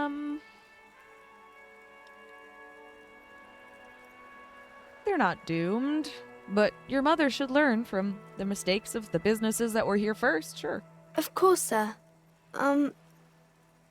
She doesn't know what else to say. Yeah, I wouldn't either, sweetie. I wouldn't either. Okay. What is romance? What is this crime business? Okay. Bye. See you around, Annette. Goodness gracious. Okay. All right. We gotta go into this store, I think. And so we shall. Oh, hello. That must be Annette's mother. Let's check out this table. A small mountain of colorful board game boxes. There are numerous types of games for all ages. A lot of shelf space seems to be taken up by Wirral-related merchandise. Storekeep, what board games do you have here? Wonderful board games, sir. The Viticulturist is a classic for sure, or perhaps you'd like Archipelagos of Insulinda, a very educational game for those interested in geography. Browbritter is a fun game of economic competition, but can get quite intense after a while. We have games for the whole family. You can play with your children. Economic competition? What, like, Monopoly? Oy. Who are you going to play board games with? Do you have friends or family? Wow, I have children? A family? Do I have friends? Look at the lieutenant. Are you actually friends? Or just colleagues thrown together by circumstance? I don't feel as if I have any kids. Friends are technically like family. She fiddles with her pendant, thinking. For playing with friends, I'd recommend Suzerainty. It's a civilization building game where you build a civilization, then set off to brutally colonize and repress other civilizations. It'll cost 12 real. Good lord. So what about all these Wirral things? Lousy auras there. No, role-playing games are popular among those types. You know, who are into those kind of things. Personally, I don't like it. Not at all. You judging those of us who like RPGs, girl? 'Cause rude. I've heard they turn people into occult enthusiasts. That they have rituals where they try to summon entities. Highly immoral stuff. You can still buy them, though. Frickin' crazy satanic panic. Board game Suzerainty? I don't know. I already forgot how she said it. I don't know why I would want to buy a board game. I feel like I should save the money. Look through the pile of Wirral-related items. An endless variety of source books, lore books, and codices litter the table. The topmost book is titled Welkin Compendium, 2nd edition. There's also a large hardbound tome with intricate cover art, The Hunters of Catawak. Boreal Creature Compendium, and a pick-your-path adventure gamebook titled Tales of Wirral, Cavern of Velkrag. Anything that really catches my eye? Maybe I'm not into all this Binaclard stuff. Oh my god, stop! You're talking about nerd stuff, huh? Meanie. Anything that really catches my eye? There's a box that says Wirral, 3rd edition Mega Setting Supplements Module. The side panel notes, a fantastique adventure board game, new maps and miniatures. A sticker on it displays 25 real. Nonsense for anemic Binoclards. Goodness! Oh my goodness. Some part of our boy's brain is quite a bully and is bullying himself. Wow. Don't bully yourself, man. Whenever I bully myself, which I know sounds so silly to say bully yourself, but it's those thoughts like telling yourself, no, you can't do that. That's for nerds. No, you can't do that. That's for XYZ, or whatever the issue is. If you're saying horrible things to yourself, there's something I really like to do, which is catch yourself saying those things to yourself, if you can. And when you do, reframe them. Let's say I'm telling myself, you can't buy that. That's for nerds. Imagine somebody you hate saying the exact same thing to you. You can't do that. That's for nerds. God, doesn't that immediately make you want to fight back? Doesn't always work, but it can be a useful little strategy for shutting yourself up when yourself is not being kind to yourself. We are always our own worst enemy. But anyway, we're not going to buy any games because that is money, and I do not know how much money we're going to get, what we'll need money for in this game, and so on. So, not now. We'll leave. But I will look at stuff. Why not? We got an autosave. Gift books and molten candy. What's this one?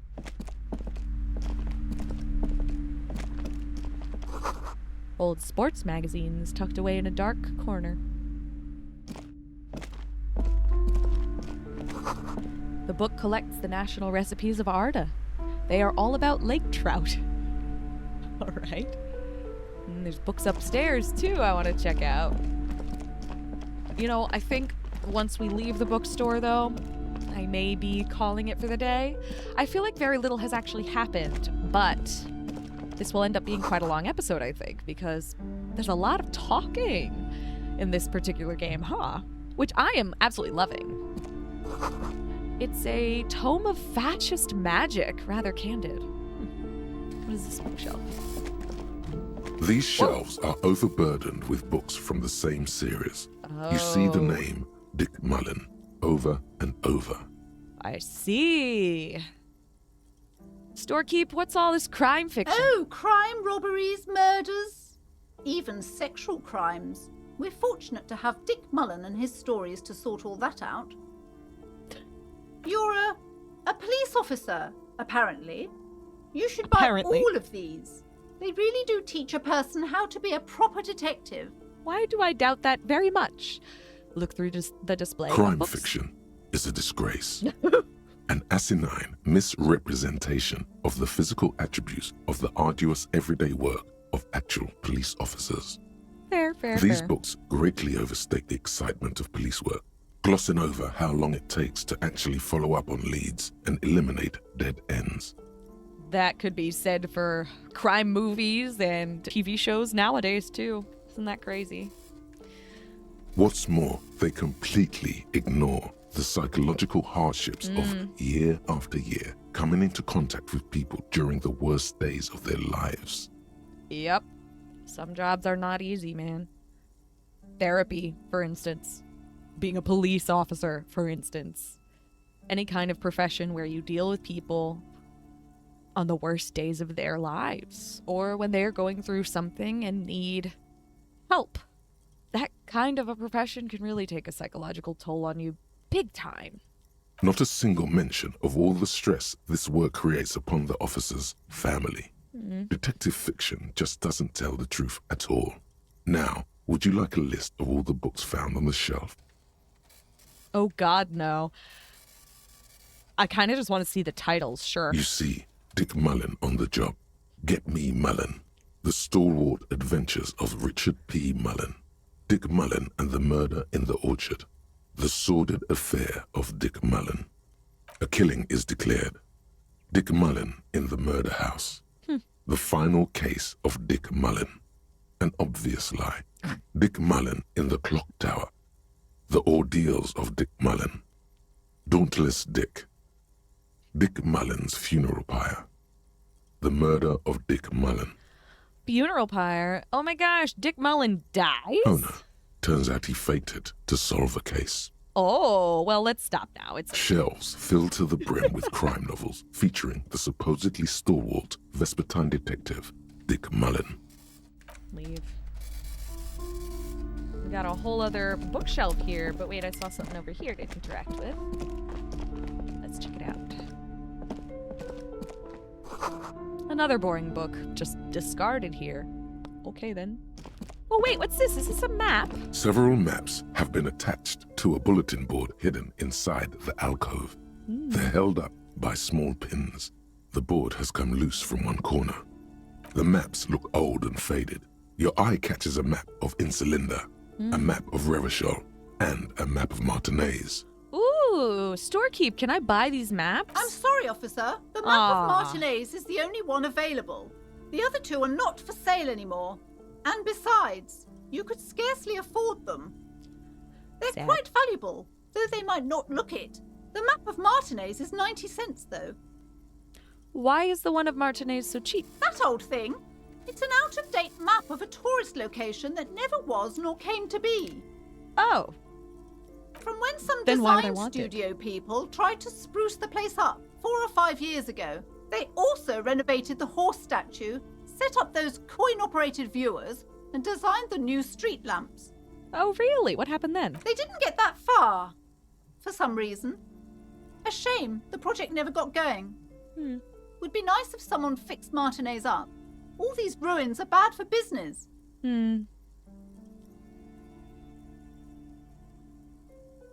Steal it? Oh, I feel like we would fail so bad. I feel like we would fail. Oh, but the option of buying it is actually fucking locked. Now that's funny. Can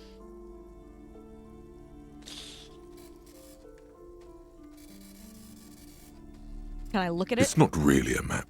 It's a tourist thing. A picture postcard with buildings on it, drawn from an isometric perspective. A date in the upper right corner says 48. All right, then. Still, it's detailed. Could be pretty useful for scouting ahead. You see the jagged boxes of an industrial harbor, even the whirling in rags there.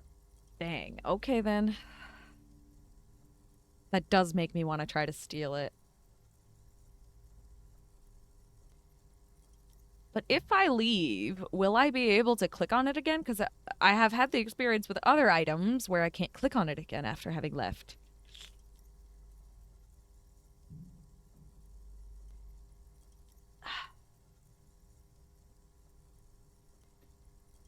Steal it? Oh god, I'm gonna fail, aren't I? You move your hand toward the map attached to the board. Before you even reach the map, you're interrupted. Perhaps not.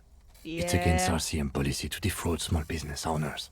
Yeah, I figured. Goodbye. Okay, well, I don't see anything else here anyway. Oh, I can still interact with the map, though, so that is really great. Did I look at this? I don't remember. The plaque on the shelf reads, Biographies of Famous People. You see a large variety of names, none of which ring a bell. Okay, look through the Browsing display through books. all the books with all their names makes your head spin. None of these seem important or relevant. It's all just vapid egoism. Usually is. Suddenly, a particularly odd title catches your eye. It reads, High Speed Love, the tragic true love story of Jacob Irv and Alfie Delatraz, by one Cecilia Averbrook. What's it about? High Speed Love chronicles the romance between two of the finest tip-top tourney racers in history. One of them is the madcap driver, Jacob Irv. His blonde mane graces the cover. Next to Irv's life story, you see a slim biography of an Occidental rock star called the Anti-Star. He's famous for shooting morphine into one of his eyeballs and cocaine into the other. What the Next to that, Rivasholian radio personality Guillaume Bevy stands in front of a rundown drug den. He's a permanent fixture on Channel 8, reporting on real-life crime and ruining cops' days. I really must insist you buy one of the books. Reading them is not for free. Do still browse, though, but not too long. She understands she has erred against the customer and immediately corrects course. Oh? I'm sorry, I did not mean to rush you. You are browsing. Go ahead. Take your time. Time is commerce. Anything of note in this show? I would say... I guess. The Greatest Innocence. Yes, most certainly. It's an important educational tool, delving into the depths of history, religion, and their relation to innocentic power. Huh. Who or what is an innocence? A very influential historical figure. But surely I don't have to tell you that. Well... You're a law officer, and law officers have at least some education. I'm sure he knew it at one point, but our boy here's got amnesia. The book is also very daring.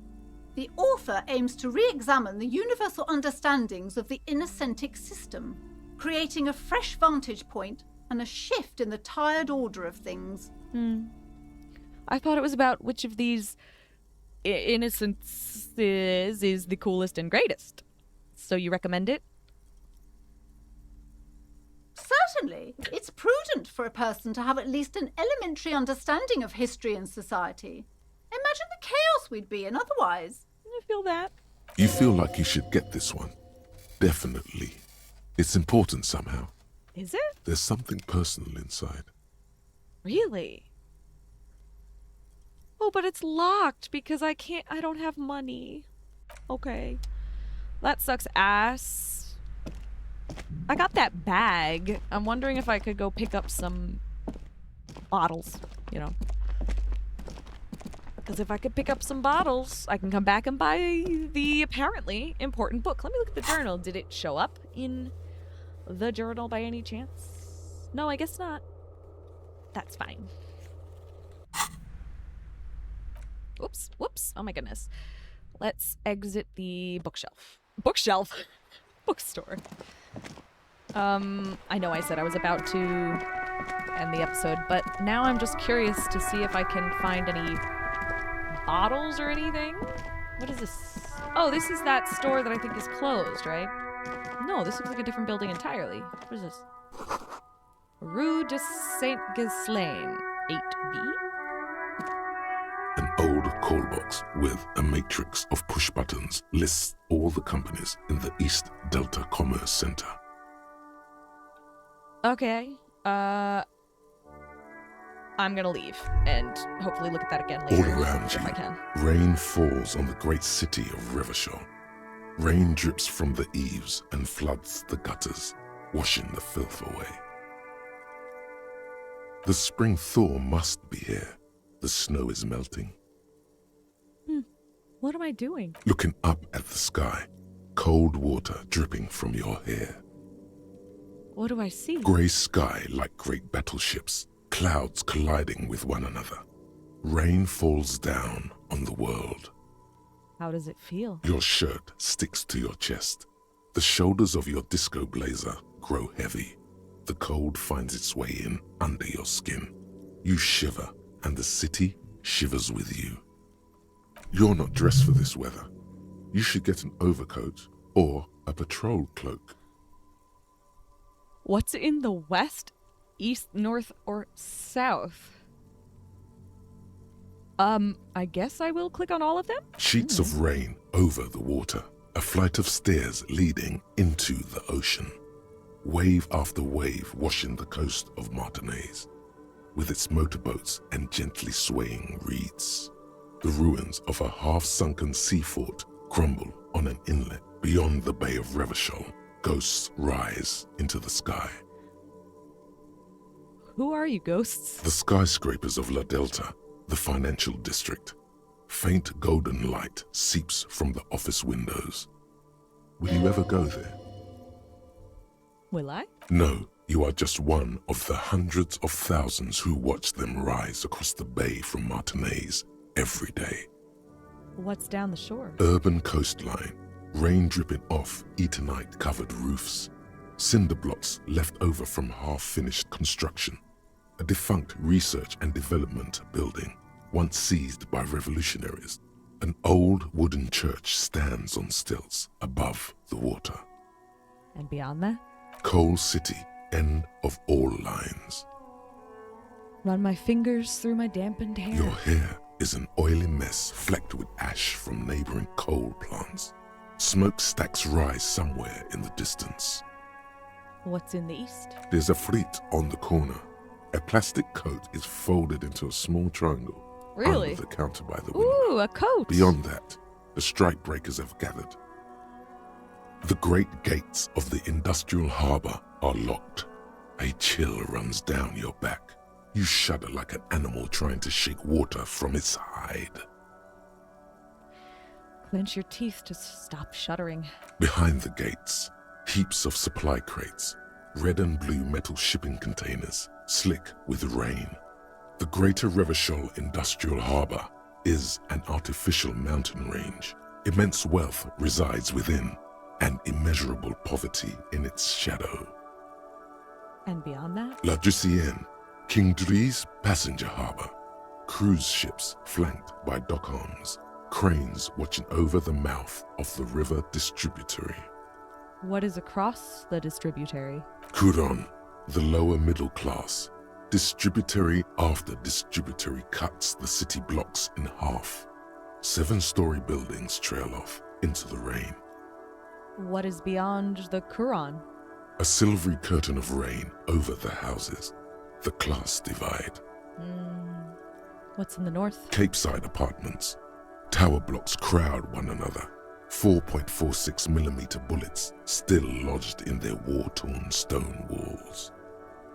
Hallways collapse from the mortar hits of a war that was lost long ago. Clotheslines go to waste in the rain. Radios play.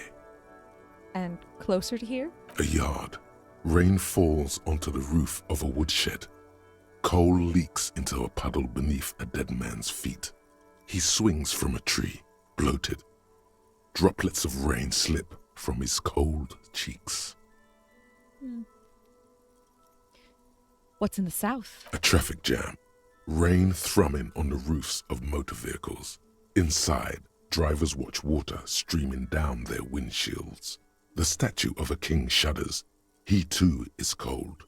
The canal bridge has been raised. What's on the other side? The road ascends. A raised motorway loops above the ghetto.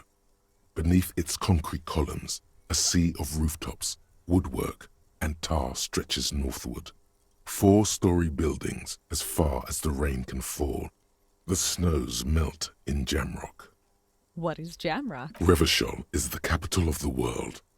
Jamrock is the capital of Revachol. Oh. Droplets form on your eyelashes. It's home. Such beautiful imagery in this game. I mean, literally, but also in the written aspects, too. Where the hood, where the hood, where the hood at? Why am I not there? Shudder, look further.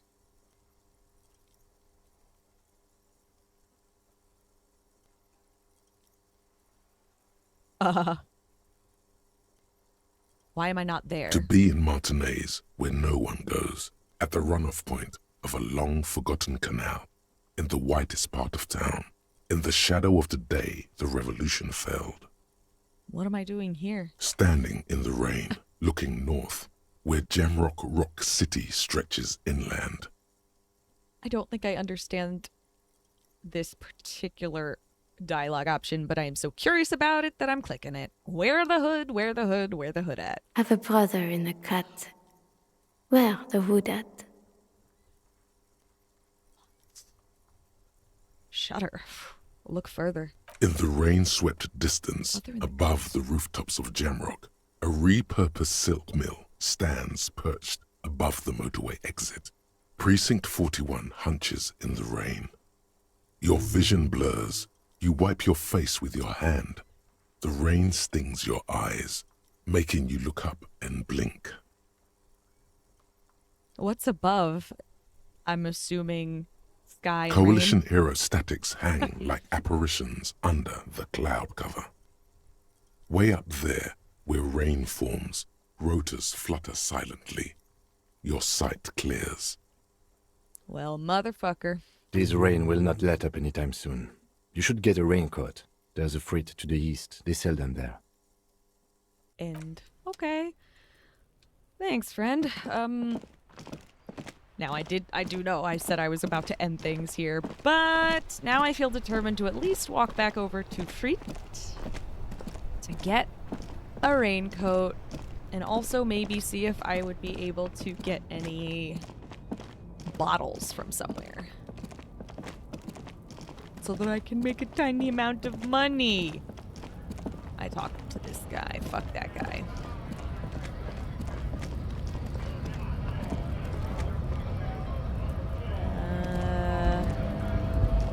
Well, nothing is really being highlighted here. Maybe I should just go back inside of Freet. Now, where do they sell raincoats, apparently? No idea. Let me just click on the lady again. Is this about the questions again? Because I don't really know anything. You said I wouldn't want to fuck with Freet?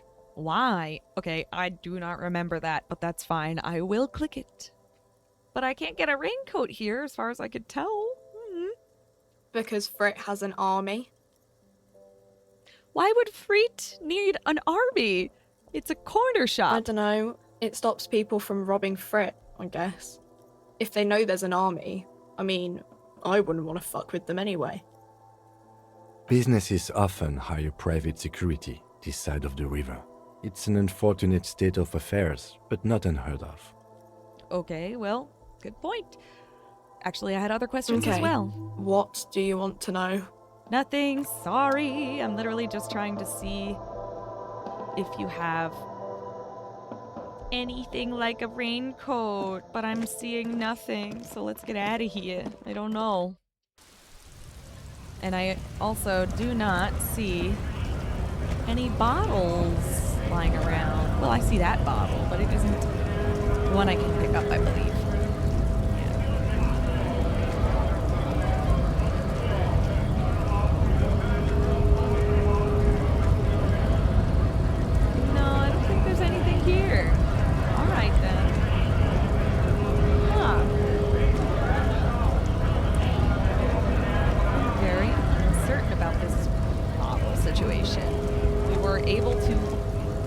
Trash can earlier in order to fish a bottle out, but then when I went to look at it again, I wasn't able to. I don't know if it's because someone else came along and took the bottles before I could. I don't know. I couldn't tell you. Could not tell you. But I don't know where I will get this raincoat if it isn't in Freet, since that's what I thought he said. But I think it's okay because I'm gonna make a save and call it for the day. I realize it hasn't been particularly eventful, but it is the first episode of this new exciting game. So I'm really looking forward to how this is about to go down. It seems fascinatingly psychological, doesn't it? This man is basically arguing with his own brain all day. That is bonkers in such a cool way, and I can't wait. All right. But I am going to end things here for now, so until next time, thank you so much for joining me today. If you've enjoyed our time together, please consider doing the YouTube thing, liking, commenting, subscribing, hyping, whatever you feel like doing. It would really help me out. I love and appreciate you so much. Please be kind to yourself, take care of yourself, take extra good care of your animals and human children too, please. And stay soft, because the world is definitely hard enough already. And I will see you next time. Bye-bye.